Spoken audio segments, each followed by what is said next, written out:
fill of your drink. Now, there may be some minor limitations on drink, like foo-foo, frozen kind of things with umbrellas.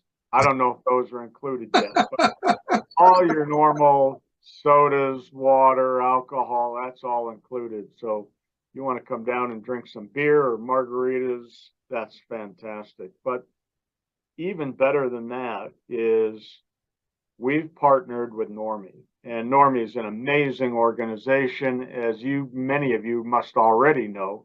And we wanted to partner with them because of the level of education they bring to our industry and to all of you. And so Doug and his team are going to be teaching a class for 2 days in the classroom, in the hotel. And then we'll also have lunch outside by the pool. We'll be down on the beach doing receptions. Doug, tell them a little bit about the education. What are you guys doing there? Well, I'm going to be teaching for 2 days while my wife is laying at the beach. I don't know what that's all about. Can't reverse that? Is that what you're saying? She wants nothing to do with that. No, I'm so excited about this class because this class, I think, first of all, which is really important, is it qualifies licensed remediators and assessors in the state of Florida for 14 hours of continuing education, which means if they come to this 2-day class, they get all the hours they need for 2 years of education, which is pretty cool. But this particular class is called the IAQ Strategy, Sampling, and Solutions. And so it's not a basic level course. Like I said, it's primarily for guys that are certified mold assessors or certified mold remediators or restoration contractors. And the idea is, if you're looking at an environment, how do you decide how many samples to take and what kinds of samples to take? We don't want our guys to be swab jockeys. We want them to understand they need to take a combination of both surface and air samples. What kinds of samples and how many? And of course, based on the environment, that strategy changes the way you will take samples. So that's the first part of it. Then we talk about all the sampling options they have: air answers, swabs, aerosols, VOC sampling, all of that. And then we talk about, okay, so now you found out what the problem is. What about the solutions? How do you create a cleaner, safer, healthier environment? So it's talk about all-inclusive. It's an all-inclusive class that covers a lot of material in 2 days that really helps assessors take their and remediators take their business to the next level. Now, I was really involved in the S520. I chaired that committee for quite a while. And we always looked at assessors as IEPs, right? Indoor environmental professionals.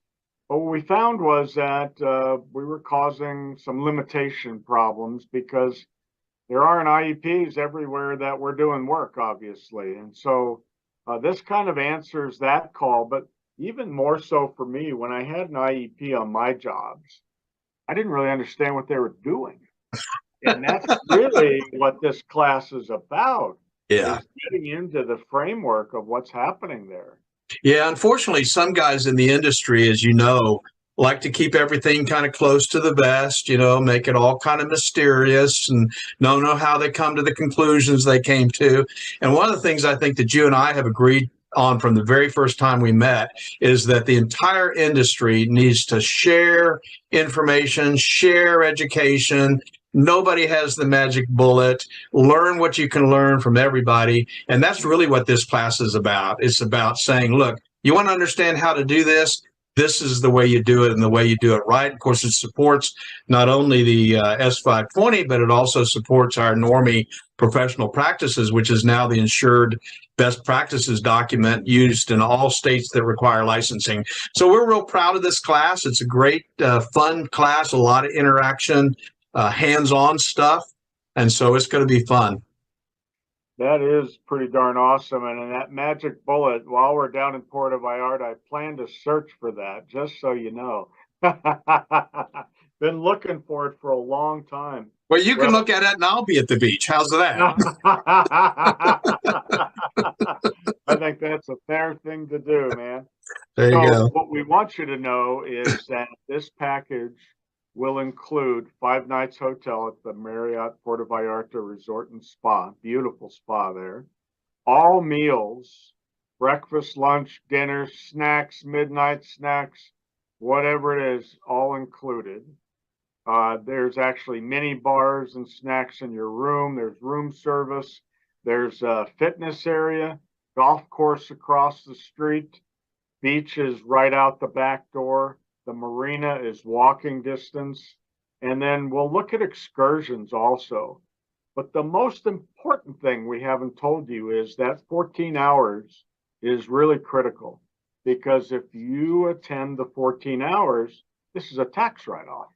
This is an education program, and it should be part of your expenses that you can write off for being in business and continuing your education and learning. And you should bring your wife, you should bring your kids. We have special rates and programs for kids also. So if you are interested in bringing kids, we're going to have you call our office and talk to Jillian Olson. She's working on that program. We have big discounts for them. And so definitely check that out. There are other upgrades available, and you can get as nice a room as you would like to. This hotel is newly remodeled. It's absolutely gorgeous. We are more than thrilled to have this great opportunity. Yeah. So, can I tell them the price? Not yet. Not yet. Okay. I want to tell you that I've been looking at the pictures online. I went to their website and looked at the pictures. Absolutely incredible.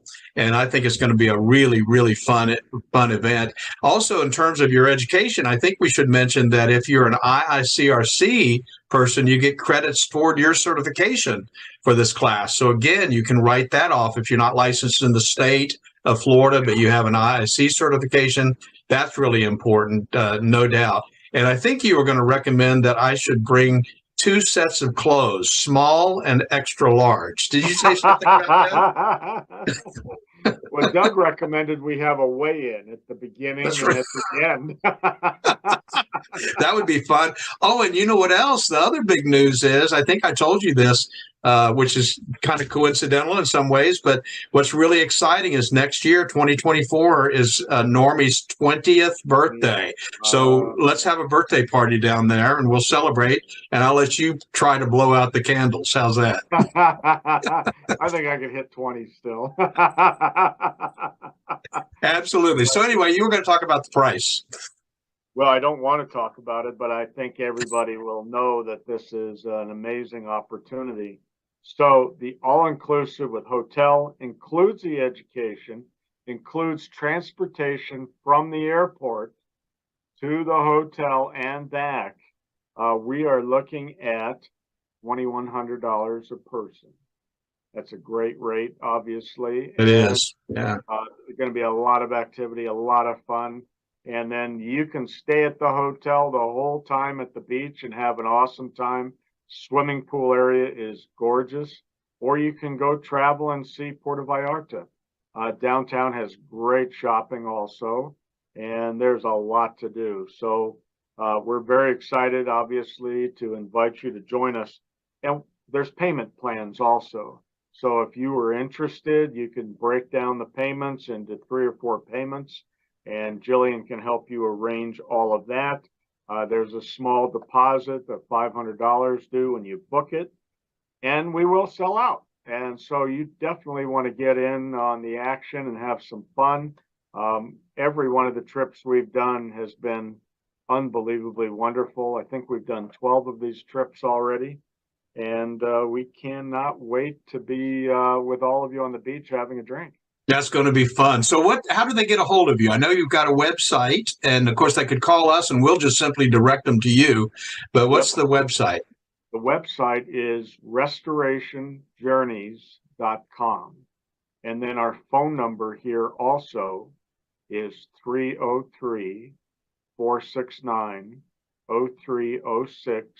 Extension 103 is Jillian, and I'm at 101. I'm Larry, and either one of us can help you. And Jennifer answers, she's going to jump in and help you also. So we're all thrilled to have this opportunity to work with Normie and to welcome all of you to Puerto Vallarta. We're going to take care of the details. You know, one thing I know about travel, I've done a lot of travel all over the world. Going into Mexico, I always like to be met with a greeting sign that says my name for Restoration Journeys, so that I know exactly where I'm going. You'll be put into a beautiful luxury vehicle. You'll be taken right to the hotel that's about 10 to 15 minutes away, and you'll start your journey there. So You want to do that only because you want to be sure to get to the hotel. You don't want to end up somewhere else, right?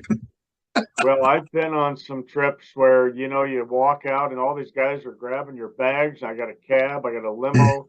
I don't like confusion. I like to know exactly where I'm going. I like to know that I'm being taken care of. And when I get to the right place, they have my name registered. So There you go. that's always really fantastic. There you go. Take Well, care of all those details. well, I can't tell you how excited I am and how much I appreciate you putting this together. I know this is going to be a really fun opportunity for us to be together, spend some time together, do some training, and just relax. So thank you so much for putting this together.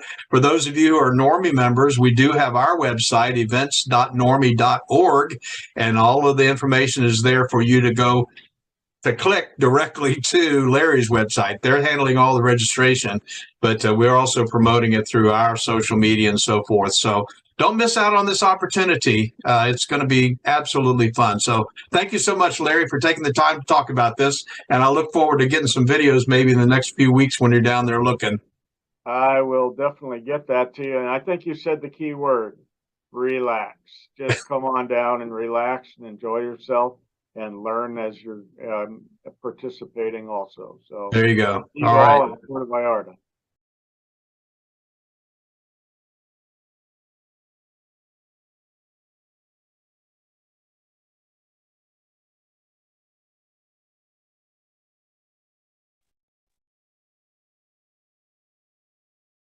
I'd like to welcome our guest today, David DeGroff from Always on Call. Now, before I bring David in here, I just want to tell you that I've met David several years ago, and we've had a lot of interaction over the years between him attending some of our classes, even our more advanced classes, and what we do with him as far as him being able to provide manpower for our members in different situations. So I'm going to bring him in and we'll get started here. So David, welcome. Thanks, Lance. How are you today? Doing well, and hope you're doing the same. I am, sir. So, thanks for asking. I really want to get right into this, and then we'll get into a little bit more of the detail. You know, Always on Call has all different meanings to different people. So what is Always on Call? Always on call. The simplicity of it is supplemental labor service designed for the restoration industry. Okay. And how long have you been doing that? So we started Always on Call in 2016. I have been in the restoration industry since 2003. I started as a helper, and they had me move into all aspects of the restoration company. Eventually ended up running a company myself, and I ended up getting away from that a little bit, and then I ended up starting Always on Call in 2016. It was a little bit of an accident, but it ended up being a major need for our industry. So you came from the remediation industry and you kind of moved into the manpower side of that. Would that be fair? That's correct. I started out when I started out as a helper, and then I went into the construction side because of my background. And we started to do, I started to be a project manager for Build Back. And then it inevitably ended up with me running the division and then running the whole company. I got to ask you, because you said Build Back, and a lot of the companies that I talk to, as soon as I say, do you do Build Back? They say, oh, no, we don't want to be involved with that because it's not satisfying anybody. No. It's an industry term. It was a complete and total nightmare. And at one point in time, it was a blessing to move out of dealing with people's Build Back and into running the whole company. Or at least it seemed so when I received the promotion. Well, I guess from the different aspects of the company that you were in and the jobs you did, I guess your experience kind of helped you get to where you are with Always on Call. Yeah, I actually I got burned out and I was looking for other avenues. And based on my construction background, I picked up a job and built a brewery in Orlando. And so as that was wrapping up, I actually had one of my former employees call me and he said, "Hey man, listen," he was running another company in town and he landed a huge job at the hospital and he was needing help. But he said, "Listen, I can't bring in day laborers." He goes, "I need some quality people." And I said, "Okay, what are you looking for?" He goes, "Well, I want you to send them to work for me and I'll pay them and I'll pay you and you pay them." I said, "Okay, we'll see how this works." And it started out with, just a couple people here and there. And it actually started in 2015 and it was just like, "Oh, look, I made $100 this week." And so it started out small and trickle. And then we got one of the storms hit Florida that wasn't too severe, but one of our major clients ended up calling us and we were able to respond with strength and they continued to call us and continued putting our word out there. And from there, we were able to develop what we have today all these years later. So this isn't where you pull up at the corner with a pickup truck, and a bunch of people jump in the back and you drive them to a job site? That's a terrible method. Okay. No, so the big difference between us is we do this every day of the year. We're not sending people out to Kmart or Home Depot or Kmart. There's a blast from the past. Anybody that calls, we're not day labor. It's not any person who shows up in the morning and gets sent out to a job, as many people are familiar with. We use the same people day in and day out, and we keep them doing restoration work day in and day out. They did restoration yesterday. They did restoration today, and they're going to go do it tomorrow. I've heard you talk in the past when we've spoken about, I think you used the term supplemental labor. That's right.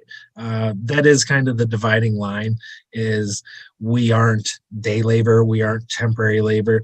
We are a business that does restoration, but we go do it for other people. And I felt that warranted an alternate term to differentiate us from all the other avenues and potentials that people have out there. I've heard people refer to companies, and I'm going to say like yours, but apparently it's not, as like a temp agency.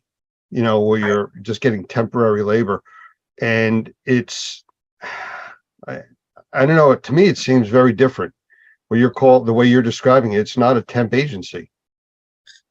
That's right. A temp agency is people show up in the morning and based on the jobs that came in for the day and the people that showed up, they dispatch them. They have no idea who they're sending out, or those people want to get paid at the end of the day. And there's a multitude of issues that come in with it. Trust me, that's where I started. And once upon a time, I was no different than anybody else. And I saw the path to be able to become different. And that's how it was. It's kind of a catch-22. I need work to be able to provide workers, but I need workers to be able to provide work. So it was a little bit of a balancing act for a long time. But I started to land some key people and was able to keep them in place. And then we started having the clientele follow after the key people. And then you have people that are in place that are able to train the new people. You have relationships with clients that you're able to put new people out there and get them vetted from an outside set of eyes. So we are also able to run training classes periodically where we teach our people the basic skills that they're going to encounter on our job sites, like drywall cutting and chalk lining and things like that. We teach them what the equipment is and stuff. So those are all. I just want to jump back real quick, and I want to get into the training aspect of all this. But you had mentioned before, you're not a temp agency, but the people still get paid as like it was a temp agency, because you're actually billing the contractors that need them, correct? And then you're doing payroll. Yeah, so we cover the workers' comp and general liability. They're our employees. We call them assigned employees because we just assign them to your job site or to the job site of the client. So the client would request how many people, they would give us the address, the approximate duration. Then we would have our crew show up. They have a 2-hour right of refusal on anybody. We want them to be happy with whatever they're getting. And if they're not happy, then why should they pay for it? That's the way I think about it. So 2-hour right of refusal. You don't think you're going to be able to work with the guy? Let's get him out there. You want somebody else? We'll send him out. You want to be short that guy? That's okay. That's up to you. It's your job. It's your call to make. It's a rare occasion that that's happened. I think twice as it's happened in the last 6 years, but it's good to have that insurance policy there. I want people to feel confident about dealing with this. Well, one of the big differences from our previous conversations between you and a lot of temp agencies, and I keep going back to that because that's what people think of about, labor like this, is the area that you cover. Most of these temp agencies have a certain area right around where they're located. Do you cover, like you're in the Orlando area? Is that what you cover? Or do you cover beyond that? So our services are kind of twofold. In our local areas, Fort Lauderdale, Charlotte, Orlando, we're able to offer clients, if they need assistance, 2 people for 2 days, or, smaller groups, shorter term. Outside of that area, we're willing to travel wherever the job is, as long as we're going to be beneficial to the client. We've worked as far west as Texas, and we had 250 people going in Texas, and we've been as far north as New York, where we had 100 people going up there, and everywhere in between. I have a crew in Virginia. This started on Monday. We just got a crew back from Alabama last week. We're willing to travel wherever you're at. So if I was to call you up and say, hey, we just had a storm, I need 2 people, you would have no problem. And if I said I needed 100 people, you wouldn't flinch either. That's right. Our estimates, we can put upwards of 1,000 to 2,000 people on the ground. Our difficulties always come in with securing lodging when those needs are that great. So with the recent hurricane that kind of went from the Fort Myers area up through Orlando and out into the Atlantic, probably has kept you kind of busy. Yeah, we were definitely busy. We were able to mobilize 350 people. That was a unique storm. The lodging was incredibly difficult there because you're either coming in from Miami or almost Tampa. But yeah, that was a devastating storm. I lived in Fort Myers for a lot of years, so it very much hit home, and it's hard to see all the devastation that occurred in, all the areas I used to run around in. So with the different techniques and things that people in the remediation industry need, what kind of special training do you guys get, or equipment are they issued, or how does that work? Do they have to bring their own stuff, or how does it work? So we're providing labor. Our instructions to our crew is to show up in boots, pants, and a plain t-shirt, as in no logos. We don't want anybody showing up with the company's logos on. We don't provide any tools. Everything above the labor would be the client's responsibility. Tools, material, we can get them to the job site or to a meeting place for the client to be able to transport them to each individual job from there. And supervision. We consider ourselves assistants to your technicians. At no point in time are we looking to take liability for your project. We're just able to perform what you need us to perform. Do you provide different levels of supplemental labor, like a basic worker or supervisor, or people trained to do remediation? How's that work? So on a larger scale, we have supervisors for our own crews. We're able to send out a supervisor for like a crew of 10. If you order a crew, that's going to have a supervisor. But if you order like 100 people or 200 people, we're going to look to have one supervisor for every 10 people. We feel that those are reasonable groups and sizes based on the things that we've experienced. Yeah, we call it a span of control. At least That's if you right. go under any kind of military assignment, span of control, so many people based on tasks. So no, good. It's good to hear that. So what makes you guys different than anybody else out there doing something similar, if there is such a thing? I think that I make it different. My experience, the way I always say it is, I am not a labor guy who realized that there was money in our industry. I'm an industry guy who accidentally ended up doing labor. And I know what I wanted to hear from the guy on that side of the phone when I was running the company, when I was my client. So I know his pain, I know his problems, and I feel like I have a good idea on how to solve them. So above and beyond just being able to provide labor, I'm also an asset and a resource. I know a ton of people. I'm involved with groups, especially like Normie. I have a lot of experience. So you never know where I'm going to be able to help. We're always trying to cater our service towards the restoration industry, a specific client, not cater to as many industries as we can to get as much labor. Do you supply labor into like construction? A little bit. We do. We offer cleanup crews to construction job sites. We're looking to get a little bit more into that in the Orlando area where we're strongest. My operations manager is based out of there. And so what we do is we take on demo projects for high-end homes and commercial projects where it's less demo and more deconstruction. And this helps us keep our guys busy year-round. It helps us vet our own crews as well as be able to teach them additional, give them additional training. So if we take the crystal ball out, what's the future look like for Always on Call? Hopefully staying in business. It's continued to grow, and we've just been doing what we've been doing, and that's trying to just provide a good service to the client. We've doubled the amount of hours that we've produced every year since what we've started, and we just look to keep expanding across the country, being able to set up more satellite locations like we have in Charlotte, Orlando, and Fort Lauderdale so that we can help the clients on a smaller basis. What's really started to happen to our longer clientele or people that were GMs at places that have broken off and gone in their own direction is companies have started to build themselves around our services. So there's a lot of value in being able to keep a small staff of just your key people, keep your payroll low, not worried about keeping a whole host of people with 40 hours a week or they're going to quit on you, and still being able to respond to whatever job comes across you. We're able to help middle that problem.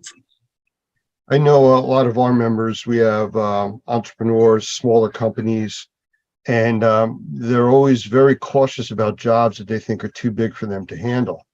Manpower wise, drawing out projects, something like that. To me, it sounds like you're a solution to that type of situation. Well, yeah, absolutely. We're a solution to that. But it speaks highly of being involved with a group like Normie, because there's a lot of apprehension when it comes to landing a job that you potentially larger than you've ever had before. What are your tools? What are your resources? What are your specialities? What is your cash flow? Those are all factors that you have to think about. So companies like Always on Call can come in and help solve those problems.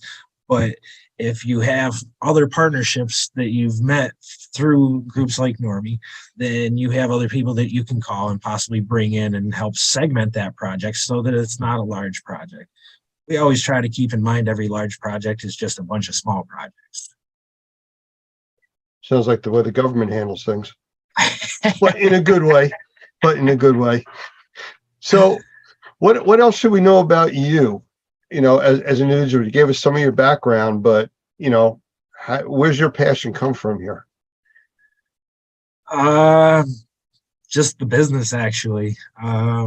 That's, I don't know, been my gift, my talent, my passion, as you say. Just ever since I've young, I've always just had an eye for business and wanted to succeed in business. And at an early point in my life, I started pursuing the money.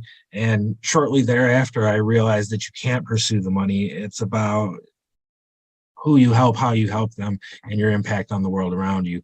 And if you do those things right and you keep your eye on the prize and work in that direction, then you'll always have what you need. That's my own personal philosophy on it.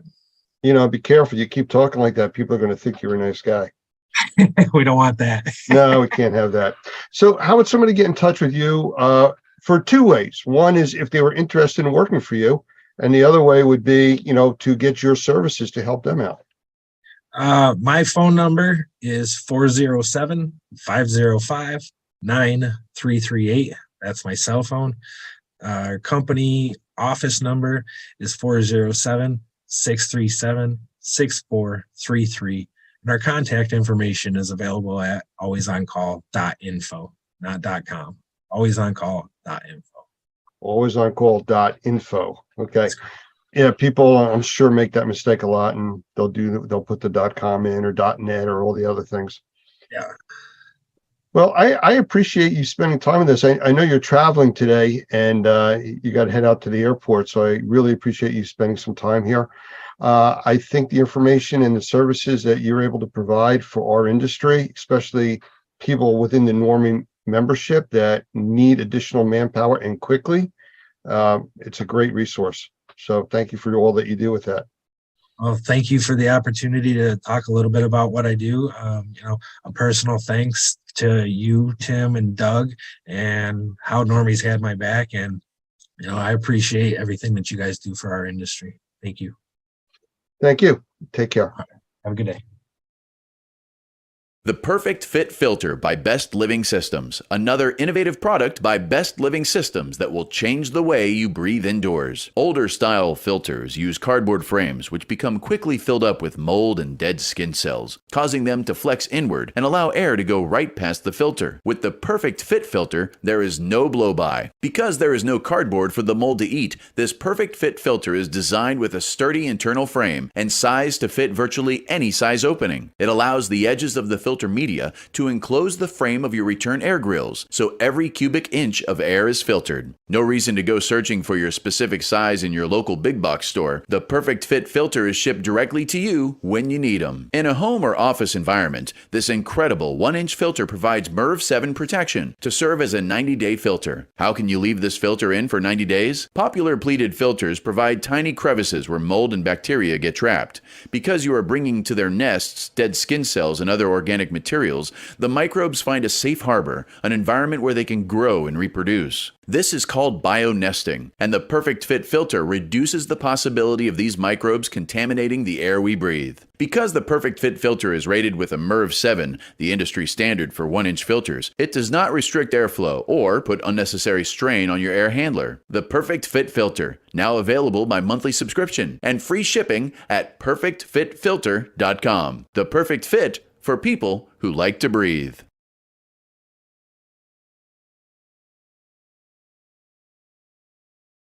Hey there, my name's Doug Hoffman. I'm the Executive Director of Normie, National Organization of Remediators and Mold Inspectors, and I'm so excited to be able to share with you information about our new certification, the Certified Remediator for Sensitized Individual. And this class is actually led by one of our new senior trainers, Michael Pinto, who's been in the sensitized individual field for many, many years. And I'm just going to turn it over to him and let him talk to you a little bit about why this class is so important for anybody that's in the industry. So, Michael, it's all yours. Thank you, Doug. I appreciate that very much. Just want everybody to know that the reality is that you're dealing with sensitized individuals, whether you know it or not. Anybody who's in the mold assessing and or remediation field, some of the people that you're coming across indicate that they've been made sick by mold, or as you do your occupant interviews to understand what's going on in the home, you may find out that they're talking about symptoms. Now, we are not doctors, but what we are professionals that are trying to help resolve some of these issues. So what this particular class does is 3 things very specifically. It helps turn you into a better remediator. There's absolutely no doubt about that. You can be a good remediator, you can be an average remediator, but this will help you be a better remediator, and that's just good across the board. The real issue, though, is that for sensitized individuals, it's a necessity. You can't miss the details. The second thing that the class does is expand upon some of the things that just get missed in a general sense in regards to following the IICRC S520, the mold standard.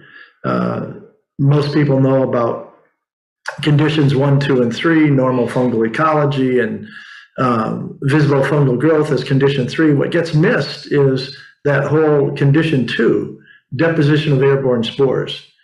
And that brings us to the third thing as well, is how much money are you leaving on the table when you're doing a partial remediation and focusing on removing the source material, but you're not even investigating or offering to do some of the whole house cleaning or the cleaning that is necessary to take the condition 2 parts of the office or the home and bring that all back to a normal fungal ecology rather than just the area that you contained to remove the mold in the basement or the mold under the sink or the mold in the bathroom.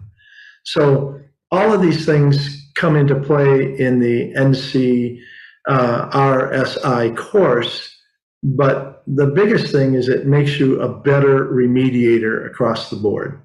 And I'm excited to be one of the instructors, not the only instructor, but one of the instructors, and just share some of these tips and tricks over the course of the 2-day class. So we hope to see you there, and you can check the Normie schedule and the best training system schedule for when the next course is. Looking forward to seeing you either online or in person. Thank you, Michael, and I'll look forward to seeing you at the next class. Absolutely, Doug. Bless you.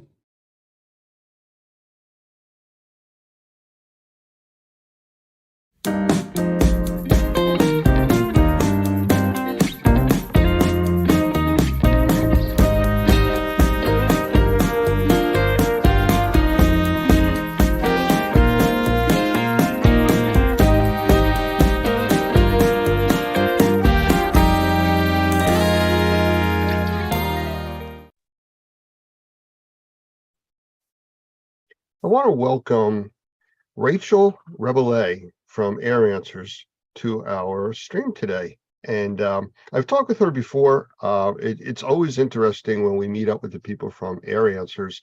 They're always coming up with something new and more high-tech into the industry of indoor air quality, allergens, and some really cool scientific stuff. So, Rachel, how about a quick hello, and we'll start chatting.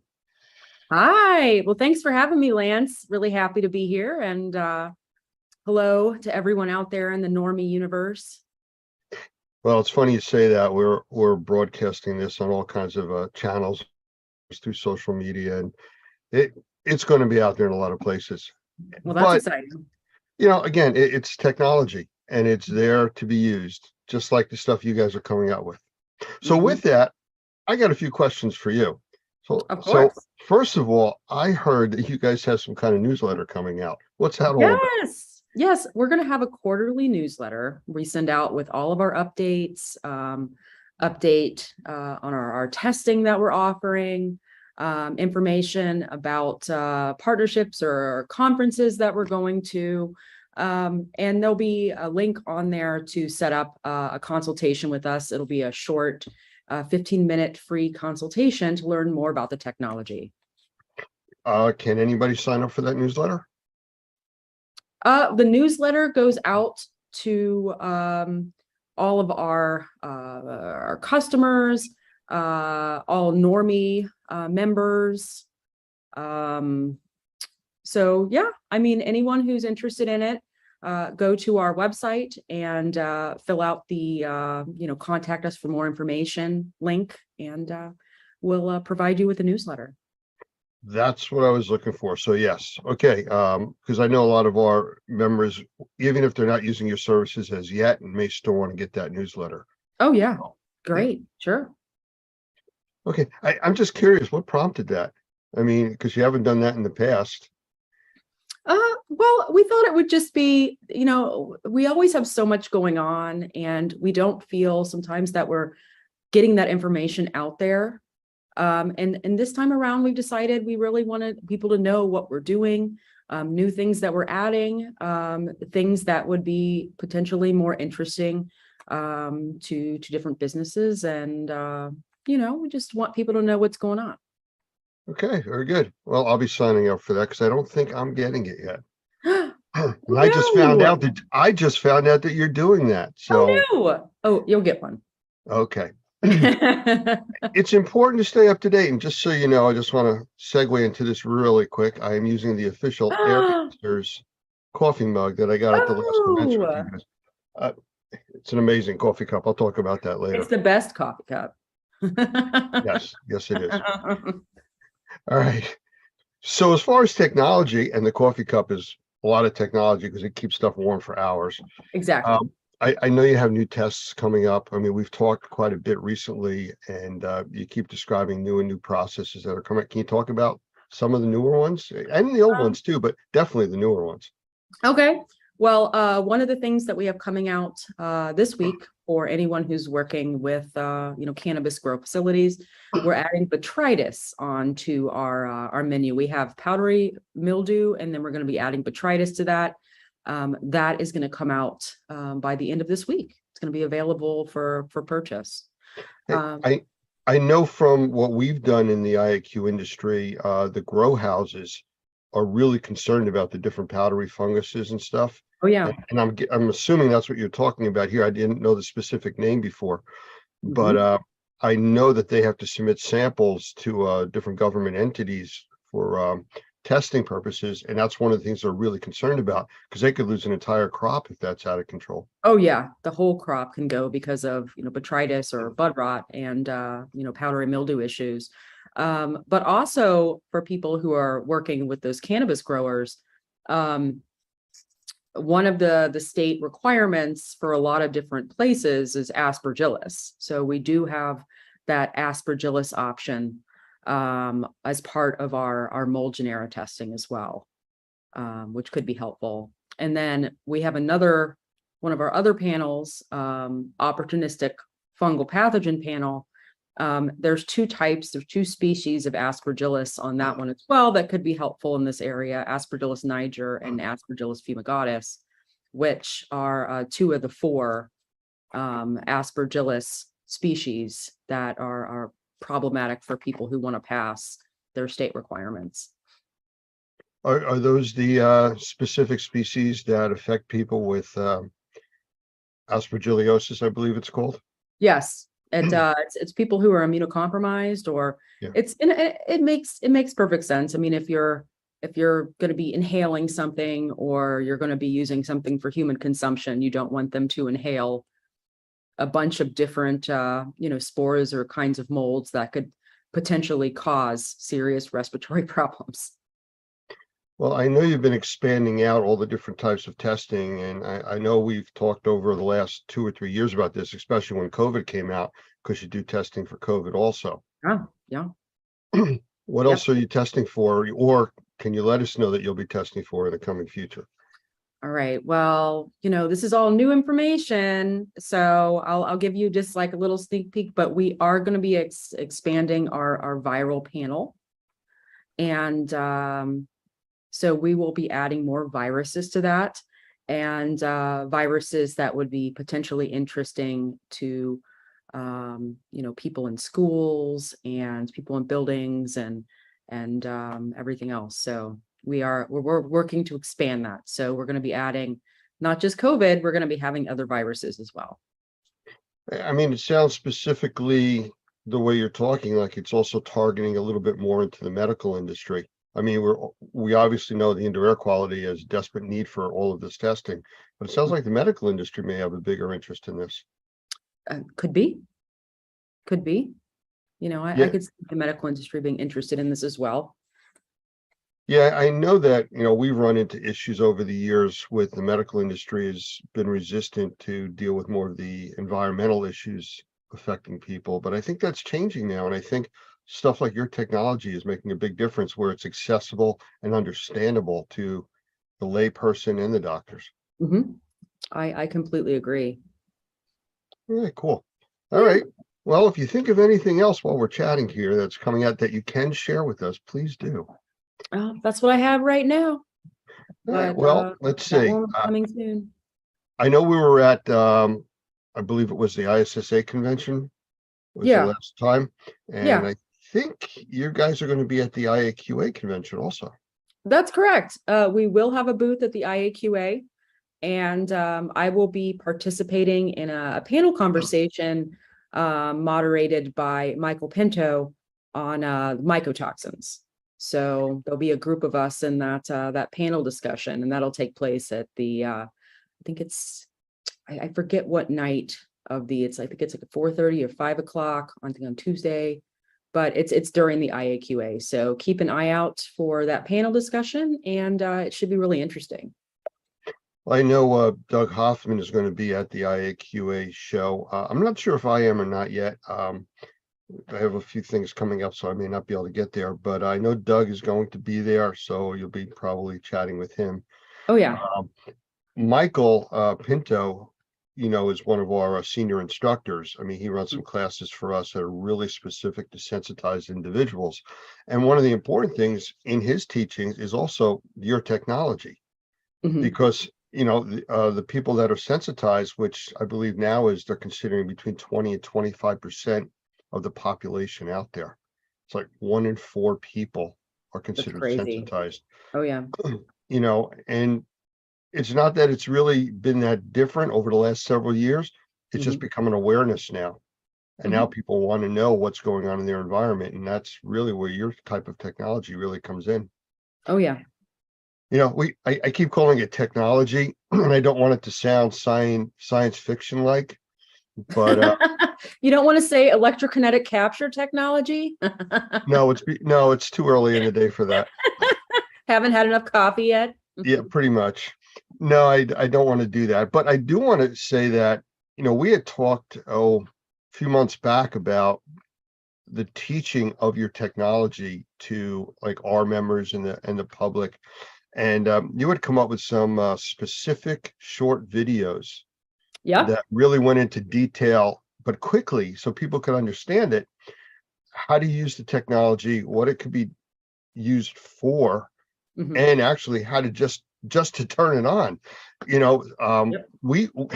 We found with a lot of the technology that's out there that people don't want to read instructions any longer. Yeah. I'm guilty of it myself. You open up that furniture you want to put together, no, we don't need these. And some of the companies now have been putting out just pictures, no more words, instructions. But you went to the next step and actually did videos showing people how to manipulate the cartridges, how to turn things on and off and reset, which was extremely helpful. And if there's anyone else who needs, if there's any other videos you can think of, we'll gladly put those together as well, if they will help to provide more information. Be careful what you offer to do. Because we never know. We're dealing with several different generations of assessors, inspectors, remediators, and the general public, and they all learn differently. Some people have to read directions. Other people have to look at pictures. Other people need to just have a video explaining it to them. Yeah. And having all these different ways out there really makes a difference. So yeah, we may be asking you to do a few more of those things. Great. I understand. I'm very visual myself. So, I put together I got a table from Amazon the other day, and everything it went right to YouTube, and it had a whole video on how to put it together. So, I completely understand. Can you talk a little bit more about the types of allergens that you guys can test for?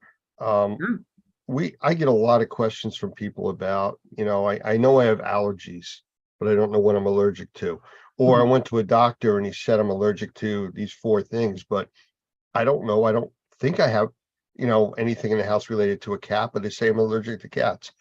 That type of testing. Yeah. Yep.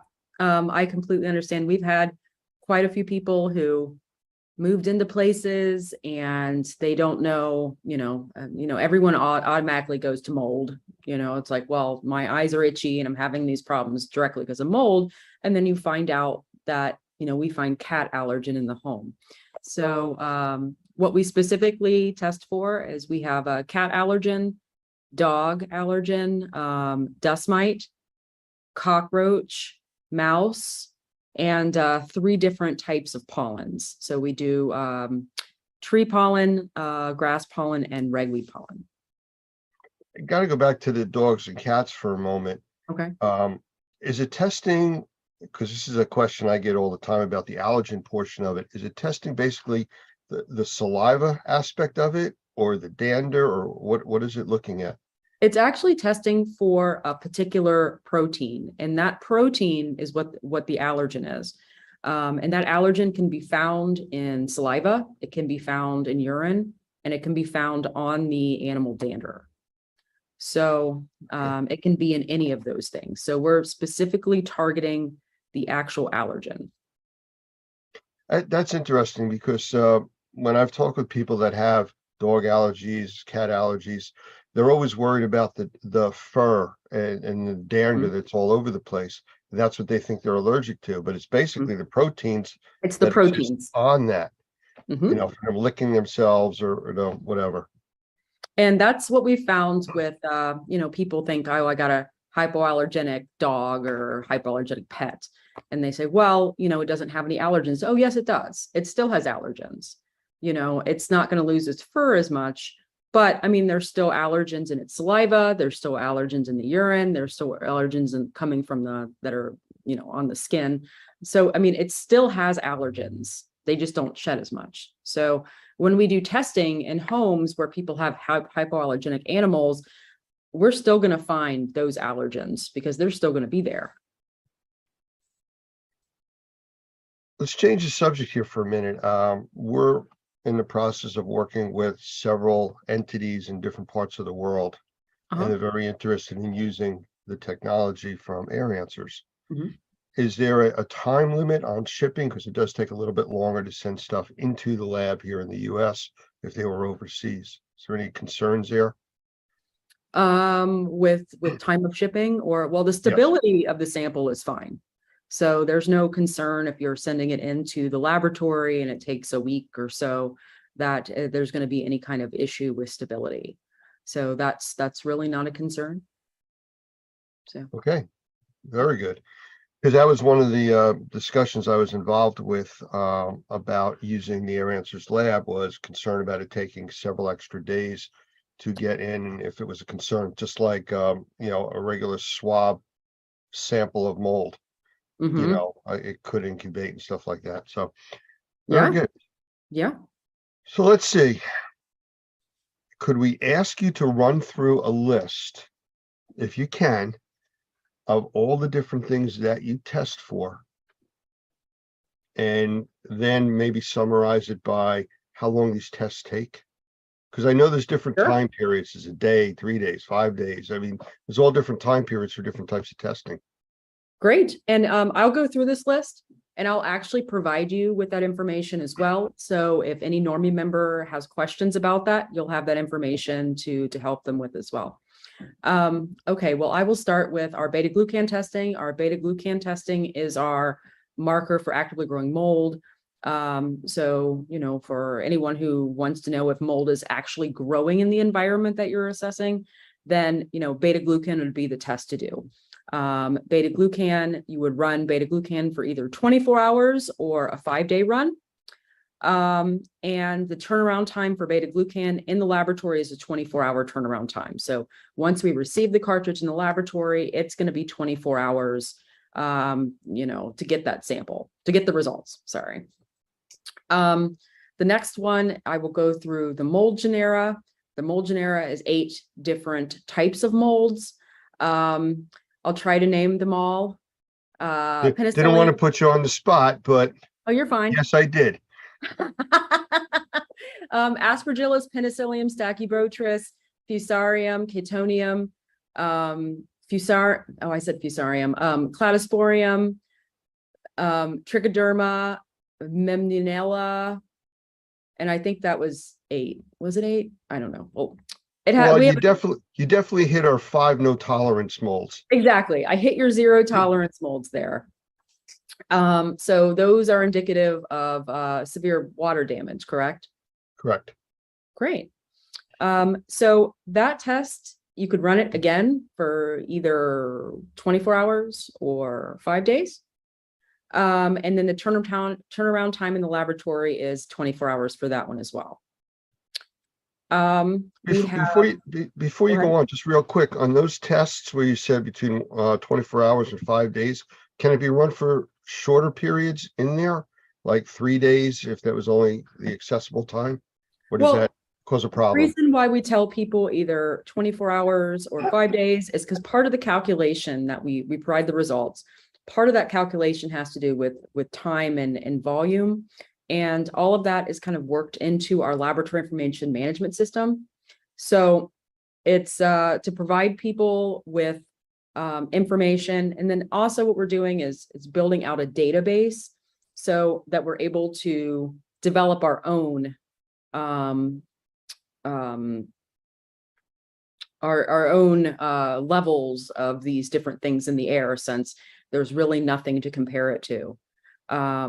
So part of that is why we recommend just 24 hours or 5 days so that we can provide people with accurate concentrations and then track those. So, Okay, that's why I was curious, because I was asked that by somebody and I didn't have the real answer, but now I do. now you do. Now you have a bunch of information I just provided. Hopefully you can sort through my ramblings. Not a problem. All right.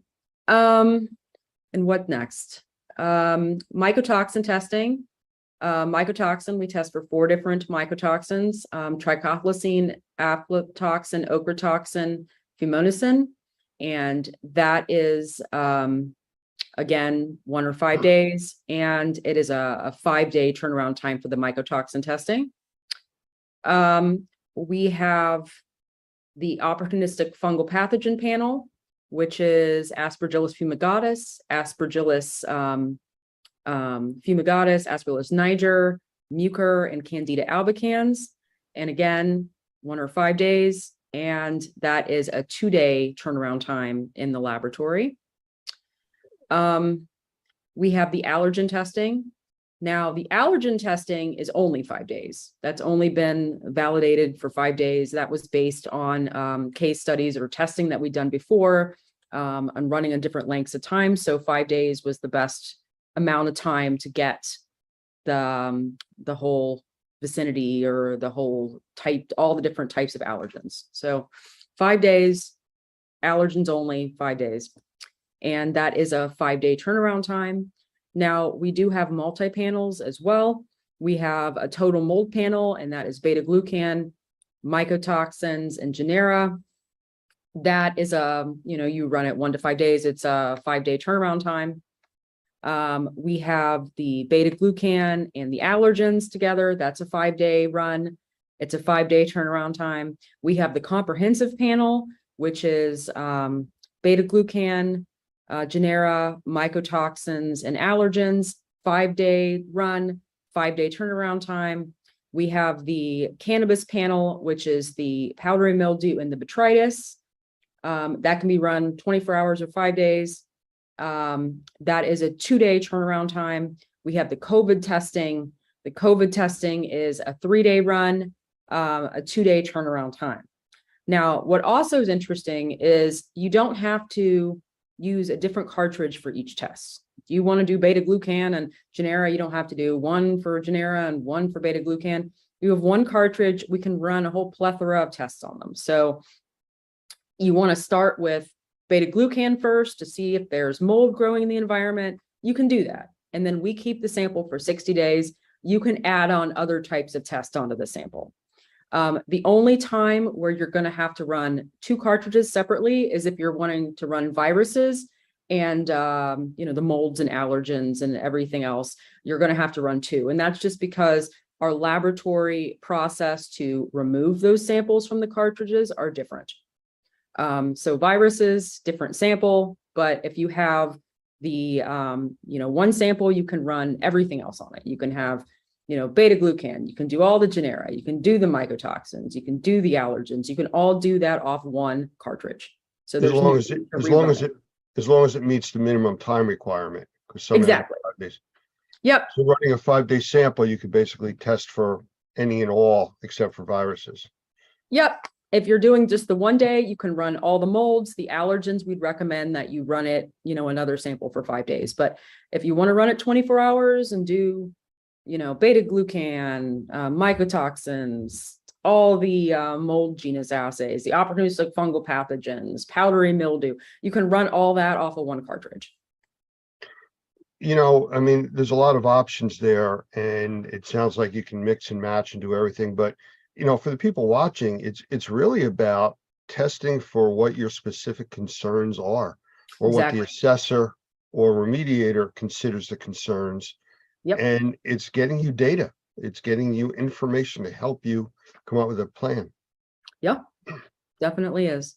So we do provide a lot of different options. One of the other things is we love to hear what customers want to test for, because with the molecular type testing we do in our laboratory, we can build out our menu quite a bit. So if there's anything that we aren't offering right now that we could potentially offer in the future, please just let us know. Well, you know that we use the Air Answers device in the training for our NCEAA program, which is the NORME certified environmental allergen testing and assessment program. And it's one of the pieces that we teach about using just for that reason, because of all the allergens that you do. And we just encourage people to do that. I do want to stress, and I talk about this in all the trainings that we do, if you have the technology, if you have the Air Answers device or any other piece of equipment, use it in your home or office first. Don't go out to a customer's location and use it for the first time. Any piece of equipment, sitting there reading the instructions is not the place to do that. Or calling me and saying, how do I do this? Because that does happen. So please, I always say, please use it in your own home. Find out what's in your environment. Become a believer in the technology.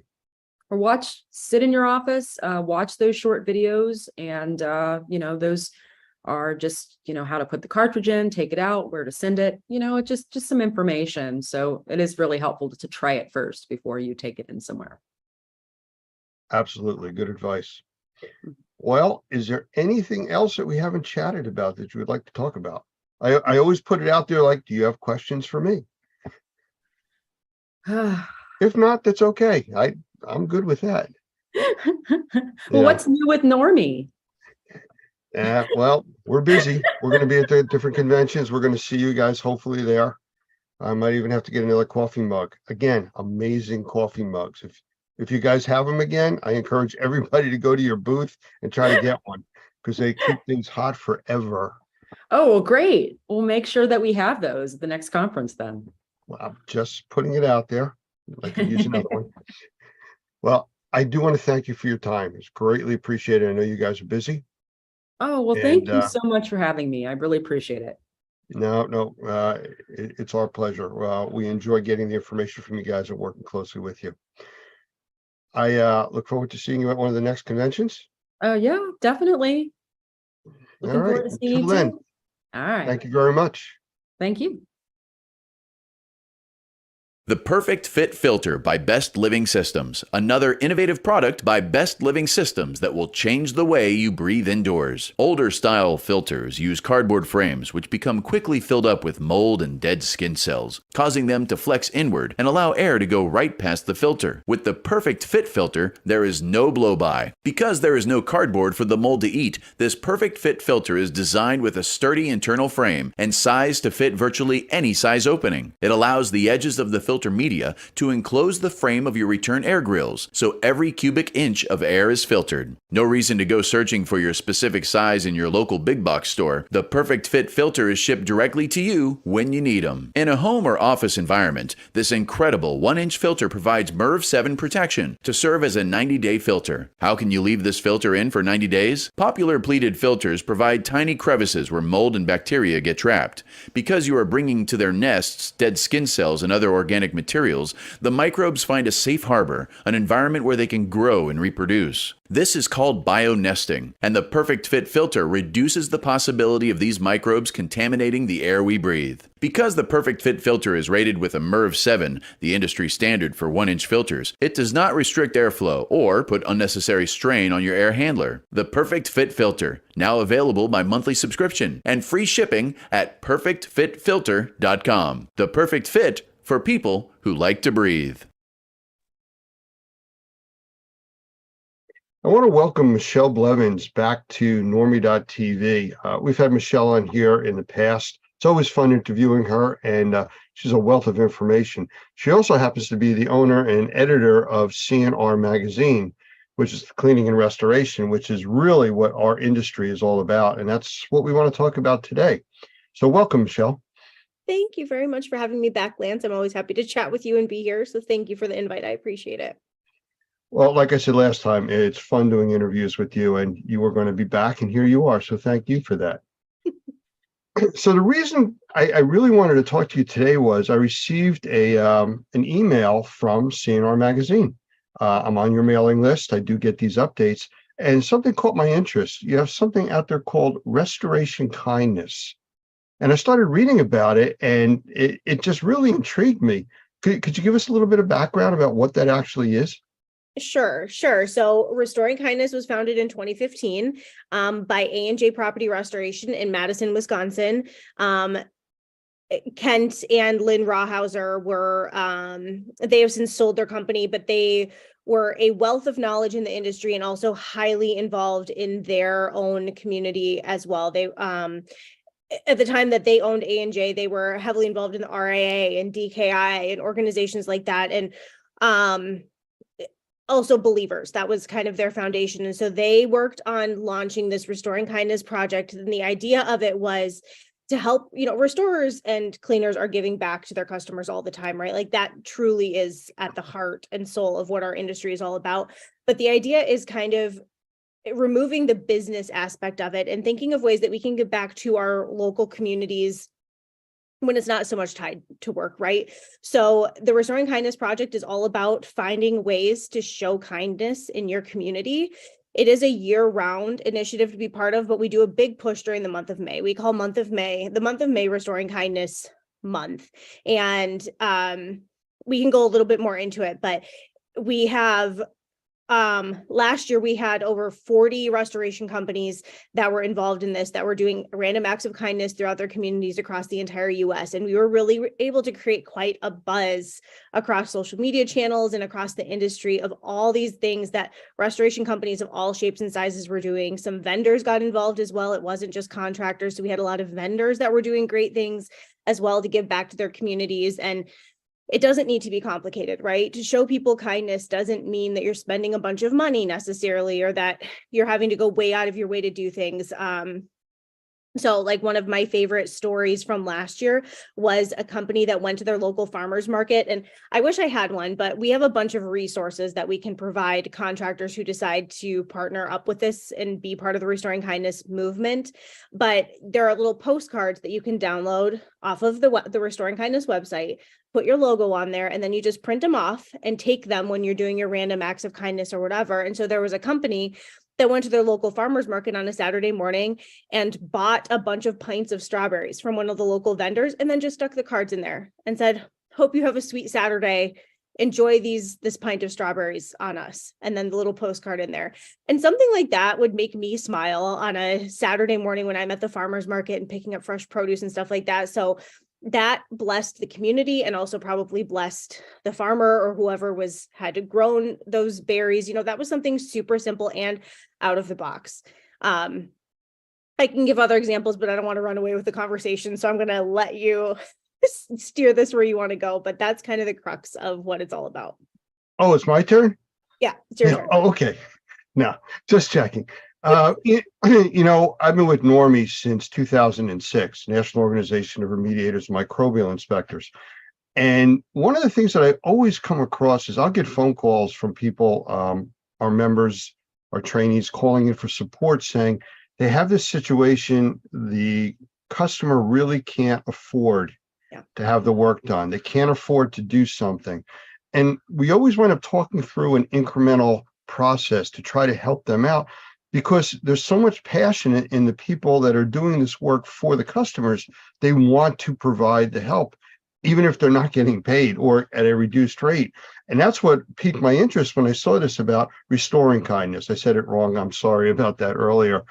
But it's, just something that really stands out with the people that work in this industry. Mhm. And I just thought it would be a perfect fit. And truthfully, after this, we're going to be introducing this to the entire Normie membership. And we've trained thousands and thousands of people. And we're going to put the concept out there because you know what? It doesn't take much to make somebody smile. Mm-mm. And It- your customers remember you when that happens. What were you going to Yeah. say? I'm sorry.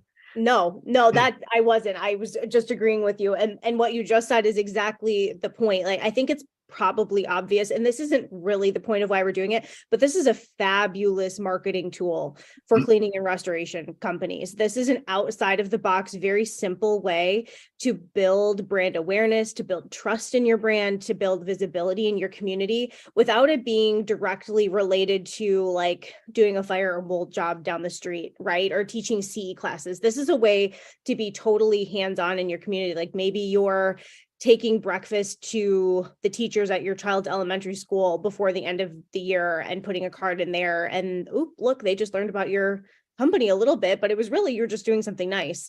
And maybe it's putting coins in parking meters to pay for people's parking downtown, or handing out flowers on the corner, or whatever it may be. There are a lot of very simple ways to get back. There are people who've done bigger things, like gotten their entire team together and gone to pack meals for homeless people or whatever that may be. But there are so many ways to give back. And this is a good way to think outside the box and also have a big impact in your community and get noticed. I mean, there are companies that have been doing this year over year, and people recognize it now, like, oh yeah, you're the company that does that restoring kindness stuff. That's so cool. And then hopefully that marketing thing, top of mind, if they have a loss at their property, it's like, oh yeah, what was that company that was doing nice things in the community? They weren't really selling me anything, but they were out in our community and showing that they cared. And that's a big deal. I use a guideline when I talk during trainings that I'll do. And I'm sure people watching this have heard me say it many times in the past, but I learned this when I was younger, but it came back when I was watching my kids go through school. And the teachers were hammering into them with these extracurricular activities to do the right thing because it's the right thing to do, not for any other reason. And then good things happen because of that. And, when you do that, people get the impression that you really care, and you really can't buy advertising like that. You're really giving back to the community. We have several programs in Normie under what we call the CAP program, the Community Awareness Program, where we encourage our members to go through some very basic training that we have for them to present these classes. And they go and they teach the emergency services, EMS, fire, police, just awareness of things to be aware of in microbial issues. Now, we know they're all trained in hazmat and everything else, but nobody teaches them about, walking against a wall that has mold on it and things that happen from that. We teach that. We teach it to realtors. We don't charge for that. It's all free. And, it's all about giving back to the community and helping them be aware of what's going on. I really think that's exactly what this is. A kind of a roundabout benefit as well is the morale that it builds within your team, and even retaining your people. I mean, people want to work for a company that cares about others, right? And people want to have the opportunity to do things sometimes above and beyond what's at work. So giving them the opportunity to go do good in the community with their company shirt on or whatever that may be, that's a great thing. And as people really care about that. That can be a great way to draw people into your company and to retain them as well. I run another TV channel for emergency medical services, and on there is a brief slide that comes up. It's a recruiting slide to get volunteers. Different parts of the country are big with volunteers, but on the slide it says, "When's the last time somebody thanked you for saving their life?" Now, the feeling that you get from that is just what you're talking about now, this random act of kindness doing for somebody. It elevates people. It does. So like I said, it caught my interest, just the name of it. And then I was reading a bit about it, and it really, really stood out as something that could be very helpful for the community, for our Normie membership, people in general. So I also noticed that there's some displays as far as banners and buttons and things you can put on your websites. You talk about that a little? There is. So there's the postcard that I already talked about. And then you can shoot me an email, or I believe there's a way on the Restoring Kindness website. It's restoringkindnessusa.com is what the website is. You can also find it through the CNR website if you don't remember that. But when you sign up, we will also send you a badge that says you're a Restoring Kindness partner company. And you could put that on your website so that people know that you're a partner company as well, if you want to. We also have stickers that I'm going to have with me at RIA, at my booth at RIA this week. And I will also have them at Access and some other conferences that I'm at this spring. So if you want to take those and start sticking them on your collateral or whatever that may be, you can do that as well. We're working on, this is new news as of the last few days. We're working on some t-shirts and team representation type things that we'll be able to have, so people can buy those if you want to try to, logo up your team for Restoring Kindness and maybe put your company logo on there too, or whatever, to show that you're all together when you're going out into the community. We want to make that possible as well. We're trying to provide as many resources as possible. So you need to figure out what you're going to do in your community, but we have all the collateral for you, and all you have to do is stick your logo on it and off you go. We also are teaming up with John Isaacson, who runs Socktember later in the year. So in the month of November, we're going, which we can talk more about this later, but it fits so well into Restoring Kindness that John had reached out and asked if we wanted to partner, and I think it's a perfect fit.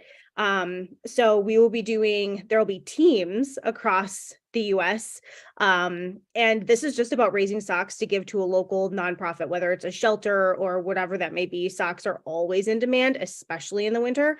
And so there's these teams across the US that try to raise as many socks as they can, and whoever has the most socks wins. There's a big trophy, bragging rights you get to pass around. So that's something else that will come later this year for people who are like, May is like, now I can't even wrap my head around organizing something now. There's going to be organized events later in the year as well, if you want to wait to get involved, or you can do a random act of kindness in June, July, August, whenever that may be. It doesn't have to be in May. Well, the timing is right, because I believe May is also the recognized month for emergency medical services. Okay. And that's, again, the other channel that I will let this interview run on. And it's getting the word out into the communities about it and raising stuff like that. I can tell you that a lot of, if not the majority of emergency medical services throughout the country is volunteer.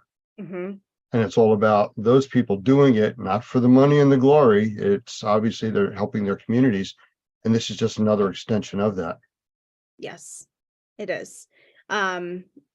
Yeah, and we want it. So another value that I will say is, people always want links and stuff to their website. So if you're a partner company with us, we put your company's logo right on the Restoring Kindness website with a backlink to your company, so that people know that you're a partner company. We can help drive traffic to you, or back and forth, or whatever that may be.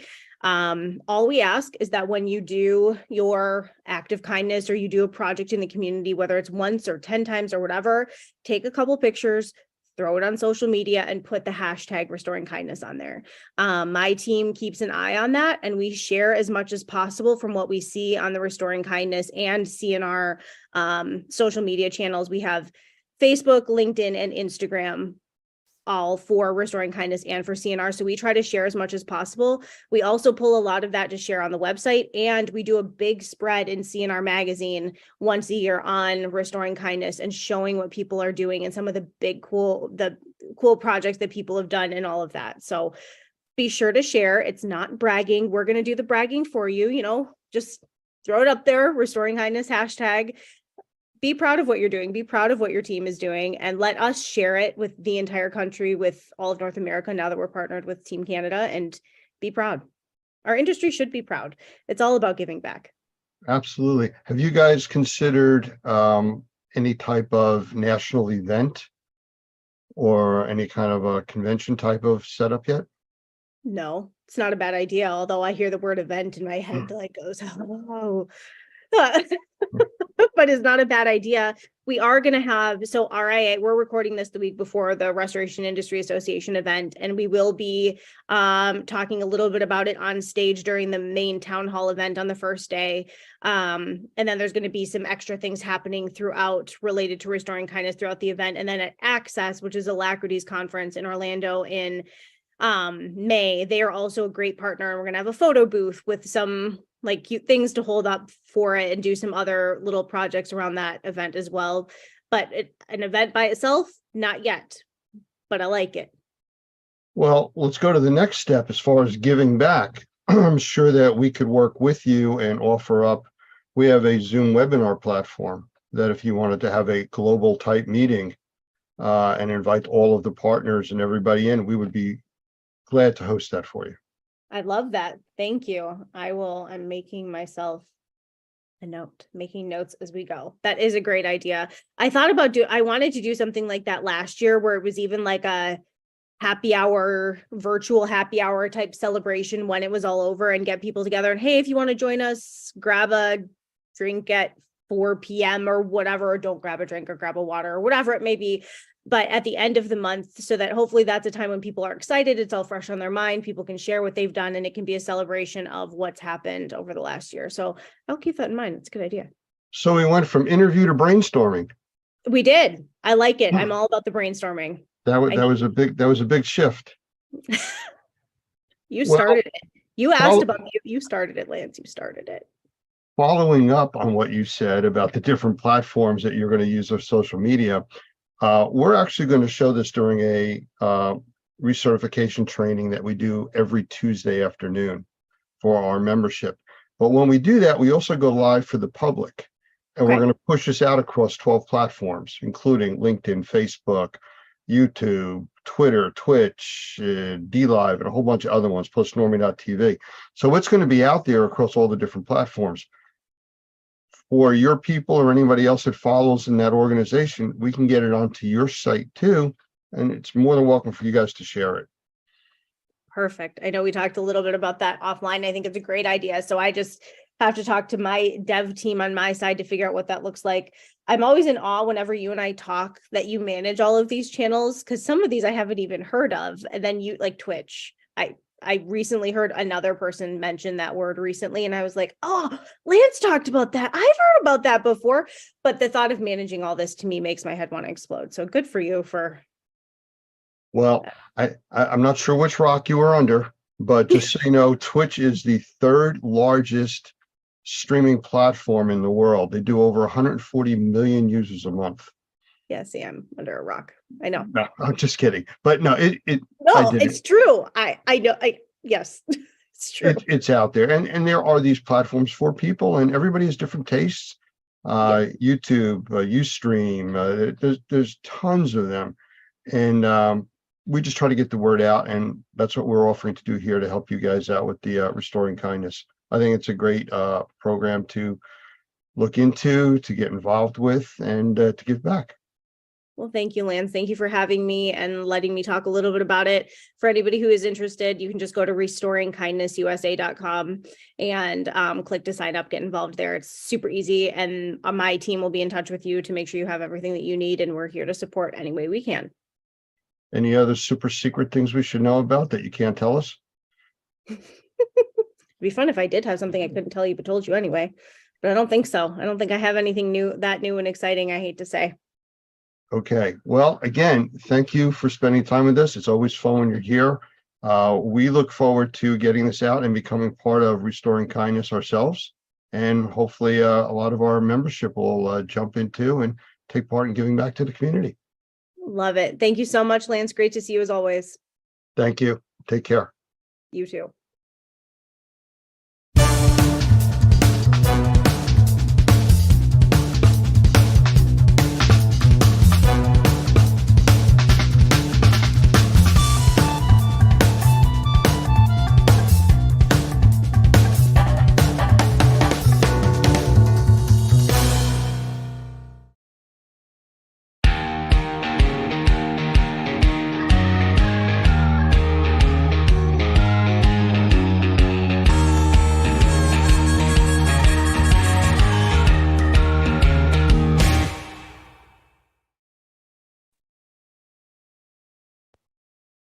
I want to welcome my next guest, Nick South from Sotellus.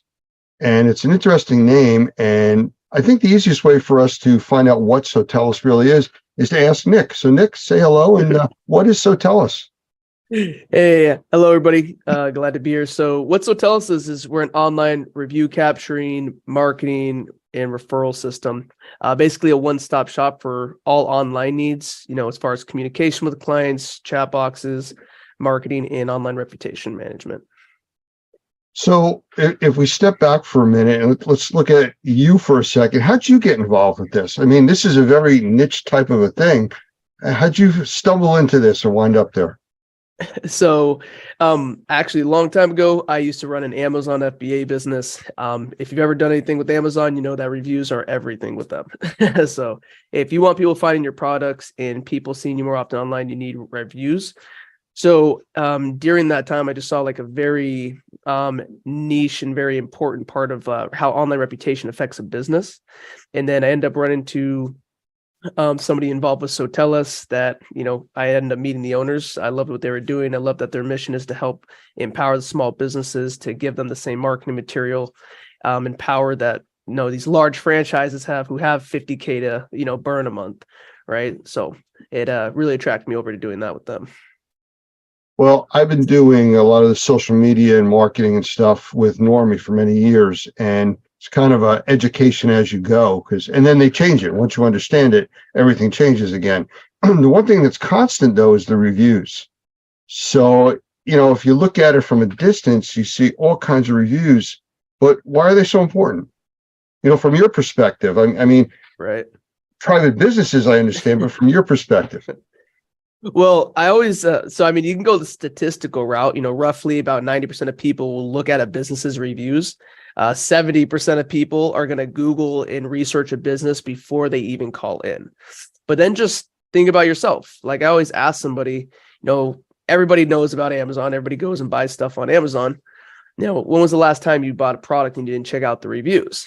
And I always use the example of if you see two products that are the exact same, but this product B is $10 cheaper than product A, but product A has 205 stars and product B has only 5. Almost everybody will choose product A and spend the extra $10 just to ensure that they're going to get a similar result or have a similar experience as those other happy people. So to me, it sounds more like a reputation kind of a thing based on what other people that have used your services say. Exactly. Reviews is reputation, right? It's social proof. It's where reviews are is just results from your actual quality of service, right? It's exactly why if you have, tons of 5-star reviews, people tend to choose your service more than somebody who has a bunch of 2 stars.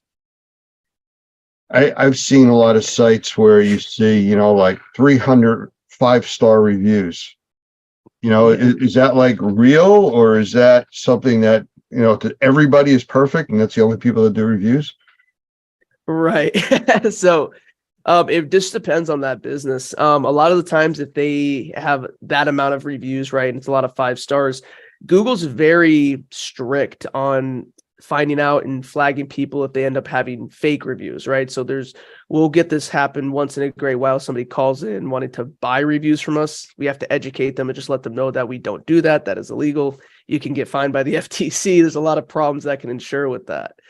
So most of the time they should be real, just because of the fact that Google's going to find out and flag them, because they'll search every profile. They'll see how many reviews those profiles have left on other places. And if they see that they're just all recently created and left 1 5-star, then they know they're not real.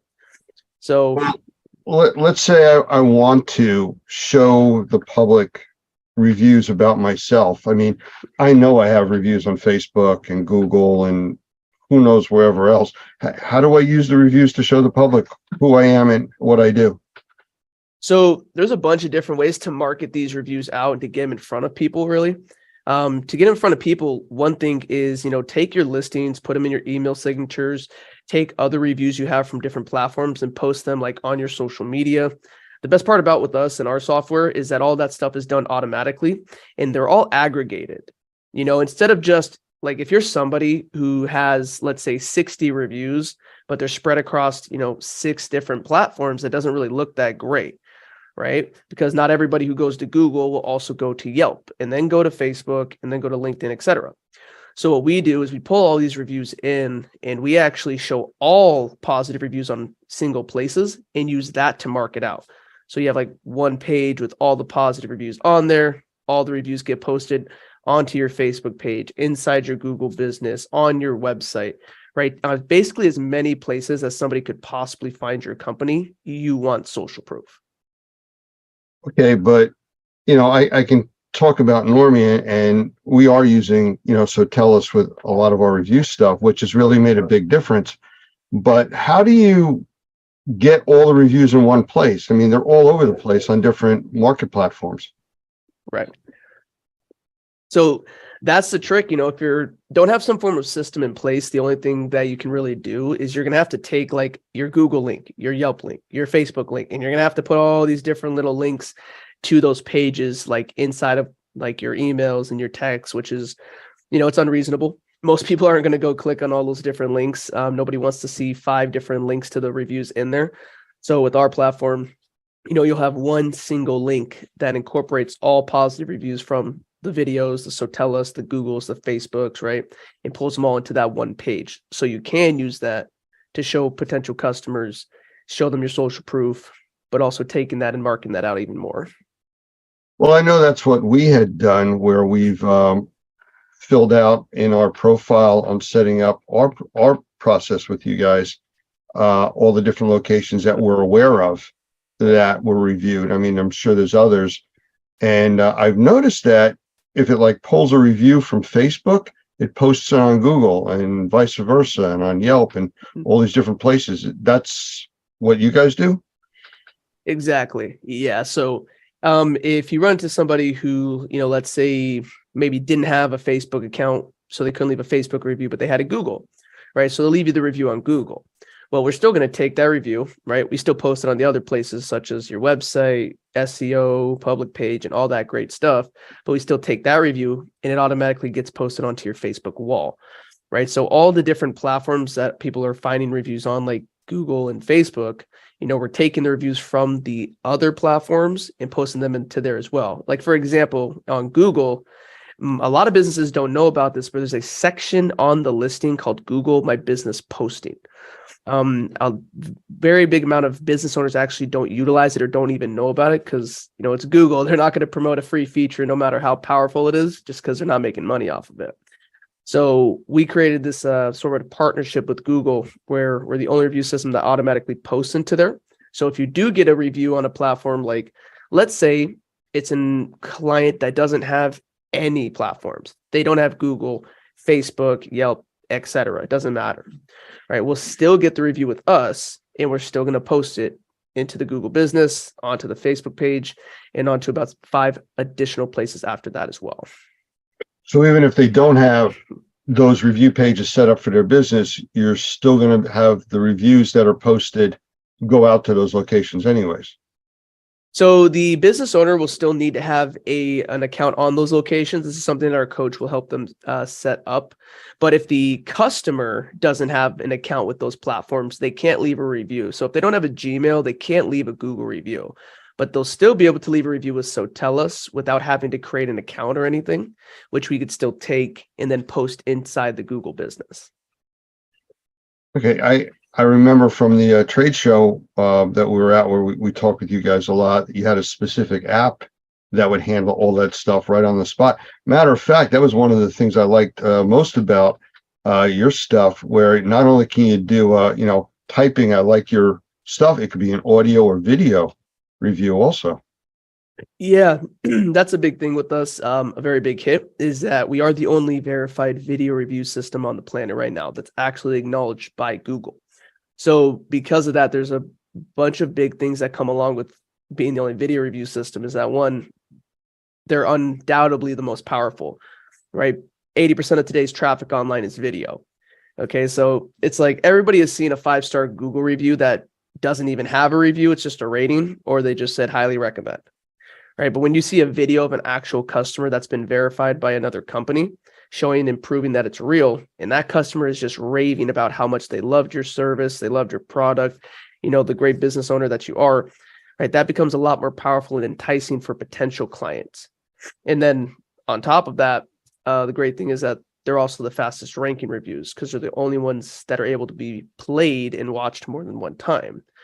But you're able to capture those on person with a patented mobile app that we have. So you just pull up your app, click a button, put the customer's name and number in, and get the review right then and there. And that way, that's why we have such a high capture rate, is because we figured out that just sending out invites is great, text and emails, of course, following up with them. It creates a higher conversion rate, if you follow up. But when you ask somebody in person, like right after the service is done, right at the height of their either excitement, their emotions, their gratitude, right, that is the best time to get a review, is right then and there on the spot. Because even the customers that want to leave reviews, not all the time, they don't always leave them just because something comes up, right? As soon as that service was done, they might have had to run out the house 2 minutes later to go grab the kids from school. I work for a review company, and that's happened to me before. So that's why the mobile app is such a useful tool, because you can capture a review on the spot in under 30 seconds. Complicated to do. I've done those, but I haven't been out in the field recently doing that. And, is it a changed process, or is it just really click one button? This is just click one button. You pull up the app. There's 3 types of reviews and 4 total buttons. It's that simple, right? It's video, audio, text review, or send an invite. If you're getting on the spot, you're choosing between the 3. Click whatever review you want. Just put the client's name or initials, and then you can do number or email. And then you just get the review right then and there. About as simple as it gets. Yeah, it could not be any easier to capture review in person. One of the things that I noticed, and I had done this several times when I was out at trade shows and stuff. I've gotten video reviews, audio reviews from what I would call influencers. And, the regular reviews powerful, but when you get somebody that's an influencer in that industry and they're giving you a video review on the spot, you can buy testimonials like that if you would want to. I mean, it's great. I totally agree with that. We actually have I have a presentation that I like to show people just how I explain the system. And in there, we have a lady named Heidi Powell. There's probably going to be somebody who watches this who knows who that is. She's very big in like the fitness space. We got a video review of her because one of our clients actually did a DJ thing for her wedding or something around those lines. But because of that, we got an awesome review of somebody who has I think over 500,000 following or more. Right. So, and then being able to also get that person to also share that on their social media, which is what our system also does. I mean, you can't even buy that type of publicity. I know when we first introduced you guys to the Normie base, there was a lot of excitement about it, which there still is. But Doug Hoffman, our CEO, actually did a lot of personal video reviews for some of our members, especially our charter members and people that have really been around for a long time. And again, I consider him an influencer with the industry. That was a very powerful thing for a lot of these people. Yeah, 100%. Again, having a figure in that industry giving you the review. We have a coach who does something similar. Her name's Krista Mayshore. Another online, she's pretty well known and influencer as well. But in the real estate industry, she's one of the largest well-known coaches. And all the people who go through her coaching program, a lot of the time they'll send, her the invite to get their first video review, right? So when, obviously getting somebody of that magnitude in that industry, right, it makes a huge deal, especially when people are going and checking out your service and trying to look at your social proof and if you're an established company. And those video reviews will also show up on all the different platforms that you're tied into for reviews? 100%. Yeah. It goes to the public page with all the other reviews, the website, Facebook, Google Business. Also, they get to share it on their Facebook as well in front of their friends and family, all with a call to action from the business as well. So it goes on about at least 6 to 7 different places minimum. That call to action you just mentioned, is that or considered the referral side of what this does, or is that different? Yeah. So there's a few things in there. We have a special offer and lead magnet program that's attached with a referral program. So every customer that gives our clients a review, that customer is going to be asked to share the review. They could share it with people directly. And they can also share it on Facebook by just clicking a button, right? When they share it on Facebook, we know the average person's got about 500 friends, right? So instead of just a one-to-one referral, we figured like, let's try to get one to many. Okay. Instead of just trying to capture one new customer per person, let's try to capture 10. So they get to share it on Facebook with an offer from the business. Now, if it's like a cleaning company or something, you can offer a discount off the service. But then we work with people who could be in like real estate who will give out like a free market analysis. So it's really just a call to action. It doesn't necessarily need to be an offer. It could be scheduling a consultation, things like that. But it's just a very easy way for a customer to refer as many people as they know instead of just referring one person that they know. Because most people can't think of somebody off the top of their head anyways. Any secrets on how to get more referrals? Yeah, so this is something that like our team will do in the training and the setup process, but I always tell the people that I work with, you should run some form of incentive program, and almost everybody can do this. There's a few industries where we do have exceptions that we have workarounds to, but a big thing is just an incentive program. You know, tell a customer like, hey, if you share this offer on Facebook and anybody who claims this offer from you, you know, I'm going to give you a discount off your next service with me. So it could be a share one, get one. You know, if you share this 10% and they claim it, you get 10%. But maybe if it's a one-time service, right? Maybe something you don't need consistently or on like a subscription, then you can just offer out some kind of, you know, almost like rebate. Hey, if you share this and somebody claims it, I'll give you a $20 gift card to Starbucks.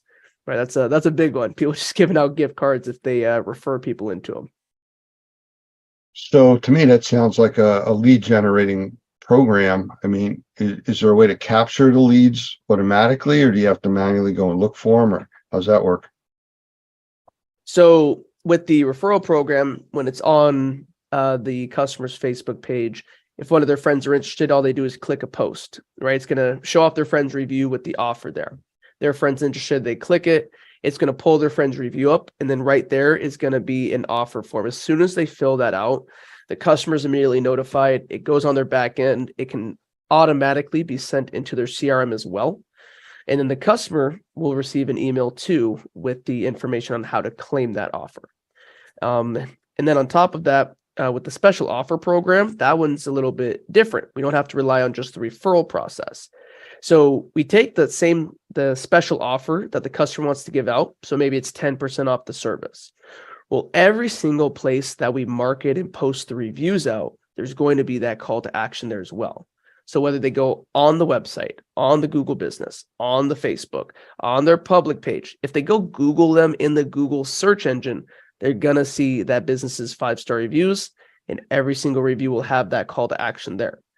So the whole purpose is just making sure that any possible place that a potential client could find the business, we want their reviews and the call to action there. Okay, so listening to this, and as one of our members listening to this, it sounds a bit complicated, though it's automated too. So how do you simplify it?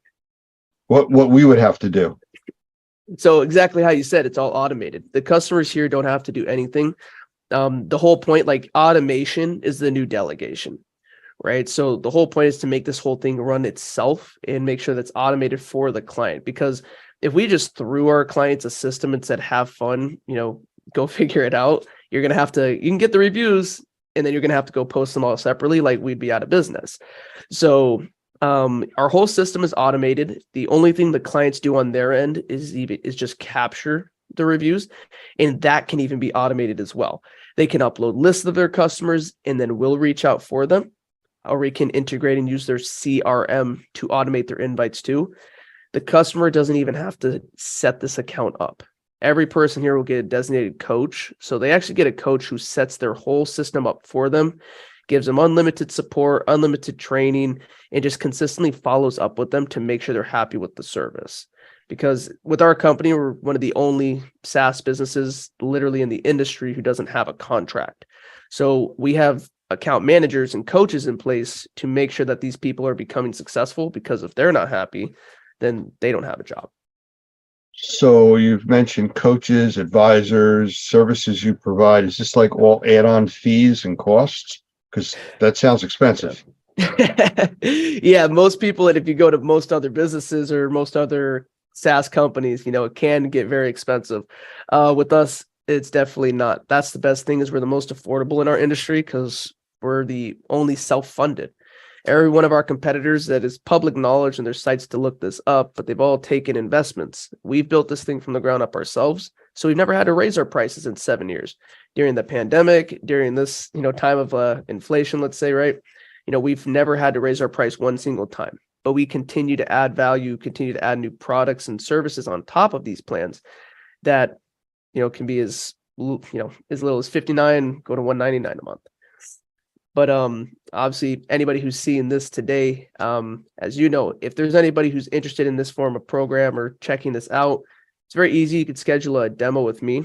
I'm sure Lance, you'll share the link to that. And you get a promotional price because of Normie. So that's something we do is we take care of anybody who is a Normie client here. Well, yeah, and that's something that we've appreciated, and we've had quite a few of our members actually take advantage of that.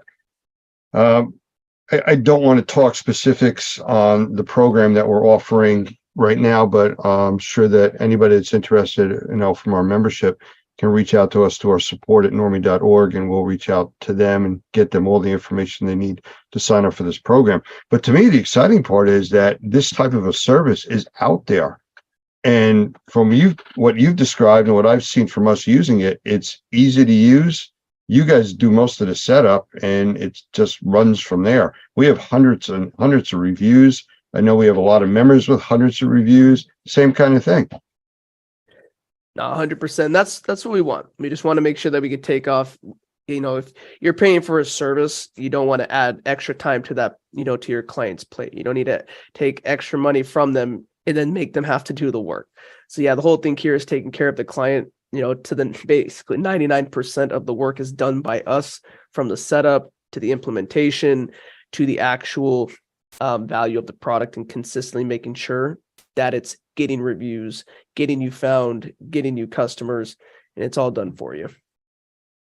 So is there anything new coming to the system that you can't tell us about yet that you're going to tell us about? So one thing we did just recently launch is like a chat box, and it's auto responsive. That's one of our newest features that I really do enjoy, just because we work with a lot of small business owners. Of course, some of them are owner operator. Some of them have teams from, 5 to 20 people. Well, our chat box gives people a chance to talk to a client that's on the website without having to be there to monitor the website, right? We send them out a text or an email letting them know somebody's there. But if they're not available, or if, it's outside of their business hours, then it just gets their information for them and sends that over to them. One thing too is one thing I will mention, probably should have, is our new dashboard we are launching. It's going to have just more analytics, even easier to navigate. And it's going to integrate with the app too. So those two things are going to be launching to be revamped, redone, and just give the customer a lot more access and make it just easier for them. Okay. Well, that is new stuff. So if our members wanted to reach out to you for more information, how would they contact you? The easiest way I would say would be to go to Sotellus.com and go to /Nick. So you just put Sotellus.com /Nick, Nick. It'll take you right to my calendar. You're just going to pick a time that works out best. I'm going to jump on a one-on-one meeting with you. I'll answer any questions that you have. I can break down the whole product and just show you how it all works. But to get the best price, they're going to have to let you know they're an active Normie member. 100%. You need to let us know that you're Normie, because you get a massive discount here when you come from Normie. So if you don't mention it, I'm just letting you know that if it's me, or if you end up talking to one of my other sales guys on my team, you're going to end up paying about double the amount if you don't mention Normie. Well, we appreciate that. Nick, I appreciate you spending time with us. Anything else in closing you think our members should know about? I think we're all good. Just, again, make sure to manage that reputation. Keep getting reviews, guys. Don't set a limit on that. A lot of people think once you get a certain amount of reviews, it's great. Just a statistic to remember. 85% of people will disregard reviews older than 3 months old. So if you don't have a system in place and an automated process to consistently get new reviews and build your reputation, eventually you fall by the wayside, right? Or your competitors start to outrank you and outshine you. So I just say, make sure, even if you're not using a system like us, you need to find a way to consistently get new reviews. Wait. So you just said something there about reviews older than 3 months kind of like fall away. I mean, I know I've gone on sites and you see people with reviews from 2006, 2010. I mean, they have some value, at least they show you've been in business, but Right. you know, what's the dynamic change for current reviews? So I don't mean the reviews fall by the wayside. What I was saying is that your listing does, though. Your listing stops ranking. Your listing will lose its ranking. It will continue to stay stagnant if you don't consistently capture reviews. So the reason behind this, just it's a very easy statistic to go Google. I actually have one that I can share with you that you can feel free to post, but it just shows that 85% of consumers, right, that's when they check out reviews, if they're older than 90 days old, they tend to disregard them, because the whole purpose is this. Maybe you had 200 reviews in the first 5 years of being open or something, right? Or you have 500 total reviews right now, but you haven't gotten a new review in the past 90 days. Well, what happens is people question that. What has now changed in that business in these last 3 months? You know, what is there a difference in quality? Did they sell it? Is there a new management? People start to question, why are they not getting the same positive feedback over the last 90 days that they were getting prior? And I think that's and I don't disagree with them. I think that's a very valuable question for them to ask, is because if you were getting so much positive feedback before, why aren't you now? Well, that makes sense. And that clarifies my question, because I could see value in old reviews being on the site, showing a history, Right. But it makes a lot of sense if you're not getting anything current. All right. I appreciate you spending the time with us. I want to thank you. I'd encourage everybody watching this to either reach out to us at support@normie.org or to contact Nick directly at sotellus.com/Nick. Yeah, /Nick. Make sure to put the /. All right. Thank you very much, Nick. No problem, Lance. Thank you.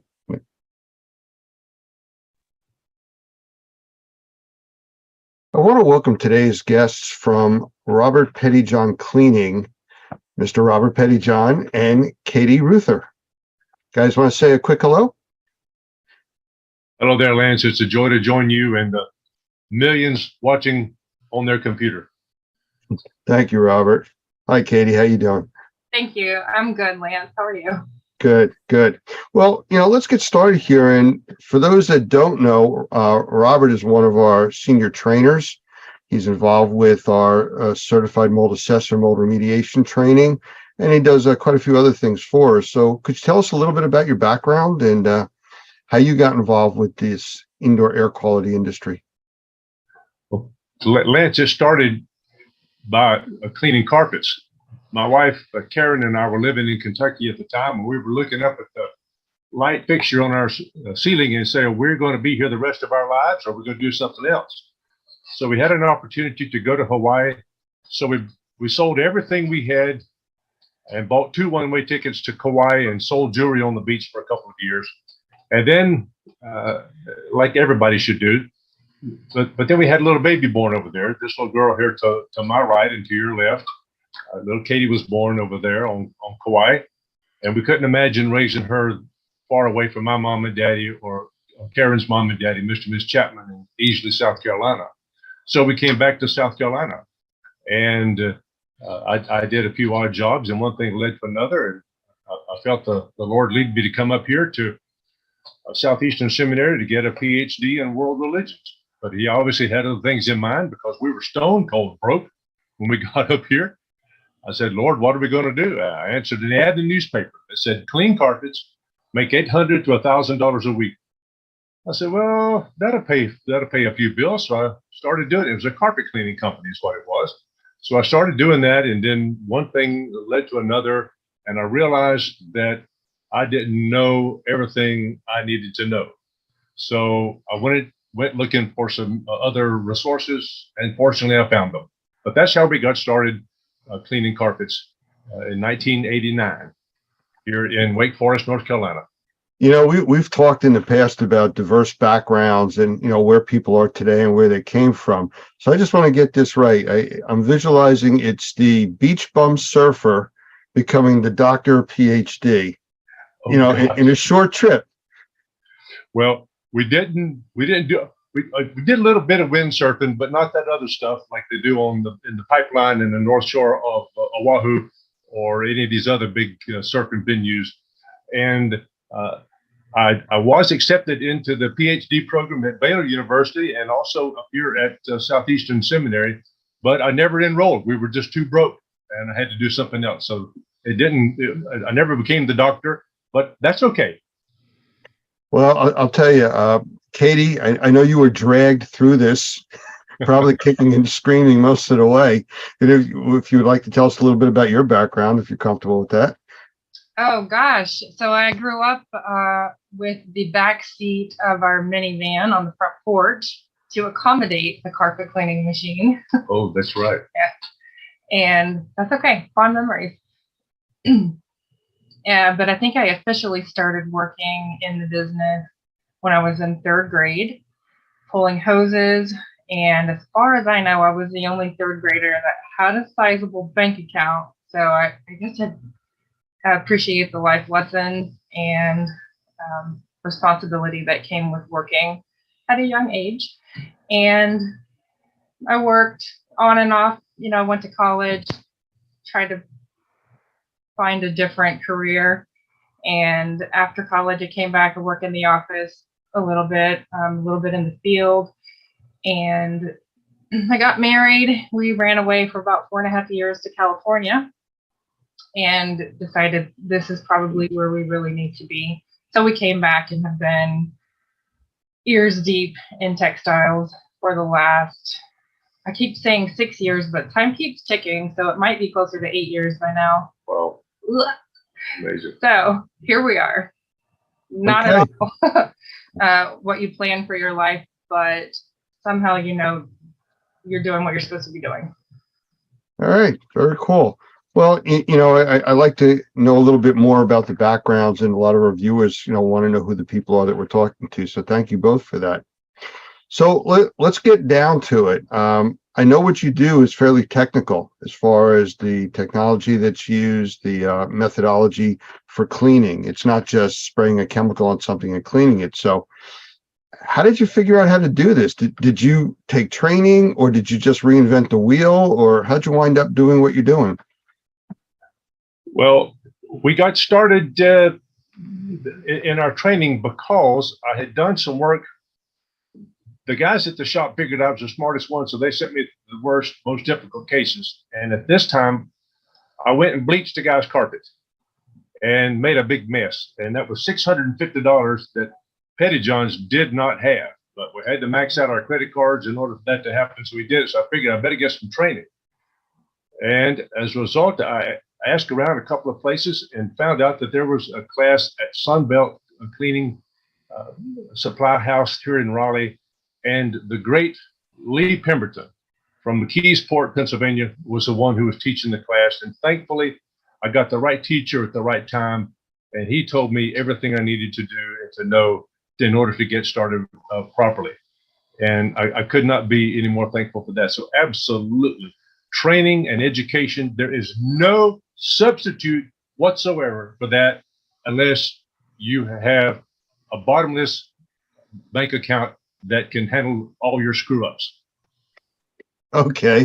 Well, with that, in the world of indoor air quality, which is where we all work under, I know there's a lot of trade organizations and support groups and things like that. Did you ever try, or are you still working with those types of groups, trade associations, organizations that helped you through this? To back up to education for just a moment, one of the fun full circle parts of being in a family business is, while my dad took classes from Lee Pemberton, I think I was able to fully explore my love of upholstery cleaning from Lee's son, Jim, a few years ago. So or, many years later. So I think that their family business becoming full circle as our family business has become second generation is one of the beautiful little components that you don't just see everywhere. So That's very well put. yes, it is. But does that really mean that when you were in third and fourth grade, you were helping him with his homework? I don't know. You're exposing all our family secrets now. I just wanted to make it clear for everybody where we were. Well, that one of the benefits of being at a class like that is that you usually are associated with people that are where you want to be. And one of those people was a fellow named Chubb Safrit, S-A-F-R-I-T. He lived in Concord, North Carolina, right outside of Charlotte. And Chubb at that meeting told me, he said, Robert, if you want to do this business, you do this and this and this and this. And I did that and that and that and that. And then one thing led to another. And now here, what is today's date? 24th The 24th of what? March. March 24th in 2023. I'm being interviewed by the great Lance Eisen and the Normie crowd, along with my baby daughter, Katie. And I'm so very thankful to be here. But that would not have happened had I not been in the right training organization, doing the right things by people who knew what they were talking about. Well, I understand, and I thank you for that. And I understand that you've been a part of and some leadership in organizations too along the way. That's where I was trying to go to with this, to kind of talk about your path to where you've gotten to now with the different groups, support groups, organizations, things like that you've been involved with. That's a good question. Well, you ask good questions, man. Thank you very, very much, Lance. Well, yes, both my wife and I have been privileged to serve as president of the Mid-South Professional Cleaners Association, the finest regional trade association anywhere in the country, without question. My daughter Katie is on the board of directors right now at Mid-South. We were the founding members of the Association of Drug Care Specialists that is headquartered in Dallas, Texas. One of the charter members of that organization. I'm one of just a handful of certified drug specialists here in the United States, the only one in the Southeast. I'm also privileged to be a part of the Restoration Industry Association, where I'm one of about 125 certified water loss specialists in the whole country. And that's a real big deal. So whenever years ago, we used to go get gas and we had to pay for it inside the convenience store. And when I came home, Karen said, "You went to the gas station, didn't you?" I said, "Yeah, how do you know?" "Because you smell like smoke." You remember that everybody smoked inside those gas stations. Well, that's the way it is now. You start to smell like the people you hang around. And fortunately, being a part of this national organization, Remediators and Microbial Inspectors, known as Normie, I'm beginning to smell like you, Lance, and I'm so thankful for that. I know there's a compliment in there someplace. I'm just not quite sure how far I have to dig for it. So I'm just going to kind of move on, and let's talk about indoor air quality. As long as you talked about, smells and things like that. Rug cleaners, carpet cleaners. I've seen these guys with their trucks and they go out and they spray some stuff on the floor and vacuum it back up and they're off to the next job.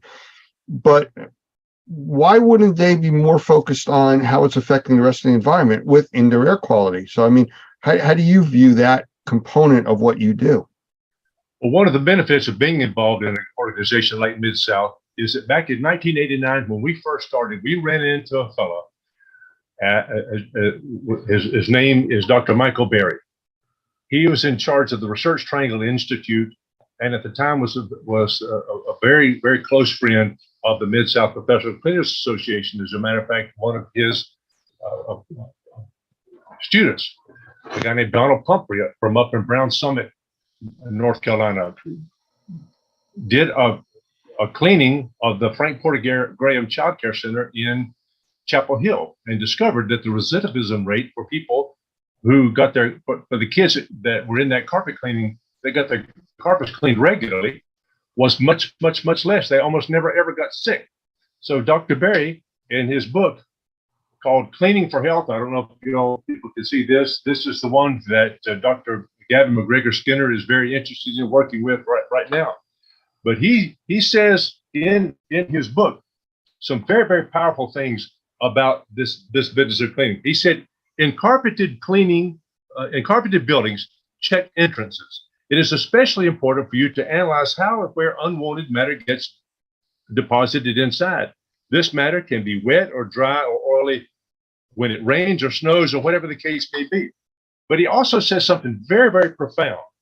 He said, with housekeeping, we manage and take advantage of the sink effect we find inside. Kitchens have a literal sink. If dirty dishes and garbage are allowed to build up in it, bacteria will proliferate, and someone is likely to get sick. Some surfaces are better sinks than others, Dr. Berry says. Carpets and fabrics are very effective sinks. Pollutants stick on or fall into their fabric surfaces due to gravity or electrostatic attraction. Such complex webs of fibers can trap and hold pollutants for a very, very long time. Housekeeping that makes the indoor environment biologically clean promotes long-lasting health. We were fortunate in 1989 to be associated and to be acquainted with Dr. Michael Berry. And even as my role with the ICRC, I was fortunate to serve on the board of directors and the executive committee of that organization for 6 years, for crying out loud. But one of the people we met was a brilliant fellow who worked with the Journal of Cleaning, Restoration, and Inspection. He wrote an article called The Influence of Flooring Type on Allergen Levels and Airborne Particles. This thing right here, an amazing, John Downey is his name, an amazingly brilliant fellow. But he says, and I'll just read one short sentence or two. In conclusion, the results outlined here do not support the common recommendations favoring hard flooring rather than carpet that are currently given to those with asthma and allergy concerns. Adds to the growing body of research that suggests no flooring type is definitely preferable over another. We hear so many people, Lance, as you well know, say, rip the carpet out, take the carpet out. Well, no, the carpet is an effective sink. With every 1 square yard of carpet, there's 1.4 acres of surface area in that. That's a great sink or a reservoir, as Dr. Gavin McGregor Skinner says. But that reservoir, that sink needs to be emptied on a regular basis. Hence, what we're here for today is we are impacting people's indoor air quality in ways they will never have any indication. So, well, industry that does this, that allows us to do this, sir. Let me toss up a softball to you guys for you guys to take a swing at using a baseball metaphor here. Here comes the pitch. In most structures, what is the largest filter in that facility or home? Katie? The carpet. There you go. Pretty much what you just said. I mean, it's a massive filtering system, and it's so important to address it the right way. It's crazy when the largest filter has been ripped out and replaced with a filter that can't hold on to anything, like a hard floor. It changes the whole maintenance protocol for the house, the whole level of expectation for the homeowner, for the inhabitants and their respiratory existence, in my opinion. But your opinion is right. And the fact is that big sink that filter has got to be cleaned and emptied on a regular basis. I'm sorry, nobody put a gun to your head, made you buy that carpet or buy that Oriental rug, but still you got to maintain it. Nobody made you have babies. Nobody made you buy that house, but still you got to maintain it properly. Absolutely. And that was the whole purpose for asking that question like that. When you do take out the carpeting, it does change everything. The whole indoor air quality structure changes. So let's get a little bit more into the technology side of it. Could you give us some examples or demonstrations? I know you have some videos that you were talking about in a previous conversation we had about carpeting and cleaning and things like that. That's a very good question, Lance, because cleaning carpets really does impact the 7 elements of indoor air quality. And those 7 elements, of course, are particles, odors, gases, biopollutants, temperature, relative humidity, and comfort. That's how you got to measure something somehow.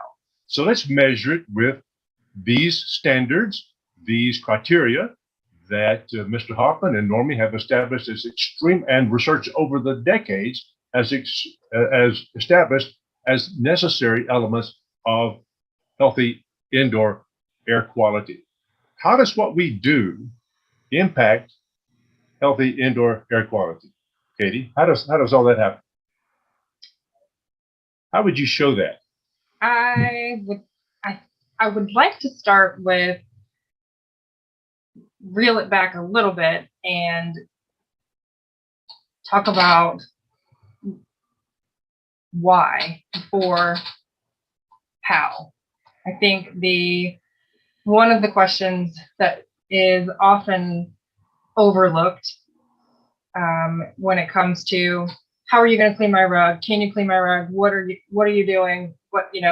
Why should I choose you over someone else? Is come back to why are we even doing this in the first place? And the Sunday school answer is indoor air quality. But there are other answers to those questions. And those are going to be very simple. Why do you do what you do? Because it's important to your precious customers for one, but you've got to also understand what you're doing. Where does this rug come from? Where do these textiles come from? How did they come about even in the first place? And I think you may have a couple. We're going to show you a couple of videos, Lance, and your audience too. They're short videos. They're not going to last forever, but sometimes a picture says more, 1,000 words, 10,000, or whatever it is. Short videos, like an active picture, so you can just catch a little glimpse of interaction and not necessarily watch the whole movie. And you got some of those videos? I think I've got a few. Oh, that's great. Let's do it. Okay, we'll go for it. Good. All right. So let's do a share screen. Meeny, meeny, miny, moe. So why do we clean rugs? Oh. One of the first whys is this right here.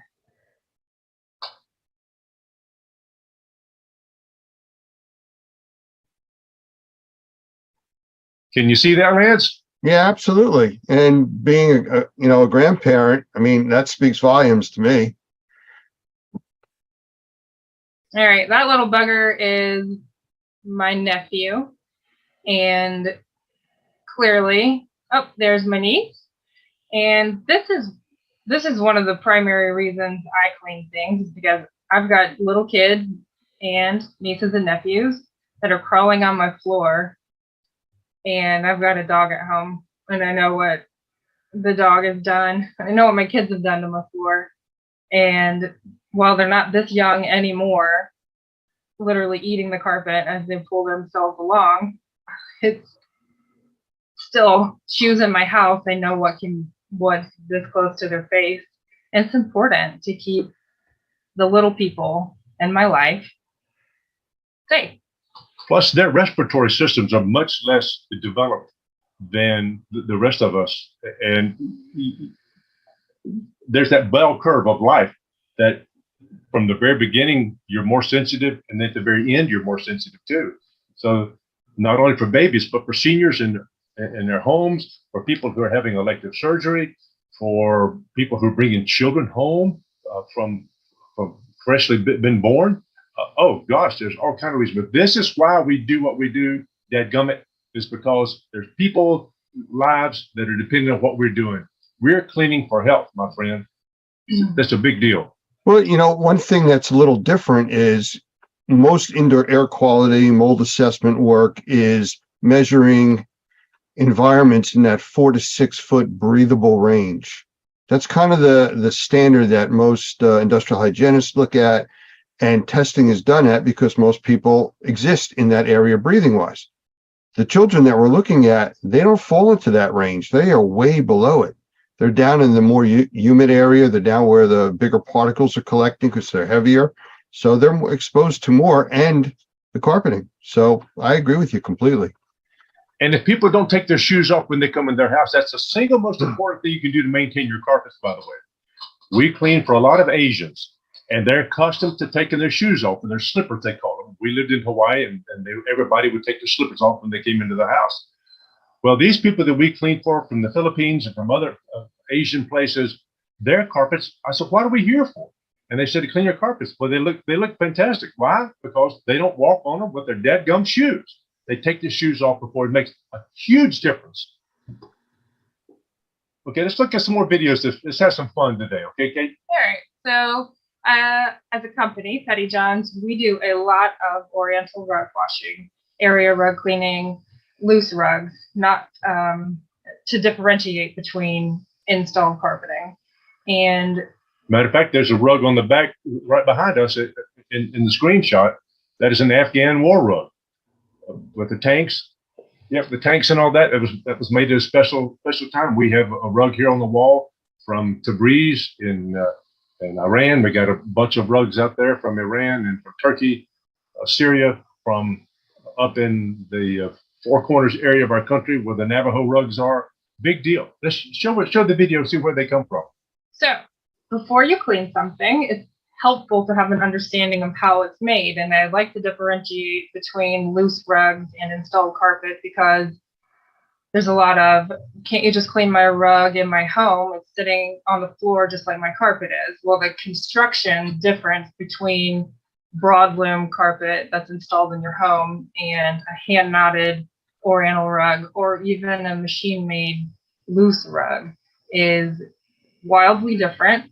The density of the tufts, the material, the backing in and of itself is just wildly more accessible and meant to be cleaned in home on a broadloom installed carpet versus a hand knotted rug, which is super, super dense, and a lot of that dry soiling is going to get driven into the foundation, and it's just not accessible from a cleaning standpoint in the home.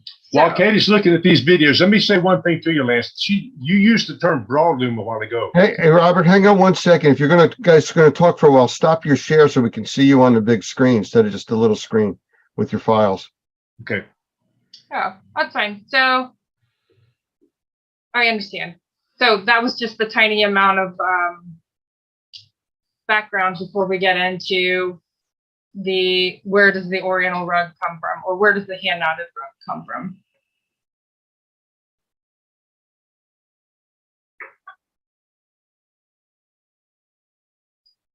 Oh my, this is taken in the Luri area of Iran. There are two major nomadic tribes there, the Luris and the Qashqai's. And you can see that this is a big deal in their lives. I mean, this was only taken just a few years ago when I had the privilege to go to Iran and see these sites firsthand. This is a something that you just don't see very much at all in our society, particularly in America, but gosh, almost anywhere. And then look who's bringing up the rear, being sure that the job's done right. Two women, by George. Isn't that fascinating? Wow. So we start the journey with the sheep walking on the dusty road, and we are going to go to the sheep have got to be shorn, and the wool's cut off. It's got a very high lanolin content in it, so it's got to be washed first. Once it's washed, it can be put into a dye vat and dyed almost any color imaginable. And these guys that do this, these dye masters, using all kind of natural vegetal dyes, are some of the most incredibly brilliant people on earth. They are the most highly respected anywhere along this rug chain. It's those people who know how to match colors and to get them exactly what the customer's looking for. Those are really huge. And I've had the privilege of getting to know some of these folks and to watch how hard they work. man, you just never see them taking breaks. So, one of the questions we pose to ourselves before we clean a rug or anything in reality, what's it made of, what's happened to it, and what's the value? We're going to dig into the what's it made of portion right now as we've been. And so people may find this awful pedantic or something kind of, why you show me all these things like this? Well, there's got to be an entertainment value to what we're seeing. You're seeing some stuff that you've probably never ever seen before. We're lifting up the sheets, and now you can see what's going on in between. And it's a beautiful story of what all has been happening over the years, and to see that this. By the way, the oldest Oriental rug discovered was in the Pizric Mountains of Russia. It dates back to 5000 BC. It is constructed exactly the way that Persian or Iranian rugs are constructed today. Amazing, amazing. This here, you're seeing a lady in the Luri tribe. She is spinning the wool that's been cut off of the sheep, and it's all been cleaned up, and now they get big old skeins of this stuff, and it's got to be spun now into a yarn that can be used in a rug. But just look at all the times that this is being held by the human hand. Look, all the oils, look at the soil that's on the ground. I mean, these things, you'll see how this is taken care of down the road. This is just a beautiful process. And whether you're washing upholstery, whether you're cleaning dishes, whether you're cleaning up a television set or whatever, you got to know how things are constructed. And look at these incredible ladies there in the Kashka'i tribe that are actually weaving a rug on the ground. These are nomadic tribes, much like you read about in the Old Testament. And these girls are all dressed up, ready to meet their husband should he come by. And it is, I mean, literally, that's the truth. And just look at what they're doing on the ground, for crying out loud. Wow. If this doesn't want to make you want to preserve the investment, we're, as Ron Toney says, who's the IICRC #1 certification, by the way. Ron Toney says we are able to preserve time spent. Oh, what other job can you do that can preserve time that's already been spent? I've got 2 daughters, and a lot of these people who are making rugs, as you'll see in the videos, they're all women. Men are out there smoking cigars and drinking tea and trying to sell something. But no, these ladies are the ones working. And by washing a rug properly, we're preserving the time that they spend on it. Just look at the incredible dexterity that these ladies have got in their hands. They're taking 2 or 3 of these yarns together, and this lady is cutting this yarn off as she goes. Those knives are unbelievably sharp, but her fingers, no slices whatsoever. Just a beautiful, beautiful context of why we do what we do. And if you don't know why you do what you do, it becomes a game of gossip, somebody has said. No, you've got to know why you do what you do. This is why we do it. And once the rug is finished, it's got to be finished. So let's see what's going on here. If you've ever felt a wool rug on the back of the rug, it can feel kind of scratchy and kind of rough. Well, in order for that not to happen, they actually set fire to the bottom of a rug. Wool, on the other hand, wool rugs do not catch a fire. That's why they are used exclusively in the airplane business. You look at the airplane that you fly on, the Delta, Pan Am, whatever you got. There's not Pan Am anymore, is it? No. Okay. But any other airline you fly, they all have wool carpets. Why? Because they don't catch a fire and burn. What does the burning actually do? The burning actually removes the scratchy stuff that's on the back of the rug. And there's an aesthetic value to having an Oriental rug. And one of them is it feels so soft and so plush under your hands. You can pick it up and look at the back side of it. But now, after all those rugs are dealt with so many times, they got to be cleaned somehow. Let's watch and see how these folks are washing the rug. There's 6 elements to any cleaning process. There's chemical action, mechanical action. This is where you're brushing your teeth or your hair or your dishes or whatever. Chemical action, mechanical action, dwell time, temperature, rinse, or dry. Those 6 elements. You can see that they're wetting this thing down. They're actually using laundry detergent to wash these rugs out on. And they want to wash them and get them as clean as possible before they. But you just look. Are they rinsing them out completely? Are they really getting those things completely clean and rinsed out? There's the question about that. Let's continue. Now, once you wash something, you got to dry it up. This is Mr. Reza Zolanvari, one of the most brilliant and compassionate men you'll ever meet. He has Zolanvari rugs. You can look them up. And these are, you see the rocks out in Iran, that sun is beating on those rocks all the time. And they've taken these rugs, they've turned them face up, and the rugs, the bottom of it, what Mr. Zolanvari is explaining is that these rugs are drying from the bottom and from the top with the sunshine and a little bit of air. There's not very much air movement. Temperature, air movement, and dehumidification are the 3 factors that influence drying anything, whether you have a flood in your house or you're drying wet rugs. Temperature, air movement, and dehumidification. You're seeing that process. Plus, they're being exposed to the UV light, which is helping to deepen the colors in these yarns. They thought of everything over the thousands and thousands of years that they've been doing this. It's in the book of Judges. You can read it. But when you make a rug, you got to sell it. So here they are, flipping rugs. It's called flipping rugs to the public. Here's what that looks like.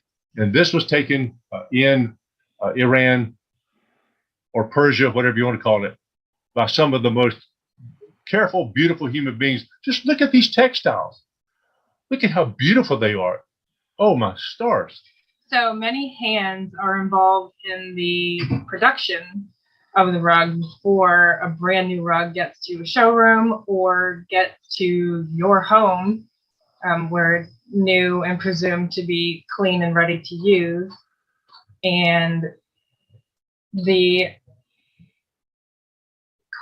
concept of clean, the definitive clean, it's kind of vague because, hold on just 1 second, you'll see in this video, it's about 2 seconds away. You're going to see oops, that has just potentially touched a brand new item that you're going to bring into your home and your child's going to crawl across, or you're going to drop a little crumb and you're going to pick it up and eat it because that was a really good blueberry muffin and you just bought the rug so it's clean. So this is actually the very first rug I ever bought. It's actually a grain bag. I bought this at the Grand Bazaar in Istanbul, Turkey. And to be able to, and what happened was that the folks used to put the grain in these bags and put the bags on top of, on the back of the horse and take them back and forth to wherever they needed to go. So this is now, fortunately, this has been cleaned, and that man that you saw in there has got a huge, huge heart, but he is unfortunately no longer with us. A dear, dear friend of our rug industry, and he's no longer with us. So, but this is understanding where these come from and how they get around and how they make it into people's houses. There's a story behind every one of these rugs. There may not be a story behind a carpet, but there's almost always a story behind an Oriental rug. We bought this rug in Ephesus on our honeymoon when we were on the Mediterranean Sea. We bought this, the very first purchase we bought, we went downtown and bought it at the rug shop. And now this is the first thing we ever bought as a married couple, somebody would say. Or I don't want to start crying or nothing, but my granddaddy taught me how to dance on this rug. Or this is when my brother and I used to play the Hot Wheels around the outside edges of the guard border on these rugs. All kind of stories behind them. And you just mentioned one about your mama a while ago. There's stories behind them all. And these are very, very real. A lady brought a rug into us the other day, about 6 or 8, 9 years ago, something like that. And it was a polypropylene tore up and all that. And I said, ma'am, if you'd prefer, we could just go ahead and put it up back there. And I was pointing to the dumpster. She said, oh, no. This is the only thing my mother ever gave me. I can point to you in our shop right now where the two of us were crying, and we cleaned it just like we cleaned the governor's rugs, even better. This was a big deal to me. We made this just like it was. It belonged to Jesus himself.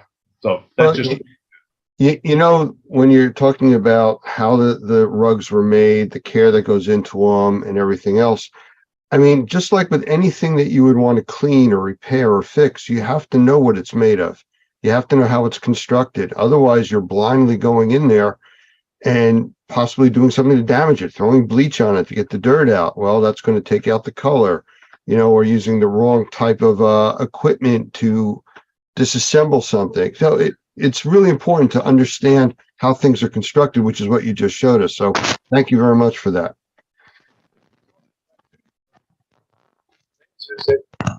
Whether it's a rug or whether it's your hardwood floors or anything, I know that you and I have had water damages in our home. As a matter of fact, today I'm getting all the CPVC plumbing removed from my deadgum house, so I don't want to come home to a flood. They're replacing all that stuff. Well, I've had floods in my house when we came home and it was wet, and you've had floods in your house too. And to know for the restoration contractor or the remediation contractor to know what it's made of before he starts just sawing into something is just really huge. You made an excellent point, Lance. That's a beautiful point. Yes, sir. Yes, sir. Well, let me ask you a question. If you were able to talk to homeowners and business owners, what would you tell them to do to protect their rugs or floor coverings, whether it's carpet or a throw rug type of a thing, oriental rug? Oh, that is a great question. You should know the answer to some of that, Katie. How to protect your rug? Well, I like to kind of refer to the American healthcare standard on this one, and you can kind of go one of two ways. You can go preventative or you can go corrective. A lot of people find it easier to just go corrective. You know, I'm going to eat this now, and if my pants don't fit, I'm either going to buy new pants, or if the doctor tells me to lose weight, I will. It's almost always easier and to your advantage to be preventative and cheaper. And cheaper, maybe a little more expensive in the short term, always cheaper in the long term to go preventative. That means taking your vitamins, get your butt out of bed in the morning and exercise, or do some sort of meditation or something and get yourself right for the day. Also, preventative is imagining in the future what's going to happen. Somebody's going to spill something. Somebody's going to find something you said so funny that their soda spews out of their nose. They're laughing so hard. Then you've got to deal with cleaning up. That's happened. That's why I said that. Well, and you're exactly right. We have the ability to think and to project ourselves into the future is really, really huge. Well, one of the components here that's so important is by showing people the reality of how things are done, how things are made, and how things should be. And now talking about the preventative compared to reactionary, that is a major issue with most people today. Nobody, and I say nobody, the governments particularly don't want to spend money preventatively. They don't budget for prevention. They budget only for reactionary. Unfortunately, a lot of people are exposed to that too. A lot of people are short on funds, so they're not going to spend money to fix something that isn't a problem as yet. What you're demonstrating to us is the risk to that and how much more it costs down the road. I guess the easiest example for most people to understand would be driving your car for 10 years and never changing the oil. Well, it seems to be running fine. I'll leave it alone. Well, one day the engine seizes and that, $10 can of oil just cost you $5,000 for a new engine. So, it's taking care of it now before it becomes a problem is so important.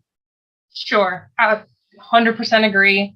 I highly recommend putting a protective coating on your textiles when they're new or freshly cleaned because of the simple buy yourself some time in case of a spill. Make your vacuuming more effective. You're going to vacuum anyway. You floss your teeth regularly, and your dentist knows when you don't. Your rug cleaner knows when you're not vacuuming regularly. So put the protective coating on there. It makes it almost extends to the point where it can save relationships in your life. Oh gosh, yes. Because at some point, your child might spill a chocolate milkshake on your dad's rug. And Is that what your child did? I think so. I think so too. And even though the rug was protected, there was a very brief moment that was captured. You could feel it, the tension in the air. Had that rug not been protected, I know what it's like to spot clean a protected rug and know what it's like to spot clean an unprotected rug. It's just a lot more difficult. And I don't know what the result's going to look like. But it was a timeout. Everybody stay calm. I need a paper towel. I need a spoon. I need a little bit of water on a towel. And the milkshake scooped right up into the towel. And within, honestly, about 2 minutes worth of work, we had that rug back to pre-loss condition. And there were no hard feelings other than the milkshake, the effort put into the milkshake, which you can't help. But stuff is going to happen. But you bring up a good point. A lot of times, people in there who are visiting with you in your home, they'll spill something and they'll never tell you. They'll just overlook it and hope you don't notice it or something. And now you've got some funky mess somewhere down the road that you got to deal with. Had that rug been protected properly, like you said, or at least have the knowledge of somebody that knows what they're doing in order to clean that rug or that piece of upholstery or whatever the case, those things are very, very expensive. And being able to take care of that.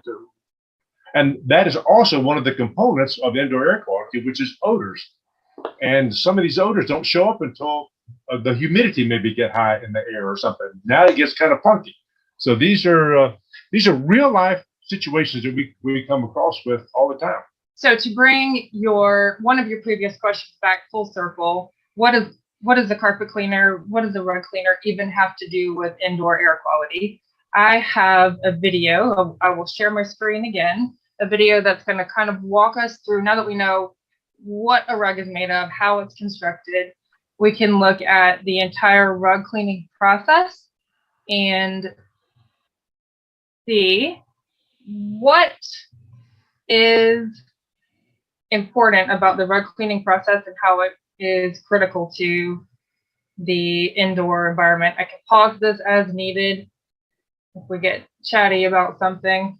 So this in our shop here's another war rug. Clearly we have a theme in my household because my husband was in the military, and this is not a true Afghan war rug. It was made in Pakistan. And the first, I do hate that. Let's go back. The first thing we do is inspect it just to be sure that we're all on the same page with the client, because no matter what kind of service you're providing, setting the expectation with your client on the front end always makes it easier to do your job right. That's the same way it is with mold remediation or anything we're doing at any company, whether we're doing mold remediation or carpet cleaning or upholstery cleaning, whatever. House painting, whatever it is. By the way, that's Andrew right there. That is my husband. By the way, this guy in this video is an Iraqi war veteran, a Purple Heart recipient, a man's man. He's not scared of nothing. And he happens to be my son-in-law, and I'm very, very thankful that he's part of the family. So the last little portion was the tumble duster, and this is compressed air, 125 CFM, 125, what else? PSI. PSI, man things, that's okay. And this is the dry soil removal that is critical to the first step of the cleaning process. Because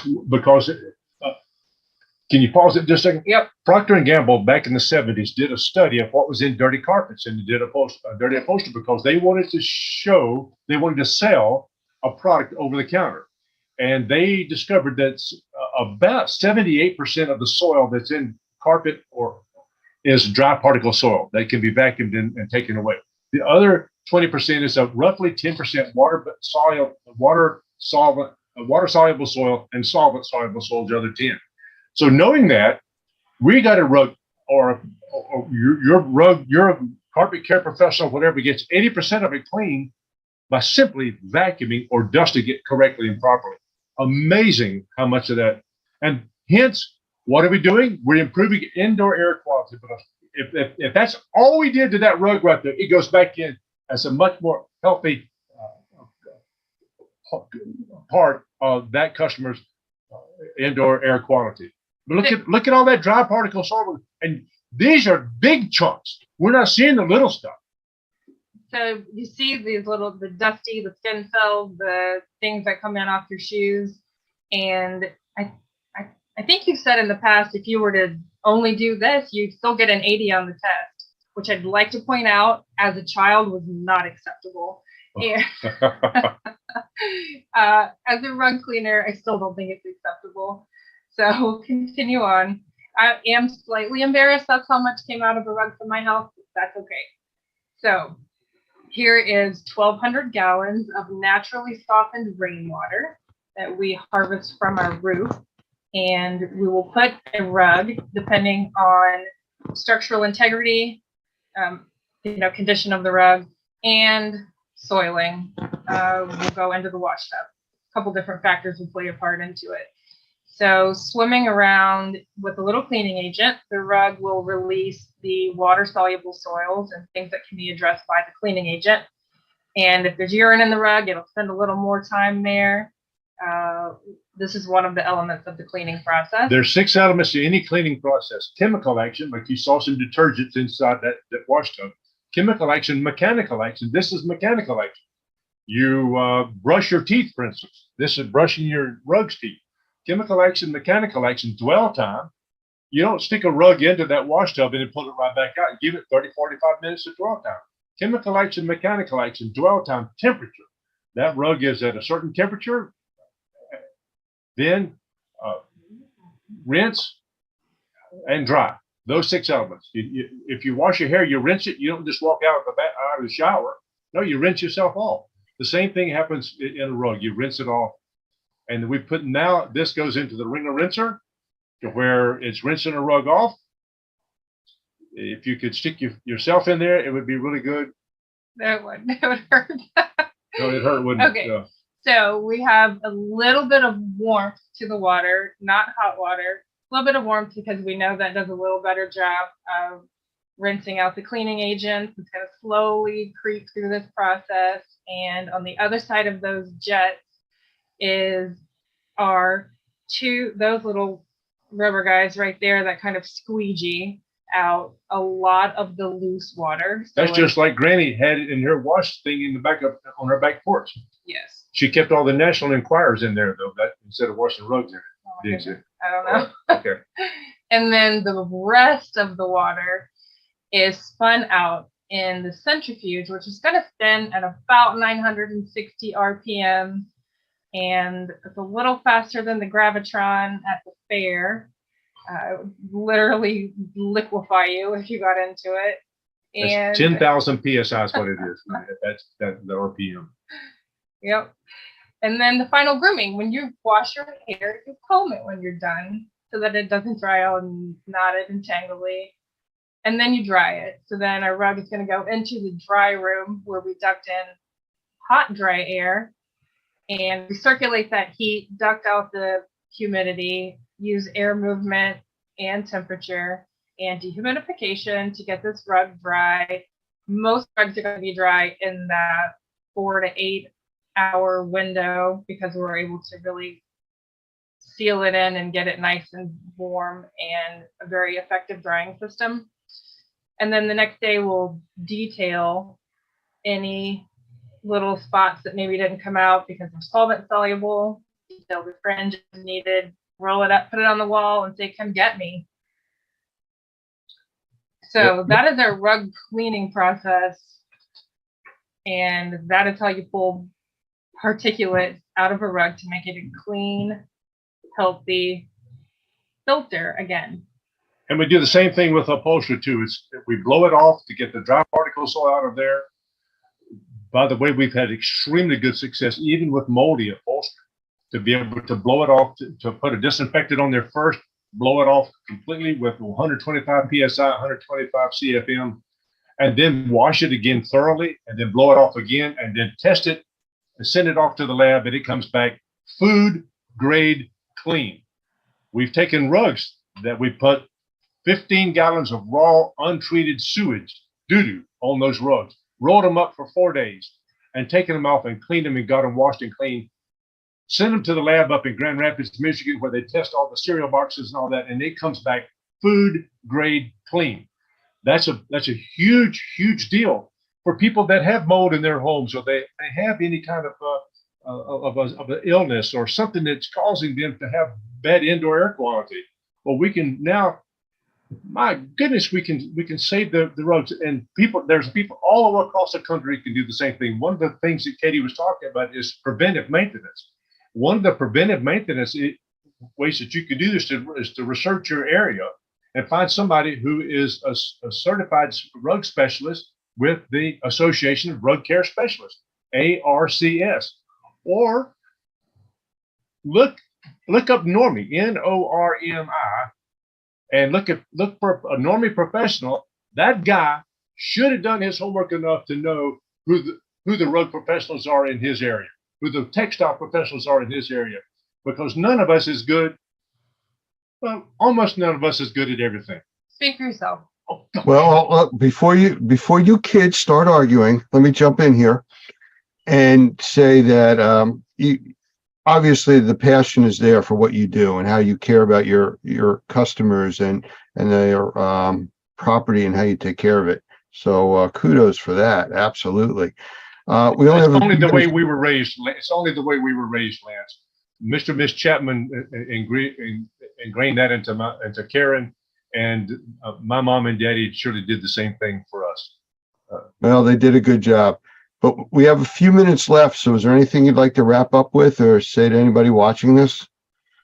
I just want to reiterate the fact that cleaning your textiles in your house impacts the indoor air quality of what you're breathing. Mr. Hoffman says that these cleaning techniques and all that are for people who like to breathe, and we enjoy breathing, and our customers enjoy breathing. And these rugs. Oh, I'm glad you put this up. This is from Shaw Industries, by the way. I'm not screen sharing Okay, right now. can you screen share it? I can. All right. I sure can. This is important.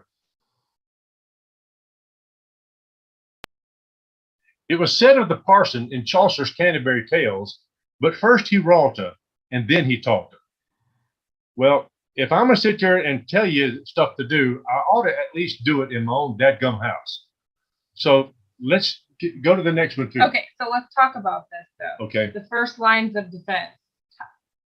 We always say vacuuming is one of the best ways of maintenance, but before vacuuming, what can you do to reduce or prevent the load of soiling that's going to be on your floor covering? And the 3 zones, as Shaw calls it, zone 1, 2, and 3, is get the moisture off of your feet first, and then something to collect the bulk of like a scrubby, bristly kind of Floor mat. Yep. And then something to get whatever might be left on it. So why does it keep going the same direction? That's okay. I'm sorry. Here. This is my front porch, and you see that I've got some rug pad that was cut wrong, so we use it out there. That's absorbing the moisture off from the bottom of my shoes. And you see that little scratchy little green rug mat. That's an AstroTurf mat. I want to scratch the stuff off the bottom of my dadgum shoes. Studies have shown it takes 15 steps to remove the soil from the bottom of your shoes. So let's accelerate that, please, and we can do that. And then another thing we do is we put a nylon walk-off mat there and put our shoes over to the side so that we're not traipsing that stuff all in our house. Why? Because my wife and I breathe about 3,000 gallons of air every day, just like you and Andrew and your babies don't drink quite that much, but everybody that's watching this video, you drink 3,000 gallons of air a day. And do you want to get it clean as possible for your healthy indoor environment? And fortunately, we're starting them off young at Pettyjohn's. But she needs to put the phone up and not talk to her friends while she's doing some work, though. You know, Katie, you had spoken earlier about that whole child labor thing when you were growing up. And Oh, gosh, no, I see this isn't really skipping a generation. Okay, just handcuff me now. You can go ahead. Friends and family, all of the little ones have been obsessed with vacuum cleaners, which is funny. Is it funny? I think it's in our DNA. But it goes back to these things here we're talking about here, Lance. These cleaning for health. Research has shown that if you can identify where the reservoirs or the sinks are in your house, or in your office, or in your car, or anywhere, then you can identify the pathways that that reservoir takes to get into your lungs or into your body, that a germ or a virus or a mold spore or something would get into there. Then you can interrupt that pathway and stop that from getting into your body. This is one of the beautiful things that Dr. Gavin McGregor Skinner is teaching people to become essential cleaning professionals. And by the way, during the corona, you remember we called some politician's office and told him that we cleaned the governor's rugs. And he said, okay, you're an assistant cleaning professional. So we got that designation early on. And how many times have we taken a rug and taken the ATP meter and before and after and seen the reduction in organic load almost non-existent? We had fun playing with that during COVID when everyone was hyper aware of ATP meters and organic load, and we tested a random rug out in our shop. I think it had urine in it, so we knew it was going to have a decent organic load to begin with. And when we were done cleaning it, literally right out of the centrifuge, we groomed it, we put it on the poles like you saw in the video, did another ATP swab on it, and did one of those cartoon eye rub things, did another swipe with another test, and it said 0. We were like, did you do it right? Unbelievable. No. Well, I'll tell you what, I want to interrupt you here because I think you're giving away all the secrets to part 2 of Pettyjohn Cleaning here. So we're just about out of time for this segment. So if we can wrap this up, maybe we'll do another segment in the near future and go into some more detail on that. Well, fortunately, this business is in our blood. My granny lived at 25 Liley Street in Somerville, Georgia, right across from the Bigelow Sanford rug mill. And she babysitted all the children for the executives of that place. My uncle was a dolpher there. Both of my aunts worked in that rug plant. And my daddy's PhD is in organic chemistry, for crying out loud. And he worked at DuPont for 35 years as a senior research chemist with them, and developed a lot of different textiles that we use today, as a matter of fact. And fortunately, it's in our blood, but also a respect for the people who made this rug is in our blood, and respect for our precious customers is in our blood too. We're not here. John Donne says, no man is an island unto himself. We're not here by ourselves. No, we're part of the whole. And what we do impacts people's lives. And that's the beautiful thing about Normie, is that Mr. Hoffman and you, Lance, and Roger, and all those guys, and David, and all those guys out there are preaching this sermon over and over and over again. And it's taking. I think our society and our culture is really beginning to develop a huge appreciation for proper indoor air quality. And thank you, Lance, for what you've done and for allowing us to look under the sheets to see what's going on at Pettyjohn's too. Well, Katie, Robert, I thank you very much for spending this time with us. Very educational, and maybe we'll do this again with the part 2. Well, that'd be fun. Thank you. Thank you so much, Lance. Thank you, Lance. Take care.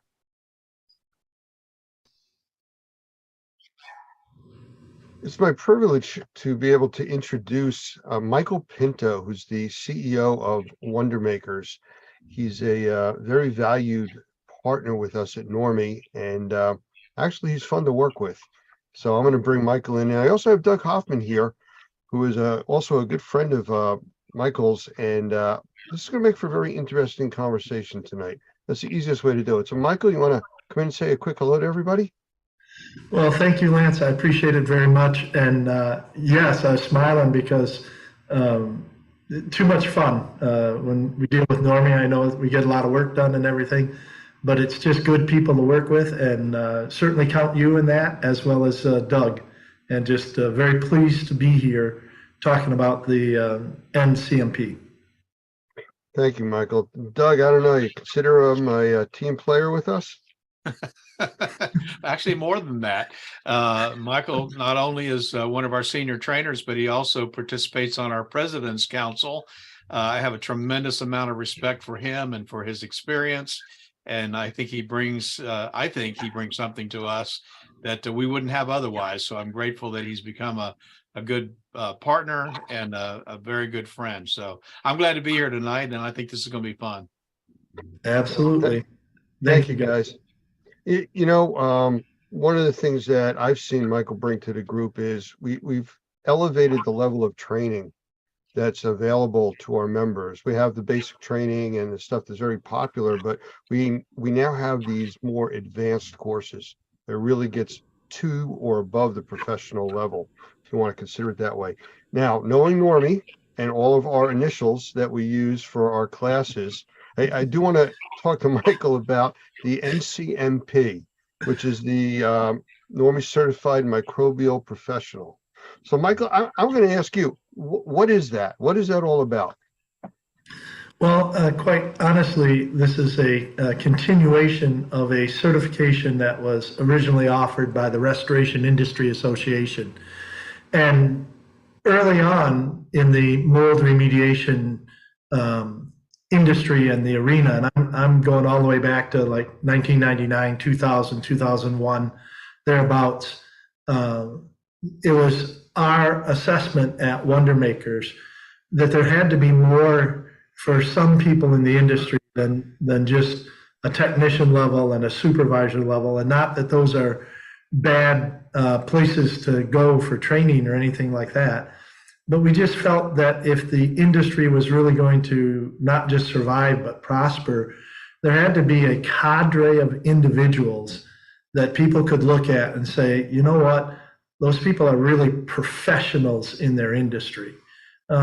Very similar to, a master carpenter or, an engineer or somebody who's got some real experience. And that's what we tried to do at Wonder Makers when we developed the certified, originally it was certified mold professional, but now with Normie, it's the certified microbial professional course.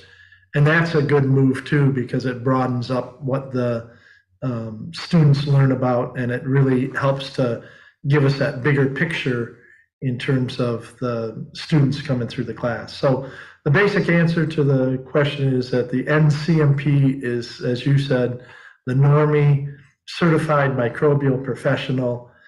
And what we're trying to do is elevate the knowledge of the individuals who come through that class so that they're more well-rounded and they're able to be the sort of person that if I have a question that just is really a tough one in the industry, that's the sort of people that you go to, the NCMPs.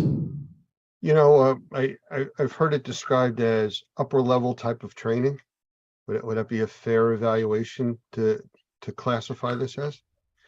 Absolutely. And the reason that we would consider it to be upper level is that there's actually some prerequisites. And I know that can be dangerous, if you will, because it potentially limits the people that can come for that training.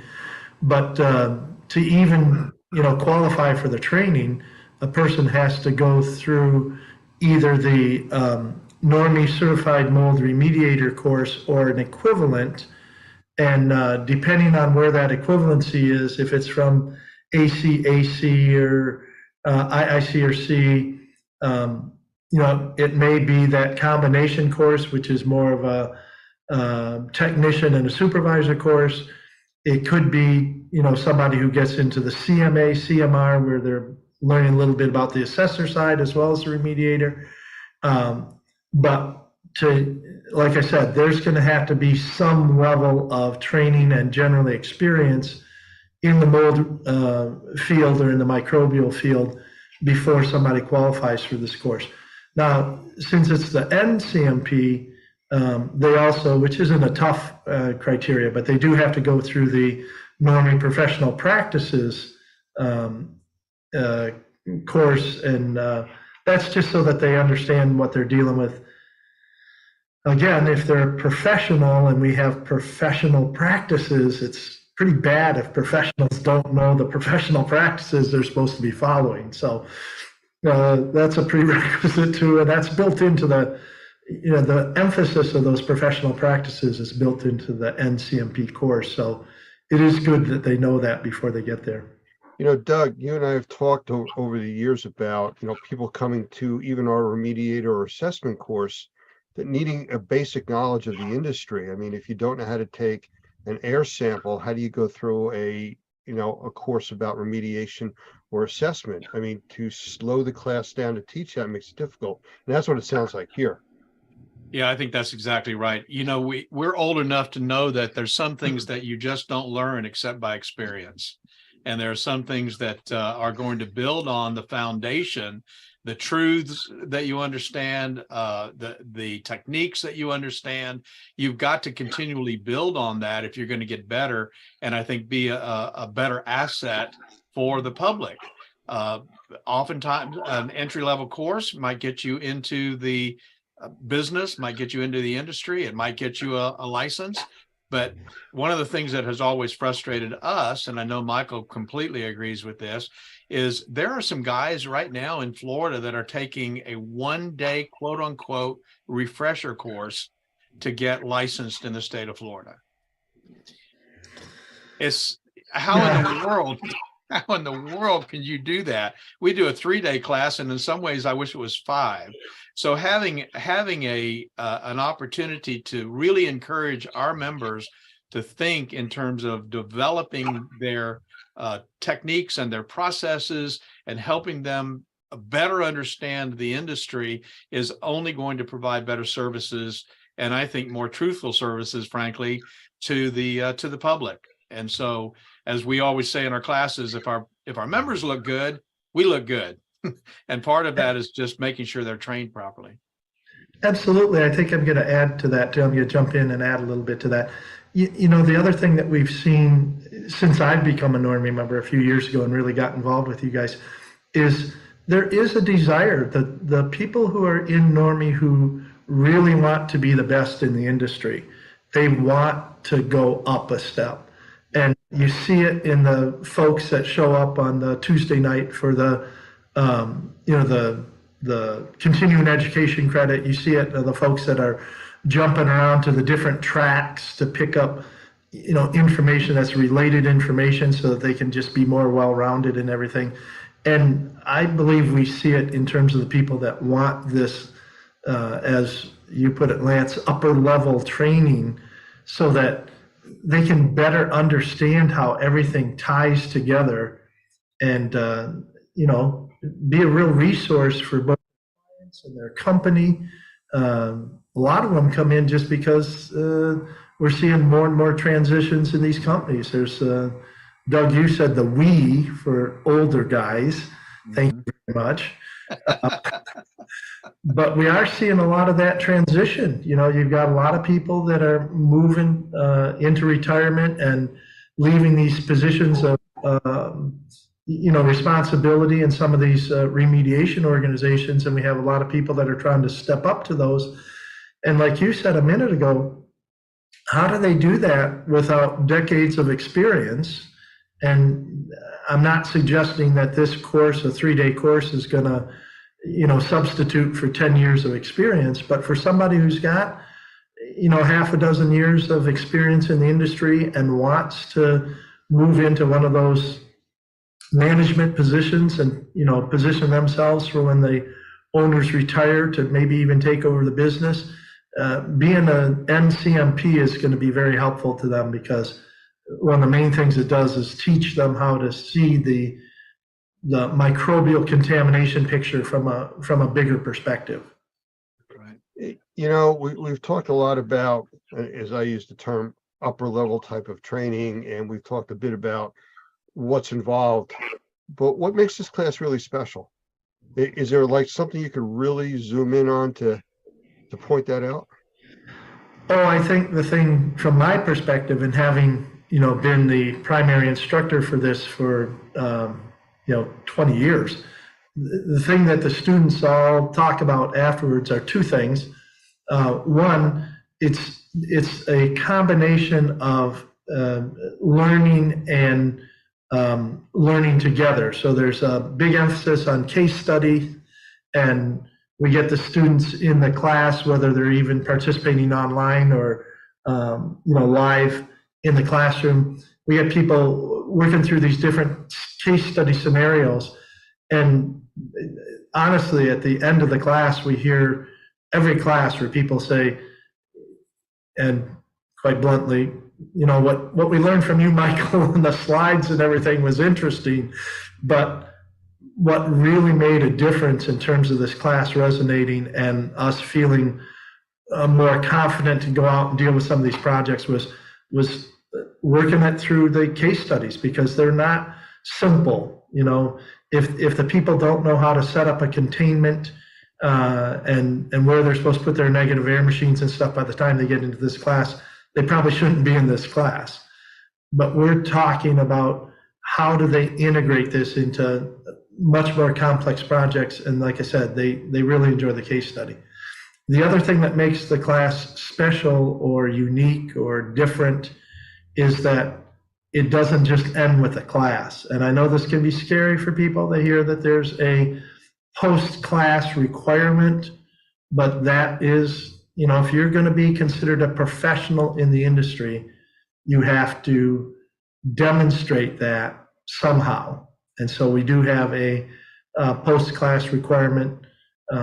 We call it a capstone, but there's a lot of different projects that people can take on as part of that class afterwards to show that they're actually the upper level in the industry. Okay, you can't get away that easy with just saying post-class requirements. You got to give us a little bit more about that. What's really involved with this, and how does it enhance what was taught in the class? Well, again, if you're going to be a professional in the industry, then you need to have a profile in the industry, right? You need to be recognized as somebody who's got this expertise.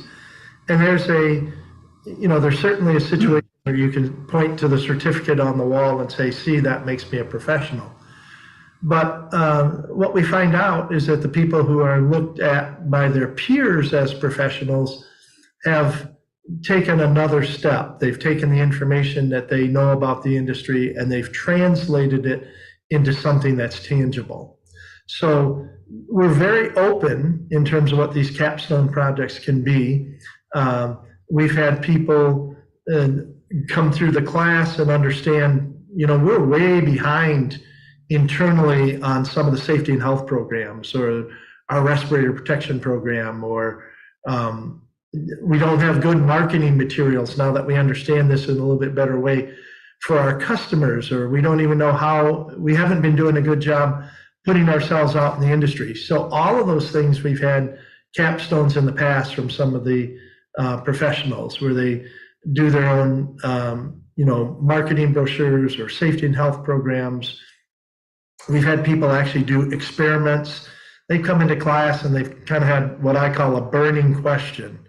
And this one gentleman just was totally fixated on the whole idea of the 10 square foot rule, which came from the New York City guidelines. And he was very much reflecting my attitude, saying, well, if it's 9.5 feet, does that make it like less dangerous than if it's 10.5 feet? What if it's 1 inch, right? And so he actually did an experiment. He set up a containment area and did removal of less than 10 square feet. It actually turned out to be about 6 square feet of mold contaminated material under controlled conditions, and then did a lot of sampling while he was doing that to show what the impact was. And you know what, if you don't use your standard remediation techniques like negative pressure and HEPA vacuums, and the New York City guidelines say that you can just, take a piece of drywall and cut it out, right? And he pretty much proved that to be false. Now that was I don't want to say way more, but that was on the kind of the top end of what somebody might do for a capstone project. A lot of them will actually just take their information and dig into one subset of the microbial industry, and then even write it up for an article for some of the technical journals or for the trade journals and stuff. And regardless of what they decide to do, two things are important in terms of the post class requirement. One is that we work really hard in the class so that by the time everybody leaves, they know what they're doing. And then if they already know what they're doing, we can also help them in class provide the resources and the guidance and the encouragement they need to finish that up after class, so that they do class, they do their test, but more importantly, this capstone project is what starts to set them apart. If it is an experiment or it is a document that gets translated into a journal article or something like that, it also raises their profile and helps them to be recognized as a professional, not just by normie and those of us that are kind of in the know, if you will, but all of a sudden it starts to bring them some recognition from their peers in the rest of the industry. So, what I'm hearing from you talk about this, it sounds like, well, let's look at the government as an example. A lot of the government entities, they have to put a magical line, of what level is good, what level is bad. It's not a floating thing like radon, 4 picocuries per liter, 3.99999 is okay, but 4 is bad. Same thing with the 10 square foot rule. To me, it sounds more like this class is a collaborative environment from all the people with all their experience being there. Well, it's a collaborative class run by a dictator, but yes. I mean, it is, there's structure to it. You have to be careful with that. And again, I think that's one of the reasons that you see individuals like myself and Doug being the primary instructors on that class, is because, we have to have the experience in the industry, but also as instructors to know how far to let that run and then when to rein that back in. So, yeah, I would say it is a very collaborative experience, but it's under guidance of the instructors. So let me speak to that for a second, if I could, Lance, because I think this is really fascinating, and maybe this is kind of down into the weeds. Hopefully it won't be. But one of the things that we know about training, and this is why I love so much being able to work with Michael, because there are not a lot of trainers that understand this. There's a very big difference between teaching high school students and teaching adults. And part of the difference is that high school students don't know anything. Sorry, high school students, but they just don't know anything. And so they're sitting there listening to someone lecture to them, and they're hopefully listening and learning something that they don't know anything about. With adult learners, what you've got is you've got guys that are in that classroom who need to contribute and want to contribute and should contribute to the discussion because of the experiences that they've had that the trainer maybe hasn't had. So having someone at the head of the class like a Michael, who knows the industry inside out, has got a tremendous amount of experience, but is still delicate enough to respect and honor the input that those students are going to have, makes the class, and as a term you said, kind of collaborative, but as he said, with a dictator. But that's how that happens. There are not a lot of teachers that can do that. Well, and I want to follow up on that, Doug, and I say this in all humility. When I'm teaching that class, I learned so much, and one of the first admissions that I make to the students is that I am not a remediator. All right, I don't go out and tear buildings apart on a daily basis, and quite honestly, other than being out there, for the post remediation or doing sampling and or, sometimes getting out over the course of, multiple decades and actually getting my hands dirty just for the practice of it. I'm not a remediator. And so, and I never have been. I haven't been a contractor. I'm a consultant. I'm a trainer. I'm, a recognized professional. I'm an educator in the industry. But I have to tip my hat to the people who go out and do this every day. And by the time they get into this class, we generally, as you say, Doug, we have individuals that have a lot of experience and with the right coaching are willing to share what they know, so it does become collaborative. And sometimes it takes a half a day for people to warm up and understand that, we've got, I'm sorry, this is going to sound woke and horrible. It's a safe space for them to, open up and share their ideas and stuff. But I was using that term well before it was fashionable. Well, it sounds like it's a extremely packed 3 days, and I guess that's one of the reasons that you have the post-class type of work. But it doesn't though sound to me like it's drinking from a fire hose. A lot of these classes where they pack so much information in. So, Doug, I know you've talked about that kind of stuff in a long time, and you've seen Michael teach this class several times. The flow rate, I guess, would be the best way to describe that. Comfortable? Yeah, I think that's that delicate balance that I was talking about, as somebody who really knows what they're doing from a training standpoint, being able to give that information out in a way that it can be absorbed, but then start to see when the eyes are glazing over and take a break, And sometimes that just takes experience, just teaching experience and understanding how the classroom works. It is a lot of information. One of the things that we've really tried to do is to make sure that they have in their hands all the slides that we've discussed. They can take copious notes, obviously for an exam that would follow, the certified proctored exam that would follow. But I think the idea is that being able to gauge the climate of the class, that's just something that, as I said, not a lot of people are able to do. But that's why one of the reasons I'm so happy that we've got Michael on board, because I think we have several trainers like that, and they're not easy to find. Well, thank you for the compliment. What I will say is that it's real work to teach that class too. I mean, to be an active listener, it takes as much energy as to be an active speaker. And each class is different, more so than the mold technician class or even the sensitized individual classes that I teach.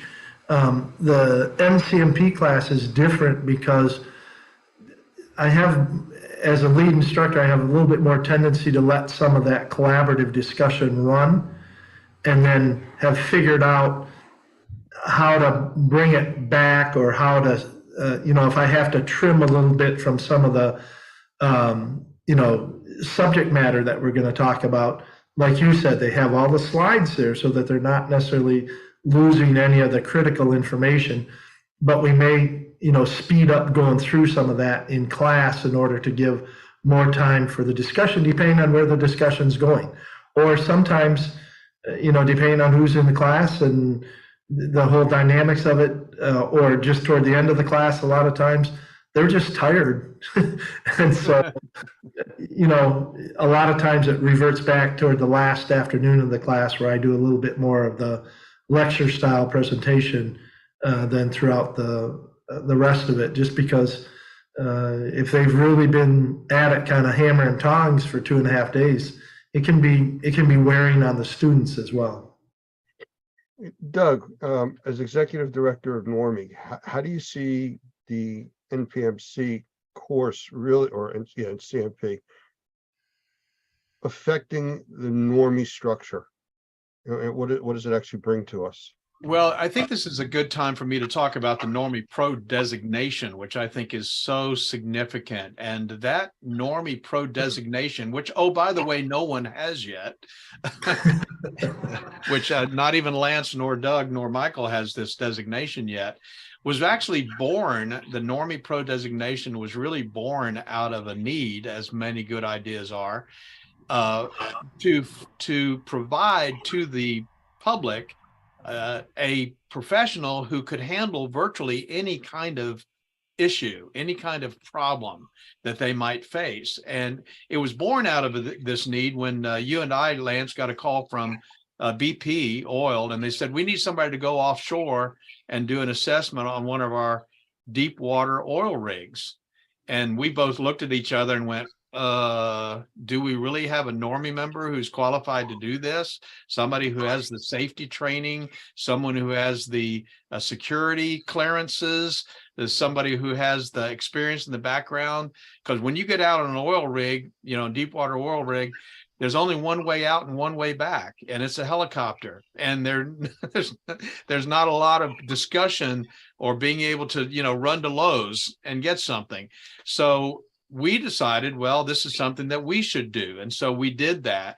But out of that was born this idea of how do we get our guys to a master level? I think everybody's very familiar with what that terminology is. ICRC talks about that, and others. How do we get our guys to the level where they can handle even those kinds of jobs? And so our dream was, and our goal was, which is now coming to fruition, was to have enough advanced training where we could have the designation Normie Pro, and we could give that to individual in the Normie membership who had the training of sensitized individuals, regular CMA, CMR, understood how to deal with formaldehyde, understood building sciences enough to be able to deal with air infiltration issues, knows what a blower door test is, knows how to spell a manual J, has had the advanced microbial professional classes. How do we put all of that together and say, this guy, this lady, we're going to give this designation to Normie Pro?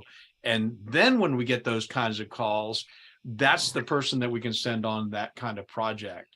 So the Normie Pro designation, which again, I say nobody has, we're still working on that. We're hoping that by the end of the year, with the help of the President's Council, we'll have some very specific criteria so that folks can get there and get that designation. And we have some now that I think we could get pretty close, may already be there, to be able to have that designation. That's where Normie is headed. We're going to set the standard for the highest level of professional training that's in the market today. And I frankly just don't believe anybody else has been doing that like we intend to. And with Michael's help, with the President's Council help, I think we're going to create something that this industry has needed for a long time. And again, I just love jumping in on what Doug lays out as the foundation here. Truly, this NCMP class, one of the main ideas behind it is to help people see microbial contamination from a much broader perspective. And that was some of the stuff that you were talking about, Doug. There's great pieces of equipment and there's good things that we can steal, if you will, from the radon industry, like Lance had referred to earlier. And there's things on the asbestos side, there's things in the safety arena, there's things from all these different industries, general indoor air quality. And the more we can get people to think about it in terms of concepts and how these similar concepts can be applied to a project, but when we're faced with a potential problem, we don't have to be restricted to trying to find a mold piece of equipment or something, right? We can see it from a bigger perspective and reach out and realize that, hey, there's things from the indoor air quality arena that we may want to put in here. A great example, just if I can be a little bit, suck up just a little bit, is the ionizer for the tail of the negative air machine that's available, the PRVK, right? That's not really a mold remediation piece of equipment, or that's not an idea that really came from the mold remediation arena, but it's an idea that fits the mold remediation arena really well as asbestos abatement and lead and just air cleansing, air washing when you're doing whole house cleaning. It's a technology that we're bringing over from somewhere else, and people need to understand a little bit about how that interacts and can be used in so many different arenas. So I'll give you one, if I can, Lance, I'll give you one insight into some of the things that are going to be different in this particular class and some of the other classes that we're doing. In fact, at the new CMA CMR class that we're going to teach next week, we're going to introduce the concept of air washing, low pressure air washing, which is something we've never done in our training before, but it's brand new. 2023 for us is not new to Michael. Michael knew what it was. In fact, he helped me helped me understand how we could fit it into our training program. But I think the point that I'm making is that our classes hopefully will stay up with the industry, and in some cases maybe stay ahead of the industry. And that's why they're constantly changing. You come to a CMA CMR class that we do today, it's not the same class that we did before COVID.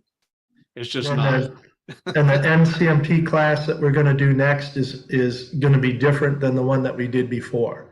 Yeah. And the other thing I would share there, Doug, and building on that, is that the only way we stay at and above where the industry is to rely on the people that are working in it every day. That's right.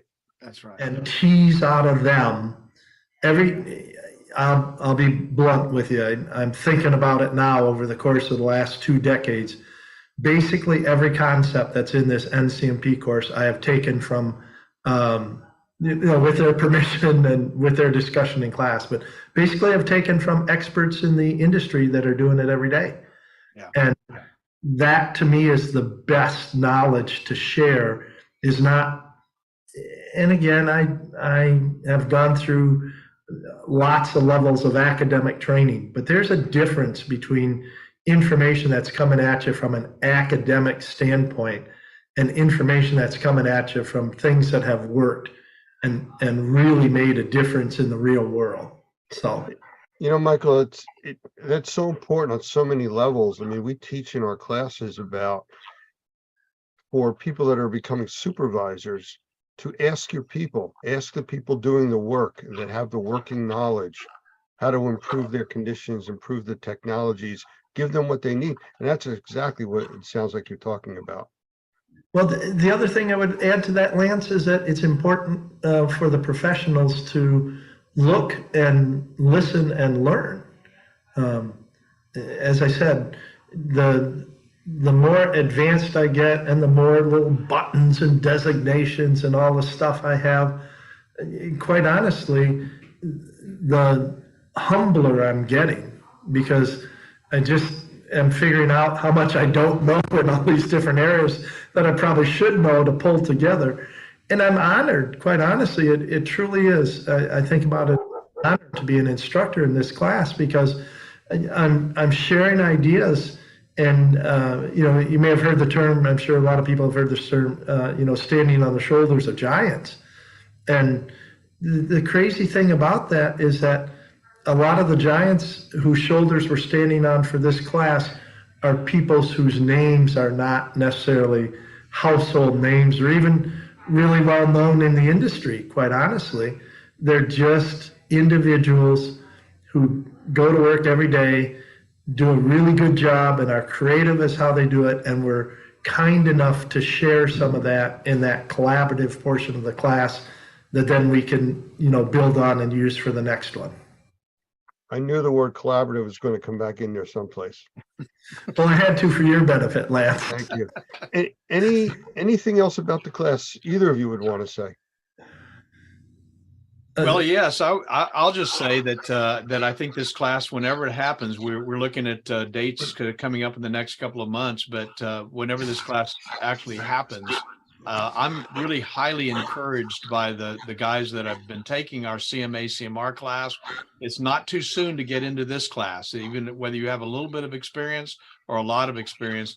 I think if you've been trained by Normie and you have that basic foundation CMA CMR class, this would be a very, very good class for you to take. I want to add something completely different, and that is that our experience in this class is that it's challenging. It's a fair amount of work and everything. That shouldn't necessarily scare people who want to be professionals. But probably the biggest thing is it's fun. And the people that come through this class, talk to me even years and decades later about the relationships that they built in that class and their team when they were on their, because we divide them up and then put them in different teams at different points in time for the case study and stuff, and how they got to know some of the other people in their class. And a lot of those, believe it or not, in 3 days become friendships and professional relationships that they hang on to for years and decades. And just, it's one of those things where if you're a professional in the industry and you start to see yourself as a professional in the industry, you want to hang around other professionals in the industry. You have that desire to want to learn from them and share with them. And so we see this, and we see it happen in a very fun way in the class. So the fun factor is actually quite high as compared to some of the other ones like the CMA, and not that that's not a fun class, but there's so much basic information that's getting across in some of these other classes that you don't quite have the same ability to allow the students in class to express themselves. And the collaborative nature and the case study nature of portions of this class allows some of those personalities to come out. And basically it just usually turns it into a pretty fun class. I think listening to the two of you, and we've talked for probably close to 40 minutes already, the way I would just sum up what I've heard is 2 words: upper level. Yep. I think that does it. That says it all. Gentlemen, anything else? I think we've covered quite a bit of information here tonight. Well, I'm just really appreciative of having the opportunity to chat with you and with Doug all at the same time and everything. And I would encourage anybody who's even, remotely curious to dig into it. And they can certainly call Normie and talk to Doug about it. They can, get the referral. They can chat with me about it. I'll be happy to spend more time explaining it. But it's a great class. I'm looking forward to having the next crop of people come through it. And I'll just tell you that I'm excited to say that we've updated our website at training.normie.org to incorporate information about this class, the NCMP. Now, one of the things that's kind of unique about what we're doing these days is that this is going to be a trademarked designation, which means it's based on Normie training, and the NCMP cannot be used by anybody unless they've been trained by us. And so I think that's an additional level of credibility that you're going to get in the marketplace if you're in the industry that you'll not get anywhere else. And I'm just grateful in a very big way to Michael and what he's been able to bring to the team.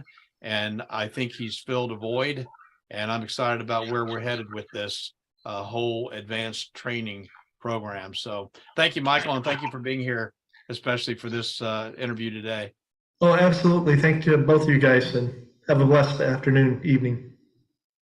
Michael Pinto, CEO of Wonder Makers, and Douglas Hoffman, the Chief Executive Officer from Normie. Thank you both for being here. Thank you. Yep.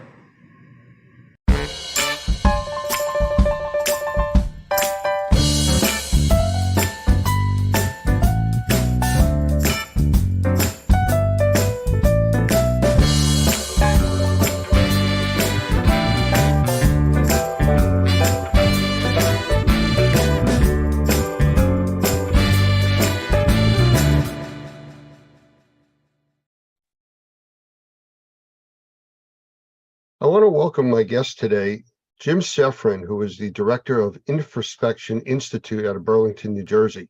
He's also a level 3 thermographer, and he is qualified as an expert witness to testify in court on thermography issues. So Jim, welcome. Thank you, Lance. It's a pleasure to be here.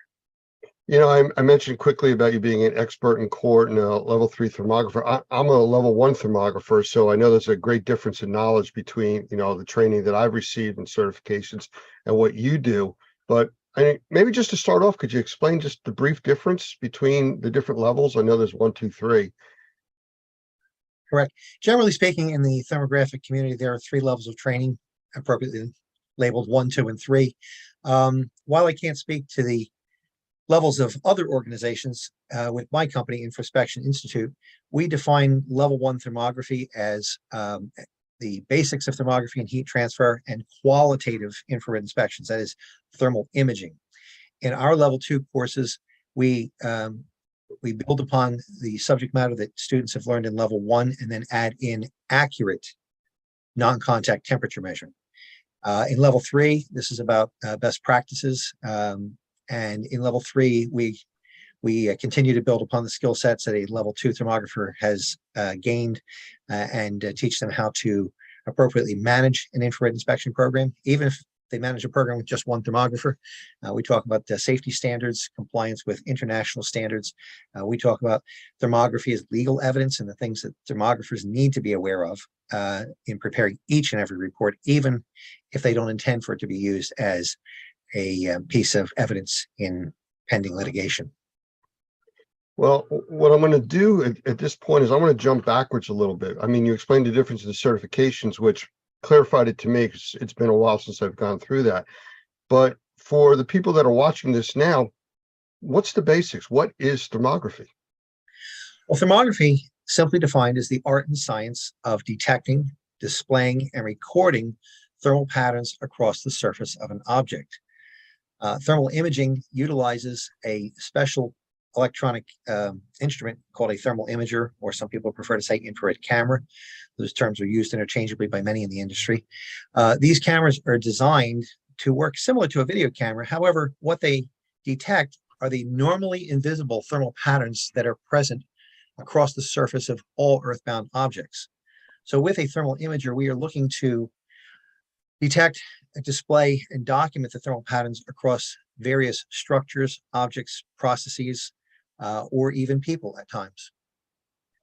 My understanding from when I went through the course and the way I've explained it to people in the past is that regular photography is what the camera sees, visible light.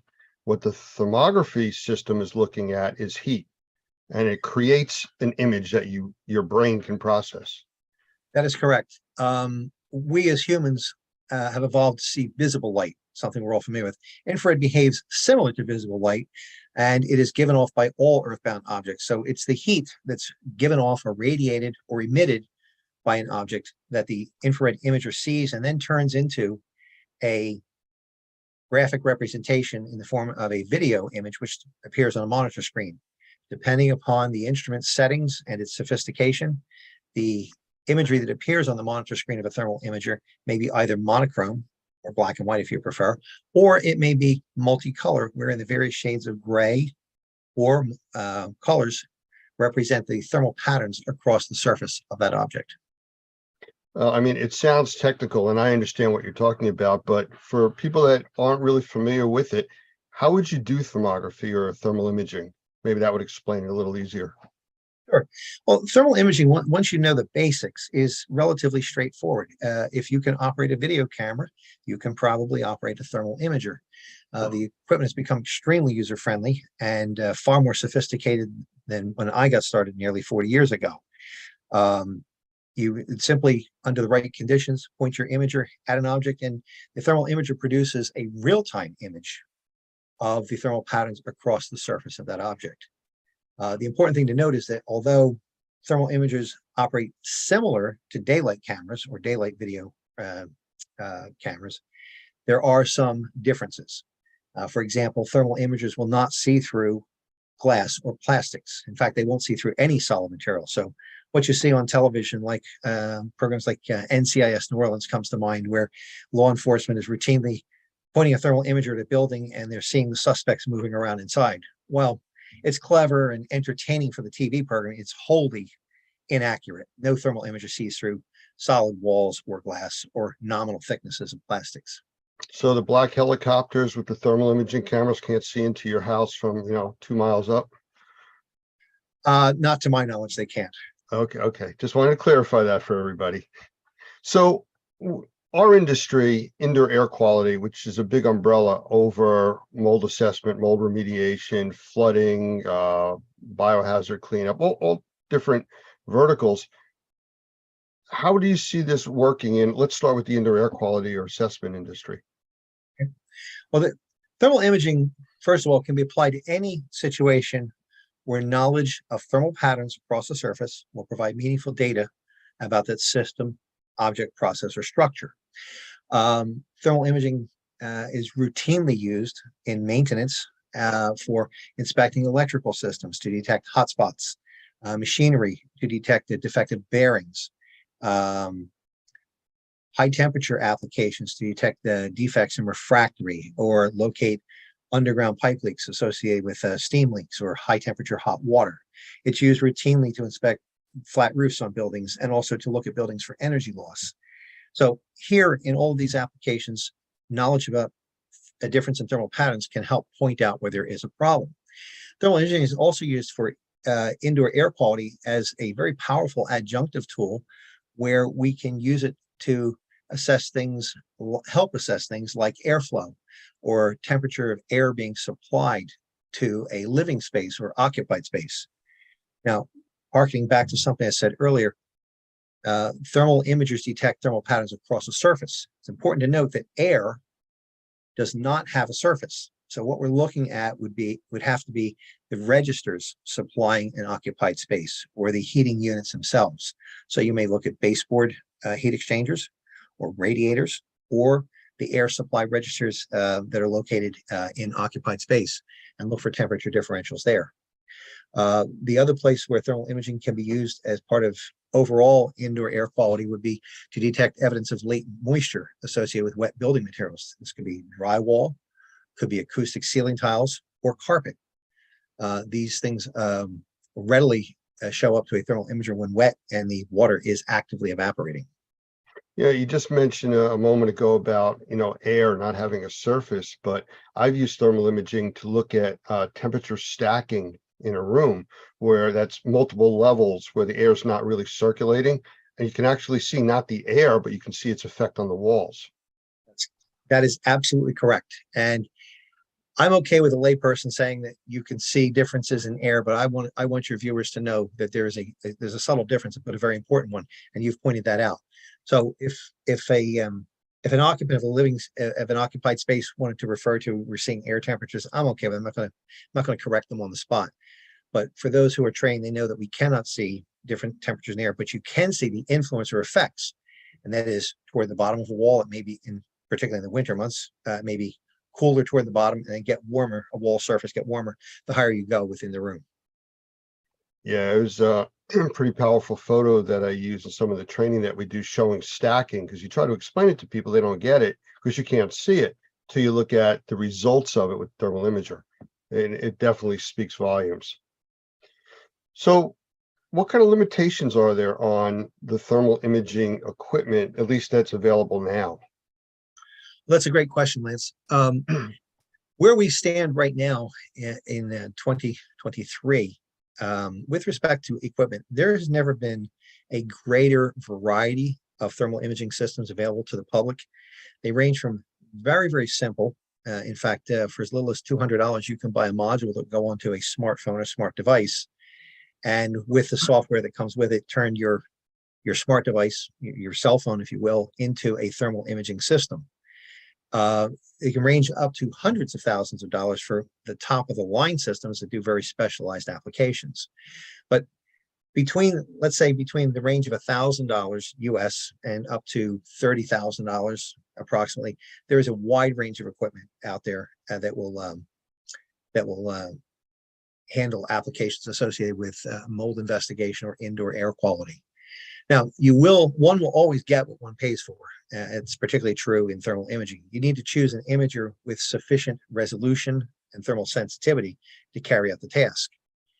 A imager which retails for $1,000 may be adequate for something of large size in close proximity, maybe 6 to 8 feet of imaging distance, but it's not going to be adequate for picking out fine details from the exterior of a building from a couple hundred feet away. I remember when I got my first IR camera, and it was 18, 19 years ago. I paid over $13,000 for it. Recently, I had an issue with it, and I called about getting some service, and I was basically told that it's too old, we can't fix it. But if you want to send it in, it would be $2,500 for us to evaluate it. I went and bought another camera for $500 to do a quick job that I had to do. Right. And that's very typical of this business. The prices have fallen precipitously over the last 20 years. And meanwhile, the quality of the instrumentation has gone up. But concurrent with it, the falling prices across the board, due to advances in technology, manufacturers have come up with different price points for lesser quality instruments that are available. So now it's basically pick a price point, and there's probably an imager to meet your budget. But you'll find that for indoor air quality, for people who are serious, if you've got between $3,000 and $8,000, there is a lot of instrumentation available to you. And I think it's important to know, I don't sell instrumentation, and I will tell you that I teach people how to use it properly and within the limits of the subject equipment. But price is also a moving target, and I just give some generalities on giving people an idea for budget. Our family of companies have just acquired at least 3 imagers in the last year, and I think we bought equipment that was around $15K by the time we were done, because we added additional lenses so that we would have different fields of view with the same instrument. It gives us greater capability. But that's probably more horsepower than people need for your average indoor air quality inspection. Well, that was one of the things that I considered when I bought my camera years ago, that I was a level 1 thermographer, and I was basically looking at heat patterns on surfaces for mold assessment, mold remediation, indoor air quality issues. But I went for the better camera. It was a few $1,000s more, because if I went further on in the industry into temperature measurement for engineering purposes and design and stuff like that, I would have had to go out and buy another camera to do that if I didn't get the upgraded one. So I took that into consideration. You know, yeah, I bought the Lamborghini to drive to the grocery store to get the loaf of bread instead of the Volkswagen. But, you know, at the time, it made more sense to me to do that. Absolutely. And we are faced with a similar thing here within our family of companies, where we oftentimes are looking not only at what is our most immediate needs, but what could we do additional with this instrumentation. So we tend to buy a level or two above our most basic needs always. I got to get into the weeds on a question here that it was a big thing quite a few years back, where a lot of the cameras that were being produced couldn't be exported out of the United States until the manufacturers made a change in the speed of the cameras. Is that still an issue? Let me take apart I think it was 2 questions. So let me take each one in turn. What you're referring to are regulations on the import or export of infrared technology. And what you are at present, back then and still to this day, if you have an imager with a frame rate of 30 hertz, which is considered real time, you cannot export that or take that instrumentation beyond the borders of the United States without authorization from the U.S. Department of State. If you do, you can wind up in very serious trouble. In fact, it's a felony. The change that you are referring to is that some manufacturers came out with imagers that had a frame rate of 9 hertz. 9 hertz is not considered real time, and it is not covered by such restrictions. Those can be exported readily without an export license. Now, the difference between a 9 hertz imager and a 30 hertz imager is if I were holding a 30 hertz imager right now and I were to pan it across the wall, I'm going to see a real-time image with no smearing, no ghost trailing. However, if you have a 9 hertz, depending upon how it's put together and its processing of signal, as you move quickly, you might get a comet trail or smearing until the imager slows down or you hold steady. So 9 hertz there's nothing wrong with a 9 hertz imager. Hundreds of thousands of these instruments have been made and used here in the US as well as throughout the world. But a 30 hertz imager is an imager where if you're doing a lot of things in motion, or you're walking, or you don't want to have to move as slowly, as you pan across a wall, then the 30 hertz imager would be for you. So I would caution anybody who has an imager that if you were looking to do any work outside of the U.S. boundaries, that you make sure that you understand the rules before you take it out, or get permission if you have a 30 hertz imager to take it beyond the borders. I guess the quick question that people are thinking about is why, and my understanding was because of it could be used as a targeting system for weapons. It has to do with military technology. It's considered a high-end technology, it has military uses. And there've been a couple of instances where people have been up to no good, have tried to take sensors outside of this country, and they've gotten detained at the borders by law enforcement authorities. So I'm always mindful of this, because if I'm going to the big house for any reason, it's not going to be for taking an infrared camera across U.S. lines. It'll be for something worthwhile, I promise you. I actually got stopped once going through TSA security with a camera. They saw the case. It looked like a handgun case. They wanted to search it. They opened it. They searched it. They wanted to swab it, with gunpowder residue detection and stuff. And it was fine. They had no idea what it was. I had to explain it to them, but it was only once I had an issue with that. I suspect that's probably some time ago, because so many people are carrying imagers through onto airplanes. In fact, I'm going to be taking 2 or 3 next week for a class I'm teaching. I'm going to Kansas City for an on-site class, and I'll have 2 or 3 in a duffel bag. And I think that TSA people nowadays have probably seen an imager at least once a shift. I can't imagine that it's all that far into them. But for those who do travel, it's always a good idea to have a battery with your imager if you're boarding a plane and taking this as a carry-on, so that in case you are asked to fire it up and prove that it really is a thermal imager, you can do so. Interesting. I always had the batteries with it, but just never for that reason. But good point. All right. So in my world, indoor air quality and mold assessment remediation, we have standards of practice, professional practices. Are there current accepted standards for thermal imaging? The answer to that question is yes, there are. There are many, actually. My company, Infraspection Institute, actually publishes perhaps the largest inventory of applications and equipment usage standards pertaining to thermography. We have standards related to infrared inspections of electrical systems, mechanical systems, building envelopes, flat roofing systems, boats and recreational yachts, horses, photovoltaic systems, just to name a few. We also publish standards on proper use of the thermal imager, and all of these standards are taught in our courses. Those standards are also available for purchase by lay people or people with an interest in thermal imaging, and they can be accessed through the Infraspection Institute website through our online store. They're available for immediate download. Very reasonably priced, I might add. I say that because I'm a practicing thermographer, and I've seen standards published by ISO and other international entities that retail for as much as $200 to $300 each. Ours are nowhere near that in price. Weren't you at one point involved with writing some of the standards? I've been a co-author of most of the standards that are in place. I'm responsible for the content of the 13 or so that Infraspection publishes. I also am a member of ASTM International and have been since 1985, and have helped to co-author the standards that are published by ASTM.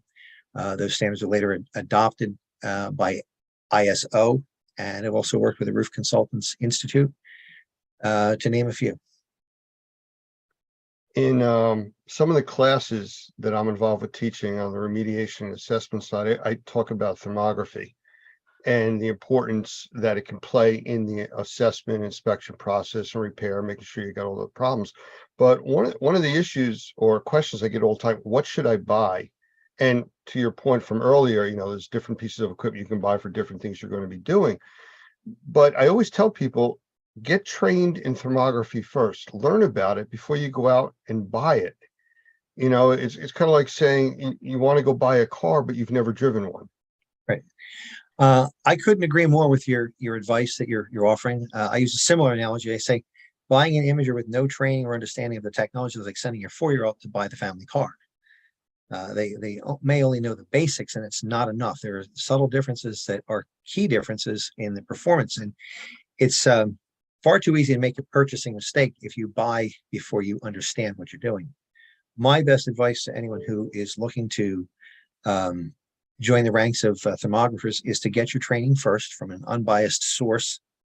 And then when you see the different applications, it may change your mind about what instrumentation that you are going to buy, or you may see other business opportunities with respect to infrared inspections that will dovetail nicely with your existing business that would lead you to buy a different piece of equipment. My best advice is do not rely solely, if you're not experienced, do not rely solely upon web advertising or web pages.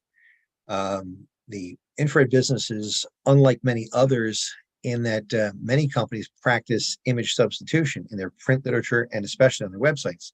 That is, they'll take the imagery from their highest quality thermal imager and put it onto a web page for a much lesser capable imager. So it's like getting it's like going into a car dealership and ordering a Corvette, and when you arrive to take delivery, you find, if you're old enough to remember them, a Chevette in its place. And you say, wait a minute, that's not what I ordered. So, well, come on, they're both vets. I mean, they're both modes of transportation. There's photographs in the literature we shared with you are just for illustrative purposes.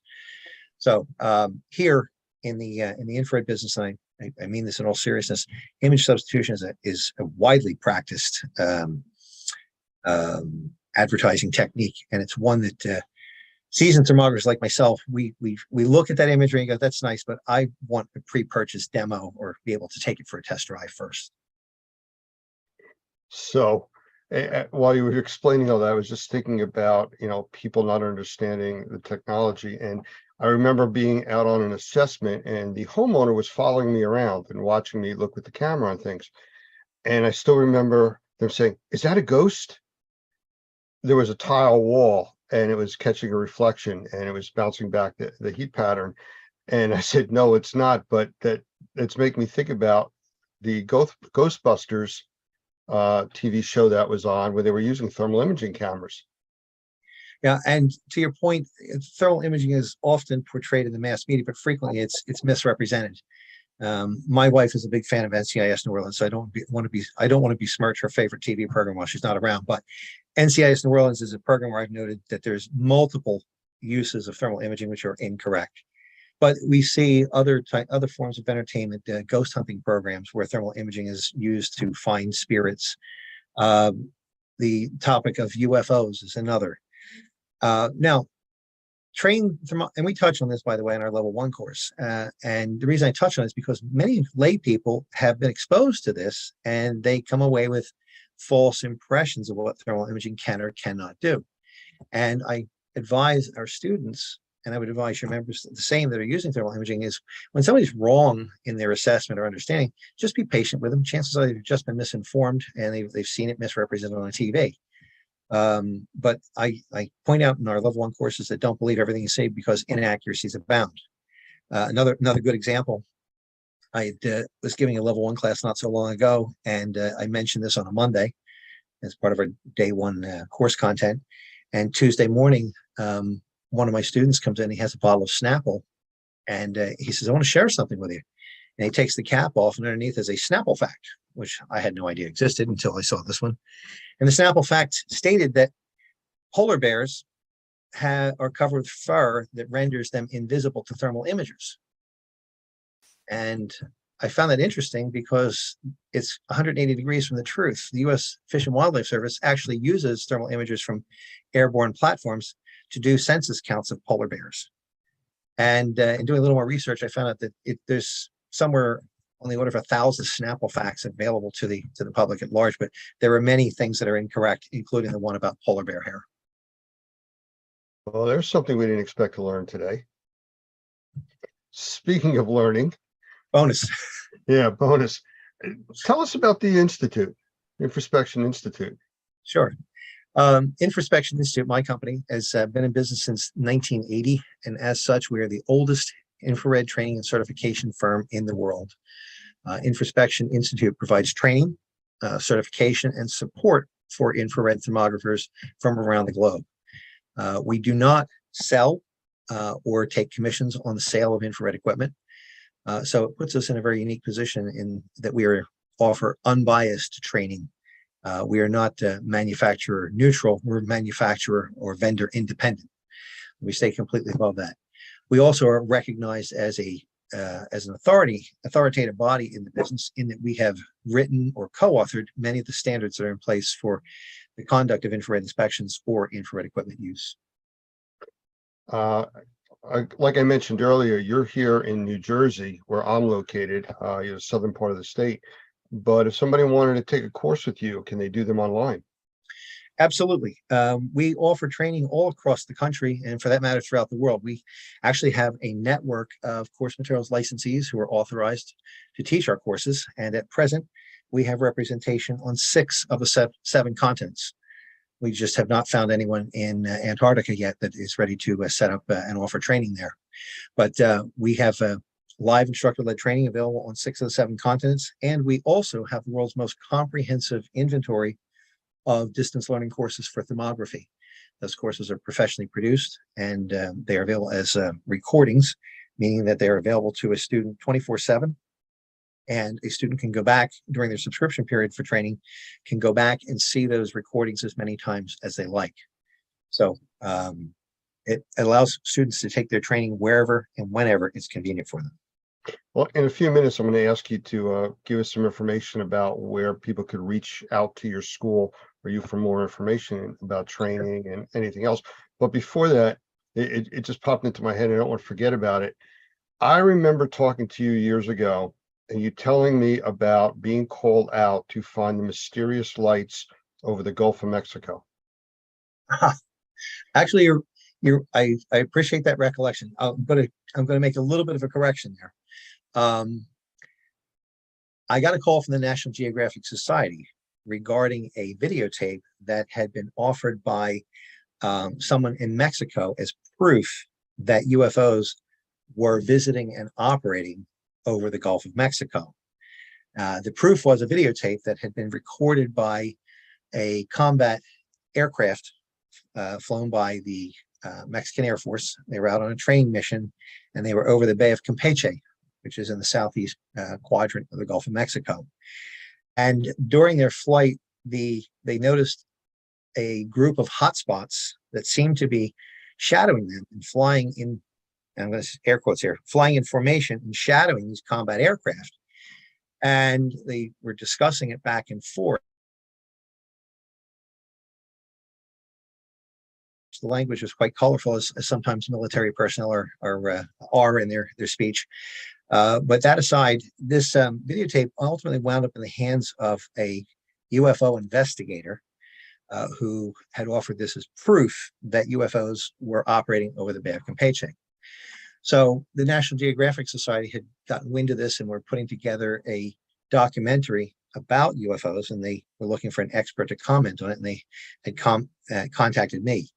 Now, they originally had gone out and tried to get a thermal imager and fly the same area, but they were in a pressurized aircraft and thermal imagers won't see through glass or plastic, so they couldn't see out of the window. So after a fail that was costly for them, they decided to get someone else to come in and work with them, and we offered to do so. And after reviewing that videotape, we came up with an alternate theory of the source of the hotspots in the video, and that was that these hotspots were more likely caused by the presence of oil and gas exploration platforms operating in the Cantarell oil fields, which is in the Bay of Campeche. These platforms have a flare stack, which is a large tower, which is used to burn off waste gases. And these flares run up to 100 feet in height or more from the tip of the nozzle where they are burned off. And this creates a large hotspot when viewed with a thermal imager. The interesting thing about the hotspots was there was a big hotspot in the video, each one, and then had a much smaller, fainter one beneath it. And the thermal imagery dovetailed and correlated perfectly with the heat given off by a flare stack and the reflection of that same flare off the seawater and the surface of the seawater in the Gulf of Mexico. The idea that the group of UFOs were following the Mexican Air Force aircraft was really an optical illusion. Without a point of reference, you lose perspective and it gives the impression or the illusion that something is following you. The analogy I use when I talk about this in our classes in the introductory part of thermography, the analogy I use, the experience I have firsthand, is when I was young. It's a long time ago. When I was young, I'd go out in the yard at night, and on a clear night, and the moon was out bright, I'd walk across the yard and get this sensation that the moon was following me. It's like I had my own private moon. Everywhere I went, it would follow along. Similarly, without a point of reference, you can't know that it's not following you. Your mind gets tricked without that point of reference. So it's the same thing here. But that was the story of the UFOs. And I'm not saying UFOs don't exist. In fact, I think it's interesting that in the last week, our military has finally admitting to shooting down unidentified flying objects. It's been on TV. They just aren't. I don't think that those aircraft that were shot down, however, were extraterrestrials. They seem more like balloons to me. Well, from back in the 40s, from Roswell, everything was just called a weather balloon. That's right. So yeah, no, what you're referring to is the recent balloon from China that was shot down, and then 3 additional ones that were found in different parts of the world. But that's for another discussion, another day. But I think the key here is training. You know, the pilots were trained to a point, but probably didn't understand enough of thermography to be able to distinguish what they were seeing and what it really was. I would agree with you. They did not go in pursuit of said UFOs, but rather continued on with their mission. As they say, it's really a very small video clip that was purported to be proof that UFOs existed, but in fact did not. And it's things like this that we caution our students, you know, be aware that these things are on YouTube, they're in the public domain, they're on television, they're in print, they're under Snapple bottle caps, these misrepresentations. And you just need to be aware of it and anticipate that others may have mistaken notions about thermal imaging. But to that end, the greatest limiting factor in any infrared inspection for any application is not the equipment. We touched a little bit on equipment. The greatest limiting factor is the operator and what he or she knows. One of the things that's most important is, in addition to using the right equipment, it's understanding infrared theory and heat transfer, understanding the system or object or structure that you're inspecting, how it's put together, and how it's interacting with its environment, and also being able to anticipate what type of thermal pattern is going to be indicative of a defect or an unwanted condition that you're there to detect. So all of that, it should be part of one's training, and also experience plays a part in this. But with proper training, a person should be able to go out and with their understanding of structures or electrical or mechanical systems or any other system that's being inspected, be able to apply that in a meaningful way. You know, you mentioned something when you were talking about the pilots not going after or in pursuit of the lights that they saw. If we take that into the indoor air quality mold assessment arena, it's like looking at a wall and seeing a heat pattern or cold pattern, depending on how you want to look at it, and not verifying that it is a problem with like a moisture meter, going that next step to validate what you're seeing. That's absolutely correct. In fact, one of the things that I stress in my class is that infrared by itself is not a standalone technology. Almost always, at a bare minimum, we are correlating what we see on the screen with our eyes, doing a cross-reference visually. Now, step beyond that, which is oftentimes required, would be the use of moisture meters, whether it be invasive or capacitance type moisture meters. There's always additional confirmation that's necessary. You cannot know that a certain pattern is caused by the presence of moisture or an air leak until, or missing or misapplied insulation, until you have verified it with the next level of verification. And with indoor air quality, most often it's first visual and then touch. Sometimes it's touch. You reach down, touch the carpet, and it's wet. Or it could be just that simple, or then moving on to moisture meter, or in some cases, physical disassembly of a structure, a wall structure, to look at what's inside, or even using a borescope. That's a lot less invasive, but that's a possibility as well. I mean, it could even be as simple as just a nest from a squirrel inside of a wall, or mice or something, just generating heat on that surface. Yeah. Or under cold weather conditions, if the squirrels or rodents have removed the insulation, it's misapplied insulation. That's a possibility. We have seen in some cases where insects, in particular termites, can bring enough moisture back to the nest to create a cold spot on a wall. And you look at that, and yes, it's moisture causing it, but it's not because of a leak. It's because you have an insect infestation. And that is also a possibility for detection with a thermal imager under the right conditions.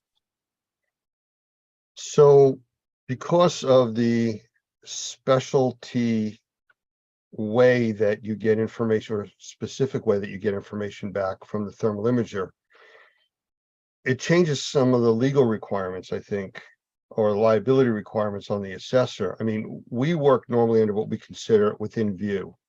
You know, if you can look at it and see it, okay, that's what you're really liable for making assessments on.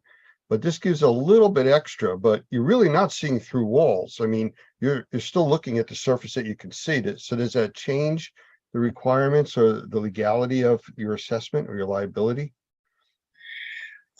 We suggest to our students and through the standards that thermal imaging is a visual inspection, albeit a different wavelength of light. It's a visual type of inspection performed at a specific point in time. What we see today doesn't mean that that's what we'll be seeing tomorrow. So if you stick to your square of expertise and follow the standards, it is an inspection at a given point in time. We do not suggest that people offer opinions beyond the scope of thermography unless they are so qualified. And they also should not misrepresent what the imager and the imaging system is capable of. So we're not going to see into a wall. A good example is thermal imager does not detect mold. Now, I've seen many people offer that verbally. I've seen it written on websites and I've seen others allude to it. But thermal imagers do not detect mold. Rather, they detect thermal patterns across the surface. One of the things that can create a detectable temperature differential would be the presence of moisture. And when building materials become wet for a prolonged period of time, we all know that they can be conducive to mold growth. So unwanted moisture in building materials goes hand in hand with the presence of mold, but that doesn't mean we've detected mold. The confirmation of the presence of mold requires other tests which are beyond thermography. So as far as the legality, I think that if one sticks to the square of expertise, and we're very clear about this in the courses that we teach, is tell them what you know. I see a thermal pattern that is typical of latent moisture in the exterior wall. Visual observation noted a discolored stain in the latex paint in the same shape. Carpet was wet to touch. That's fine.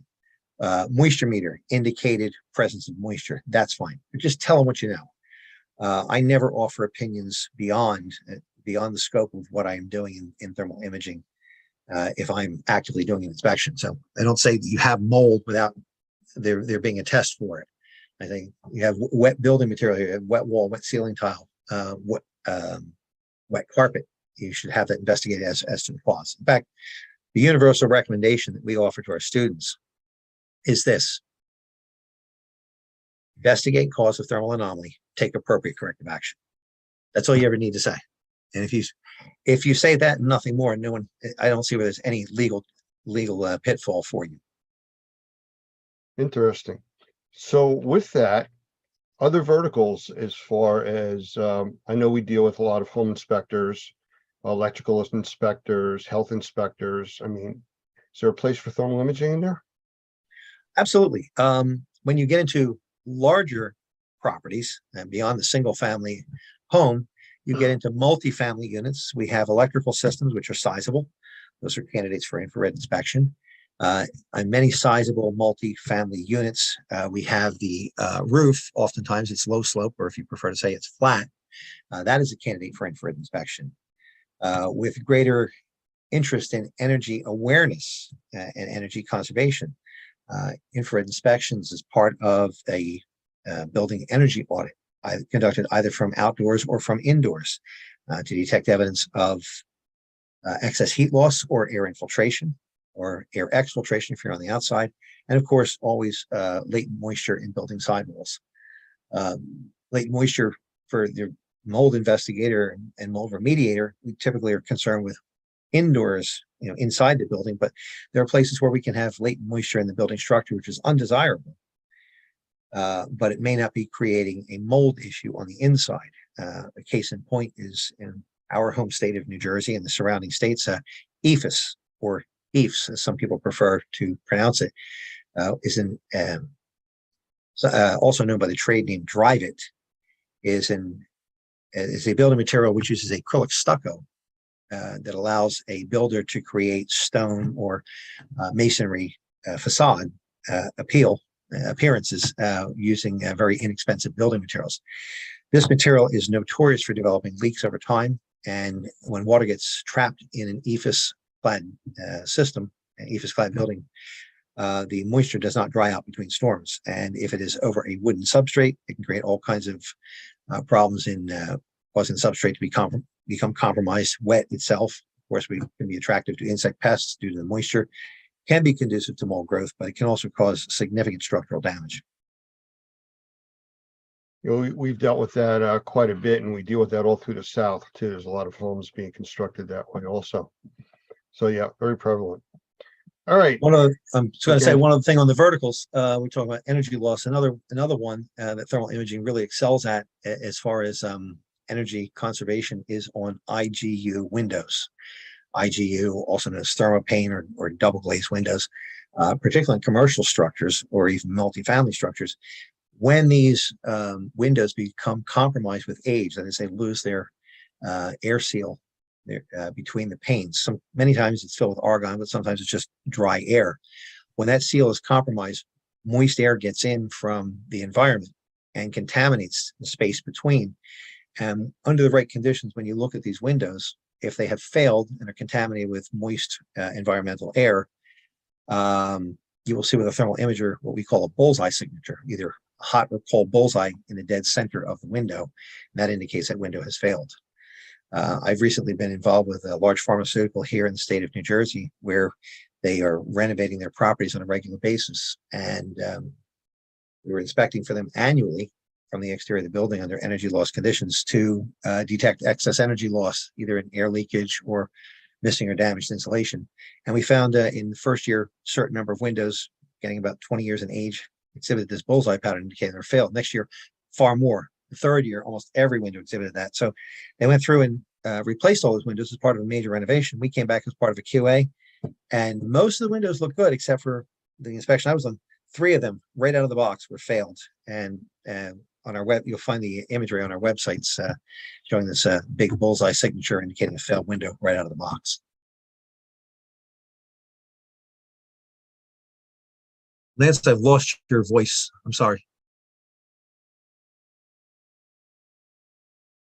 You can't see the window that I have here in the office, but there's a slight crack in it and the bullseye is there. So Okay. yeah, that does happen. Could you tell our viewers where to find you? Yes, you can find us online at our website, which is www.infraspection.com. There you'll find information about our company, our courses that we offer both in person and online. You'll also find information about all of the standards that we publish.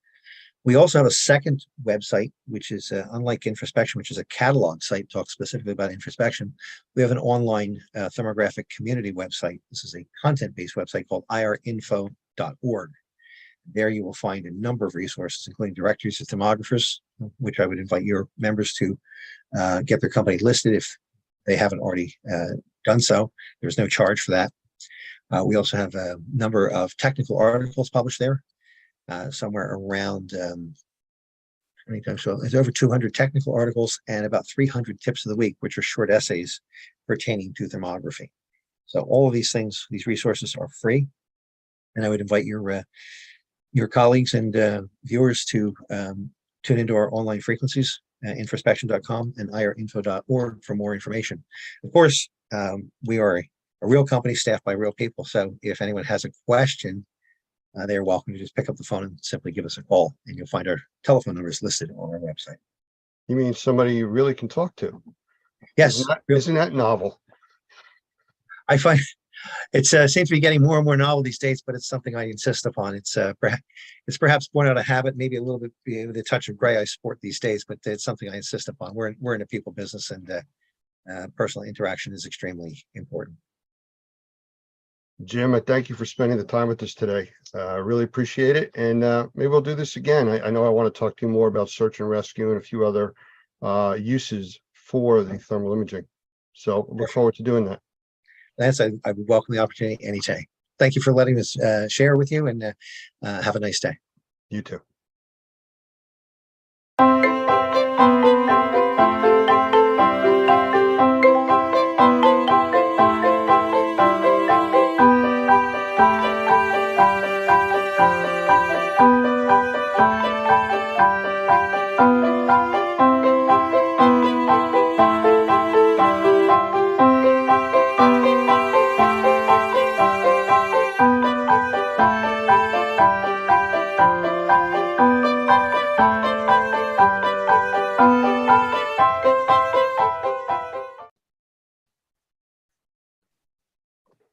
Well, tonight we have a special guest with us, Robert Pettyjohn. Now I met Robert, I don't know, several months back. I believe it was in Treasure Island at a class that we had going, and very, very interesting gentleman. And you'll see as we start talking tonight, just the experience that he brings with him to the table here. But I can't do him justice. I was actually reading through some of his I guess designations and certifications, and there's so many of them. I gave up trying to figure out what some of them even were. So I'm going to let him tell you a little bit about himself. But Robert, I just want to bring you into the room and say, just kind of let everybody know who you are and a little bit about your background, and we'll go from there. First of all, it's a real honor to be sitting with you on this phone call tonight. You have impressed me from the very first time we met. And of course, the whole Normie organization is so impressive, and I'm very thankful to be here. And it's another step in this whole progress that you and I go through in our life, how we meet people and they influence us one way or the other. And I'm very, very thankful that my friend Scott Mitziff, with whom I serve on the board at the IICRC, introduced me to you guys and told me about Mr. Hoffman and about Mr. Adams and the tremendous relationships that y'all have got going on down there. And I'm glad I opened the computer and looked at and talked with y'all. This fits very nicely in my personal and professional development, and I'm very thankful for that. Yes, sir.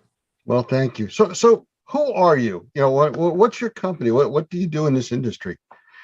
Well, the way I can best answer that by how I started out. And I came up here to Wake Forest, North Carolina, in order to get a PhD in world religions. And everything was going just fine, except for the fact I was stone cold broke. And we had to get something to do. So I said, Lord, what are we going to do? And he led me to a fellow named Chubb Seyfried in Concord, North Carolina. And Chubb says, Robert, if you want to do this business, and by the way, I had, in order to make ends meet, I had entered an ad in a newspaper that said clean carpets make $800 to $1,000 a week. But it was one of these bait and switch organizations where they send the flyers out in the mail. We'll clean your carpet 6 rooms for $31.95. But when you get to the job, you have to add on and add on and add on, because there's no way you can do it for that away. But I saw that there was people that had a lot of carpet and a lot of it needed to be cleaned. So I asked my friend Chubb Seyfried, who is also in the Mid-South Professional Cleaners Association, the regional trade association.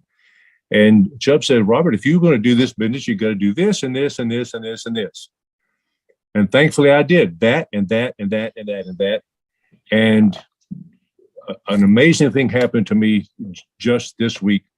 And that is that a gentleman from New Jersey asked me to be a part of a Zoom call for the National Organization for Remediators and Mold Inspectors. And I could not believe that this happened. So what an honor to be here and to see how things have progressed from one stage to the other. And now I'm in a Zoom call with you. Who would ever have believed this 31 years ago? I'm so honored to be here. You are most welcome, and thank you for that. We appreciate you being here and talking with us, and just bring the wealth of knowledge that you have, for our members to hear the things that you've done. I know you talked about the carpet cleaning industry, and I know you specialize, I believe, in like Oriental rugs and stuff like that.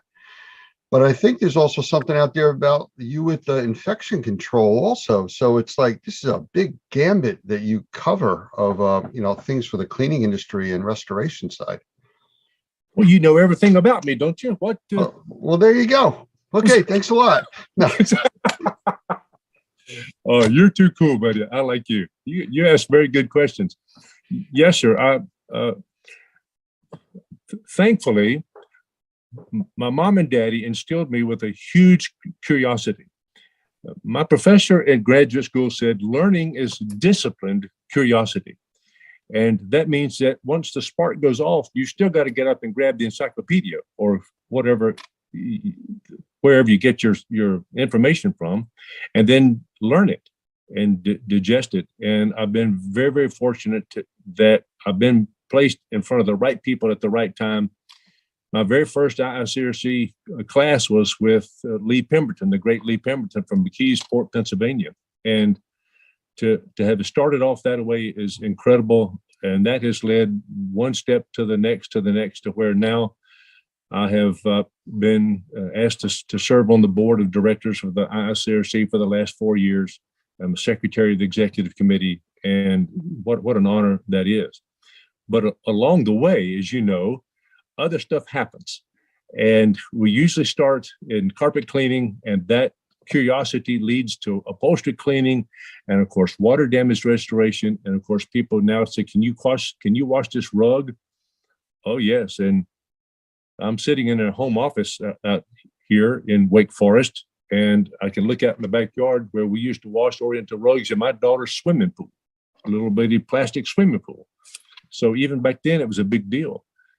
And we used to hang the rugs on the side of the fence out there. And one day it came up a cloud, and we had 21 rugs we had to dry in our house. So little bitty things like that add up.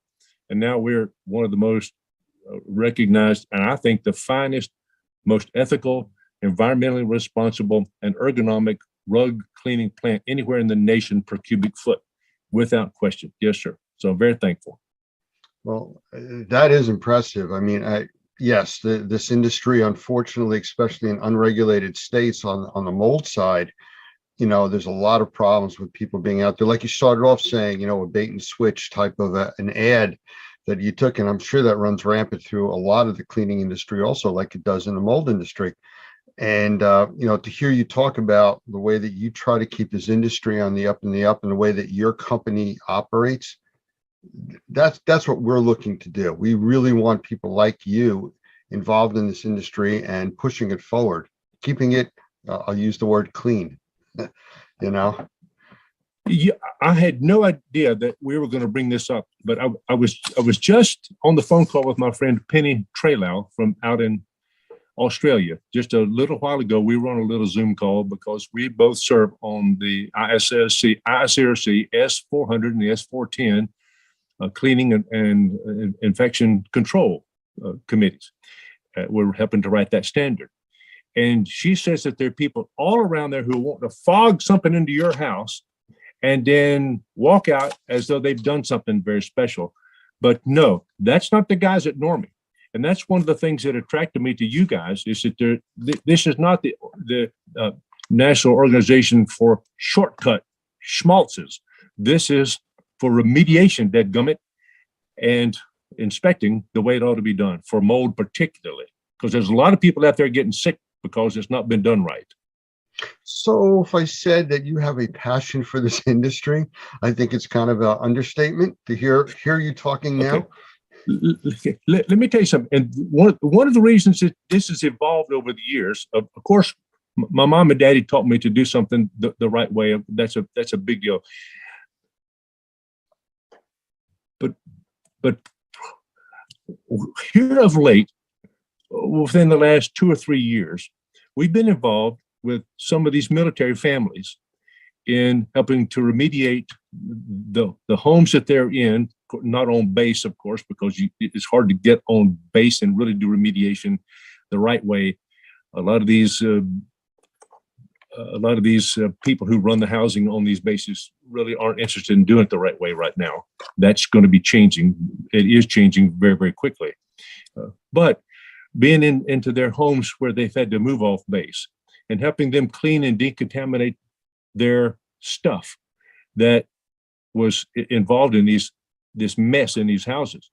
And thankfully, one day I was up in Kalamazoo, Michigan, meeting and speaking with my dear friend, Dr. Michael Pinto.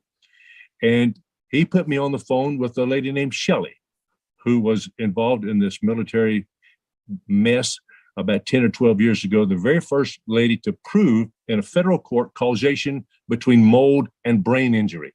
She is the one who proved in a Dahlberg standard that this thing really happens.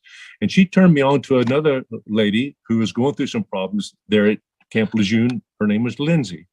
And I went down to see Lindsay and immediately saw the horrific circumstances her kids and her family had been placed in because of this mold business, and really became a passion of mine, because goodness, these are folks who are defending our country.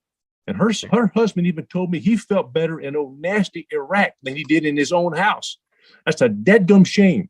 And we're working to correct that mess. You asked very insightful questions, by the way, and I appreciate that, Lance. You're amazing, son. I see it's kind of getting your dander up there a little bit, but it's questions that have to be asked. And we've done a lot of work on military bases also. We've done training on military bases.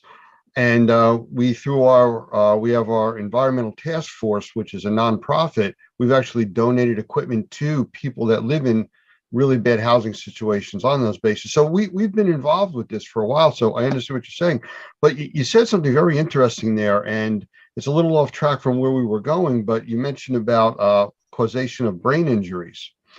I was doing some research between last week and actually this weekend, and found there's some legislation and rules out there from the ADA, American Disabilities Act, that actually covers breathing and environmental conditions causing substantial breathing issues, which would qualify as a disability under the ADA. So, and again, I'm not an attorney and I'm just reading it for face value, but it's interesting that, all of these things are starting to come together as people are looking for multiple disciplines, if you want to call it. And everybody's starting to find the same thing, that, there's a lot of correlation between molds and bacteria and illnesses and in the environment that people used to ignore. Lance, you're right on, man. And thank you for your interest. My professor said that learning is discipline, curiosity, and you have that within you too. You go find the dadgum answer, and that's very impressive. But I've cried with these girls, man, at their home and watched their children undergoing these night terrors. When a lady gets mold going on in her brain, it causes some swelling in her brain, and that affects the pituitary gland, that affects things that ladies go through on a regular basis. And for many ladies, it's caused them to where they can't have children. And that is a dadgum shame that that's going on. But yeah, thanks to organizations like NORMI and the IICRC and the S520 and the standards that we produce, things are, there is good news ahead if people are willing to accept it. Absolutely. Well, in an effort to keep your blood pressure down a little bit, I'm going to change gears here a little, and let's go into another topic a little bit. Give you a little bit of a break there. Oh, you're too cool, buddy. I know you said you were introduced to NORMI like through Scott out in, I guess he's out in Washington. He's in Yakima, Washington. Yeah, yes. I know Scott. I've talked with him many times. A really nice guy. But as far as our courses, because I know you've really started to look in and you've taken a lot of training from all over the place. what do you think is one of the most important things that we do as far as teaching a course? What kind of courses, do you find of interest, especially with your background?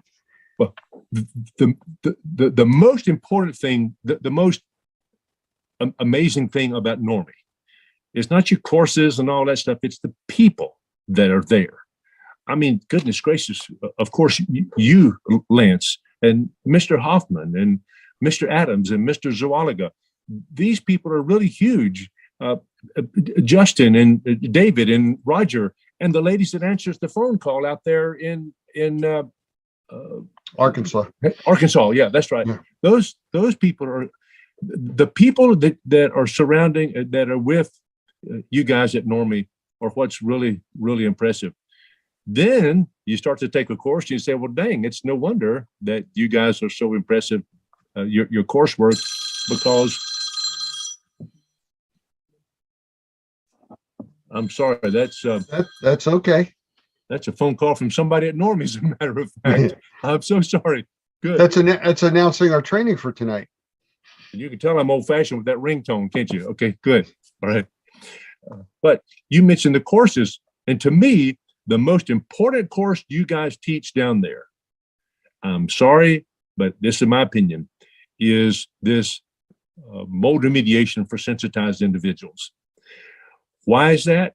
Because if you can do it for the sensitized people, you can do it for anybody.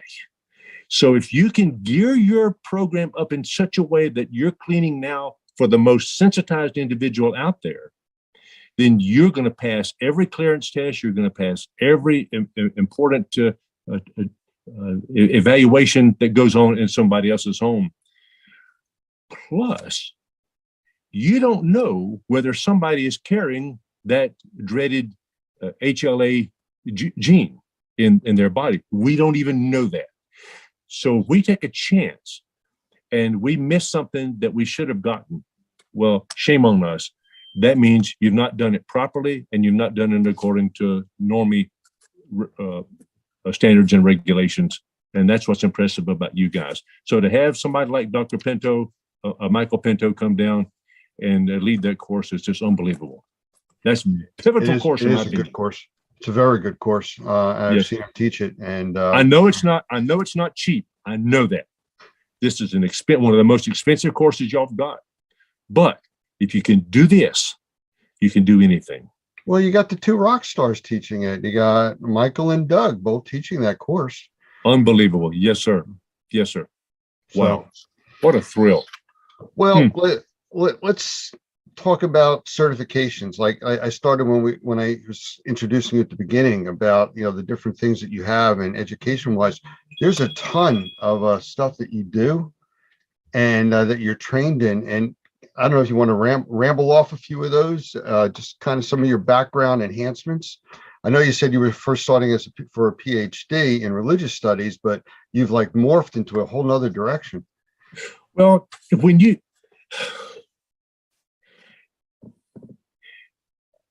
as you would that men should do to you, do you even so unto them, for this is the law and the prophets. That was written in another standard that we are familiar with. Jesus said that in their Sermon on the Mount. But when you look 2,000 or 3,000 years earlier than that, what Moses was involved with in Leviticus chapter 14 about the mold remediation, it's been in there since almost the beginning of time and recorded religious history anyway. So this is a huge deal.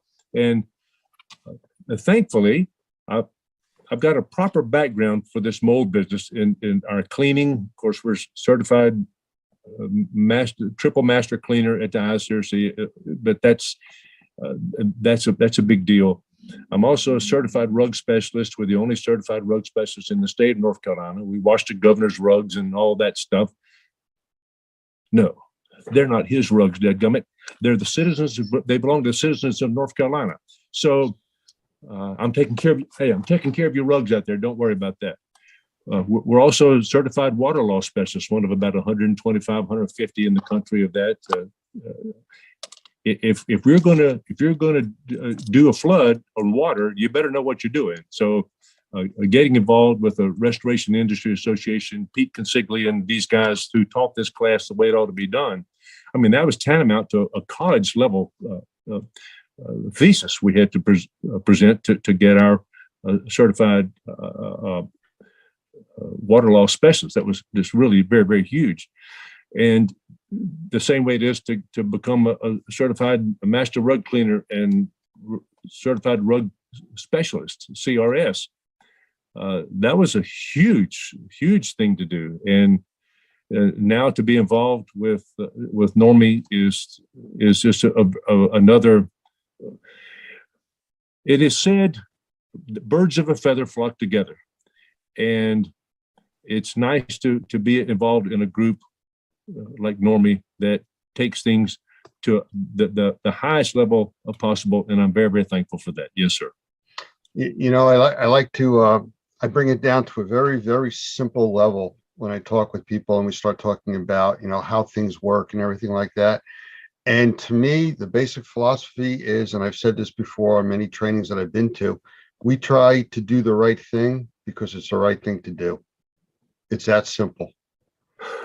You know, you don't have to go any further than that. I mean, you can't set a higher bar. And, you know, it's something that's practical and understandable to almost everybody out there. And thankfully, the courses that you and I have been through weed out the folks who are not living by that standard. Yeah. And any schmaltz, any bedwetter can go out and take a course. We know that. But they're not going to stick with it to the end, to where the results that they're looking for is a cleaner rug, a healthier environment, a more responsible way to treat. We're not just fogging something in somebody's dadgum house. No, we're really getting it clean the way it ought to be clean, and documenting it and proving it with our field tests and third-party confirmation of verification of what we're doing. Yes, sir. Well, there you go. Back to the do the right thing because it's the right thing to do, and the results speak for themselves. They really do. I'm going to put you on the spot now. Sorry about that. All right. And I know you've kind of alluded to it, but if you were going to sum up what really you like about Normie, and you know, if you were going to tell somebody about us, where do you think you would go with that? Well, as I mentioned a while ago, the people are number one. You've got to trust somebody. You don't trust a book unless it's a Bible or something. But you don't. And even the Bible says that its purpose is to reflect what Jesus did on earth. So the same way it is with Normie. You guys, man, are from the ladies that answered the phone call all the way to Mr. Hoffman. That's what's so impressive. Not only that, but you base your course material on standards that have already been in place. And it's no secret that whenever you teach a course, you show up there on your screen the IICRC S520, Standard for Professional Mold Remediation, for example. You don't try to appear to people that it's y'all's idea. You're the first one to come up with it. No. You know that you're a part, as the poet said, I'm a part of all that I have met, yet all experiences and arts where through gleams that untraveled world whose margin or whose horizon fades forever and forever as I move. I'll think of who did that in just a second. It's a 17th century poet. But you realize that you're a part of a long chain. You're handling, the baton has already been passed and is handing off to other people like you and me. And we cannot drop it because so many people's lives, so many people's well-being, and even our companies depend on it. And for crying out, our reputation. And the thing that has been my greatest asset in life is been that I know how to pick my in-laws properly. A lot of people get stuck with bad mothers and fathers-in-law, but my daddy and my father-in-law was the finest real estate agent in Northwest South Carolina. And my mother-in-law ran a credit bureau up there in Easley, South Carolina. And Dad never, ever said is this the best you can do, Robert? You've got a master's degree. Is this the best you can do? No, no, no. He would come in and he would say, whatever you're doing, let's just be the best at it. And from my mother and father-in-law, it's been that way. And to be a part of an organization like that, that is like normally that is consistent with my values, is really, really huge to me, because I don't have to wonder about some schmuck trying to tell me something that's not right, or some bedwetter lead me into down some road that's not going to lead to anything. No, that's why I like Normie. Okay. Again, we have to work on your blood pressure. You're getting all passionate about this, which is great. I really, as Cheech and Chong says, this is a big dope deal. And my neighbor across the street was their lawyer, so he was busy for a long time. So there you have it.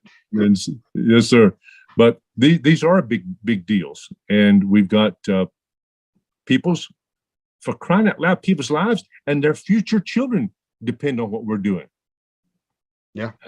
Well, I was just at a lady's house, a dear friend of mine outside of St. Louis the other day. We have an Instascope machine, and of course we've been trained by you guys how to assess a building indoor air quality, and being able to go in there and know that when we leave and after we prescribe what needs to happen, that they're going to be living in a nice, clean, healthy home. And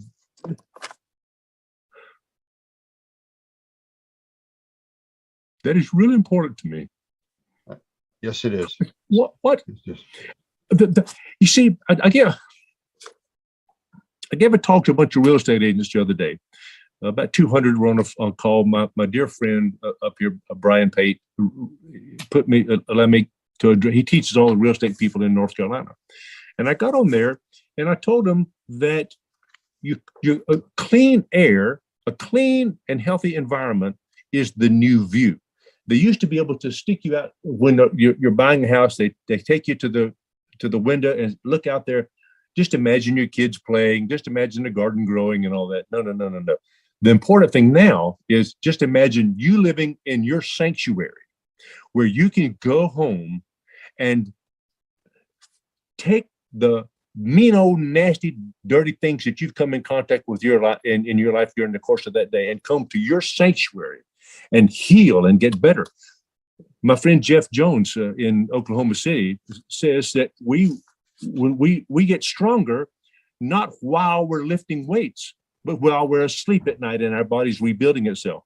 Well, that's why, as you guys say in your class, that we breathe 3,000 gallons of air every day.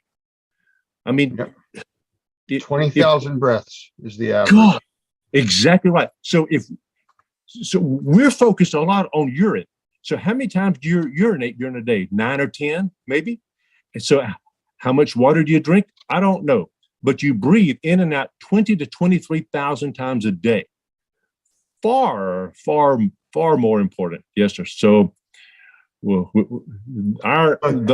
has an expression he uses for that. He says, you either have a good filter or you are one. It makes sense. Robert, I've really been enjoying this, and I'm sure that our members are too. I would love to have you back as a follow-up. Maybe get a little bit more into the infection control side and everything in another interview.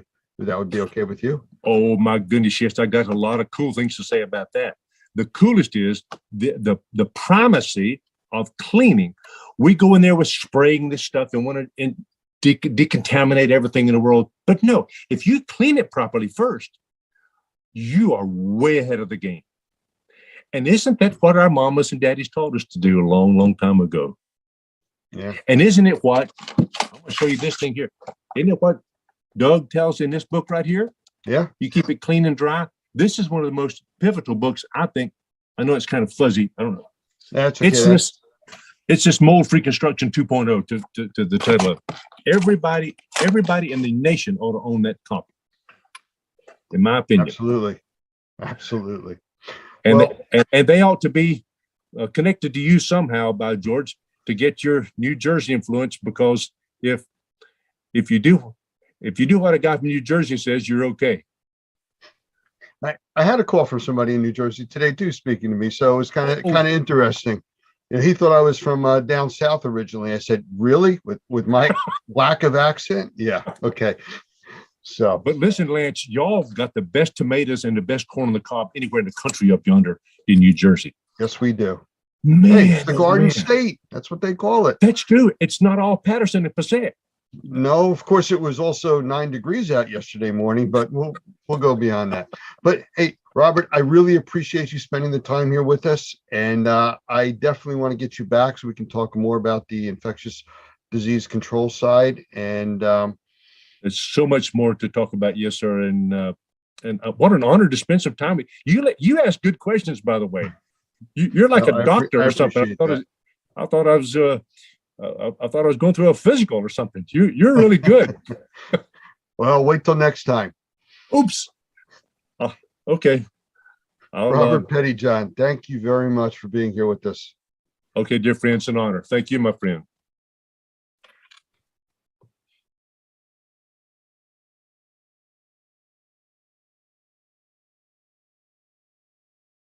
So I'm excited to be here today with Larry Cooper because we're going to talk about a absolutely incredible event that we've got coming up in October. I'm so excited about it.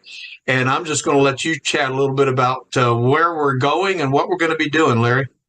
Well, Doug, we started this amazing company about a decade ago. It's called Restoration Journeys. And in this case, we're calling it Restoration and Remediation Journeys. And we are going to take you all to Puerto Vallarta, Mexico. Oh, my. I mean, get behind me, man. It just looks great, doesn't it? Yeah, and I heard it was all inclusive, which is really exciting. Yeah, so Restoration Journeys is where education and travel come together.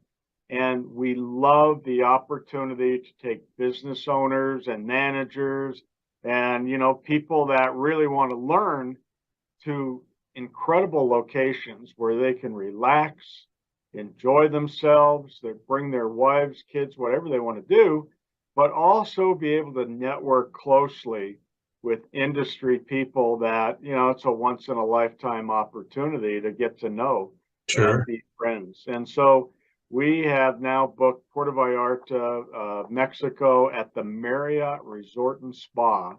And our dates are October 22nd through October 27th. That's this year. Amazing. I can't wait to leave. So 6 days, 6 days, 5 nights. Yeah. 5 nights, 6 days, exactly. And if you want to add on 3 days before, 3 days after, we have that option available also. Doug, you said something about all-inclusive. Yeah. I mean, they're hard to find now. And all-inclusive means all of your food and all of your drink. Now, there may be some minor limitations on drink, like foo-foo, frozen kind of things with umbrellas. I don't know if those are included yet, but all your normal sodas, water, alcohol, that's all included. So you want to come down and drink some beer or margaritas, that's fantastic. But even better than that is we've partnered with Normie, and Normie is an amazing organization, as many of you must already know. And we wanted to partner with them because of the level of education they bring to our industry and to all of you. And so Doug and his team are going to be teaching a class for 2 days in the classroom, in the hotel. And then we'll also have lunch outside by the pool. We'll be down on the beach doing receptions. Doug, tell them a little bit about the education. What are you guys doing there? Well, I'm going to be teaching for 2 days while my wife is laying at the beach. I don't know what that's all about. Can't reverse that? Is that what you're saying? She wants nothing to do with that. No, I'm so excited about this class because this class, I think, first of all, which is really important, is it qualifies licensed remediators and assessors in the state of Florida for 14 hours of continuing education, which means if they come to this 2-day class, they get all the hours they need for 2 years of education, which is pretty cool. But this particular class is called the IAQ strategy, sampling, and solutions.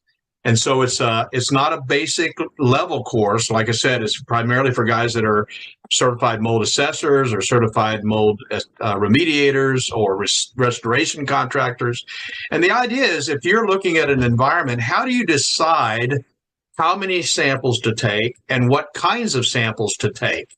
We don't want our guys to be swab jockeys. We want them to understand they need to take a combination of both surface and air samples, what kinds of samples and how many. And of course, based on the environment, that strategy changes the way you will take samples. So that's the first part of it. Then we talk about all the sampling options they have: air answers, swabs, aerosols, VOC sampling, all of that. And then we talk about, okay, so now you found out what the problem is. What about the solutions?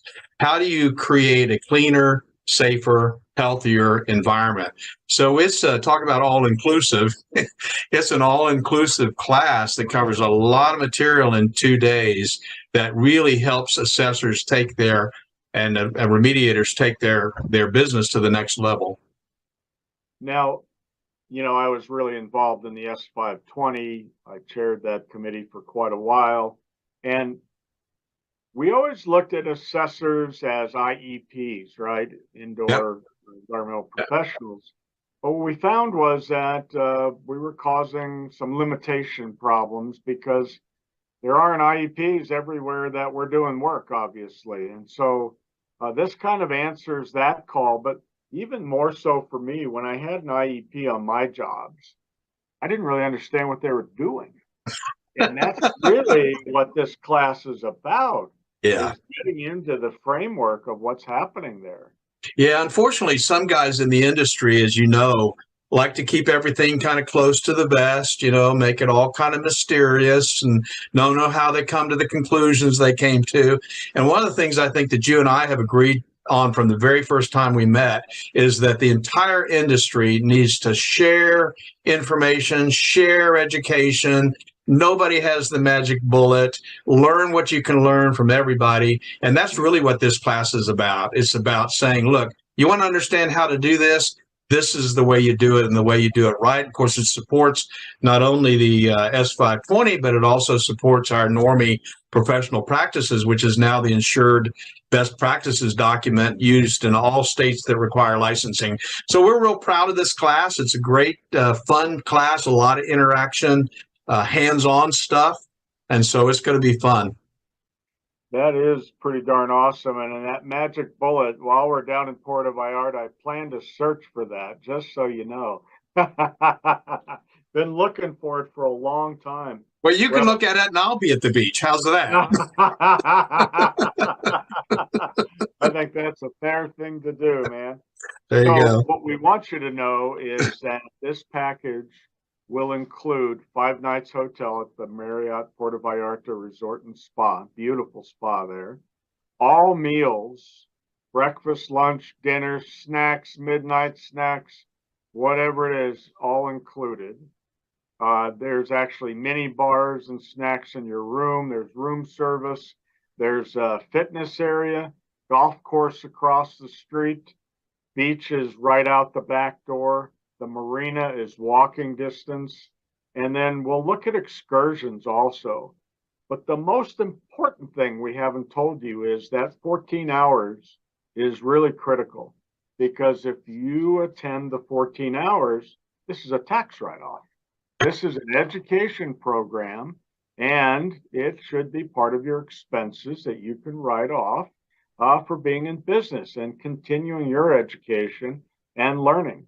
And you should bring your wife, you should bring your kids. We have special rates and programs for kids also. So if you are interested in bringing kids, we're going to have you call our office and talk to Jillian Olson. She's working on that program. We have big discounts for them. And so definitely check that out.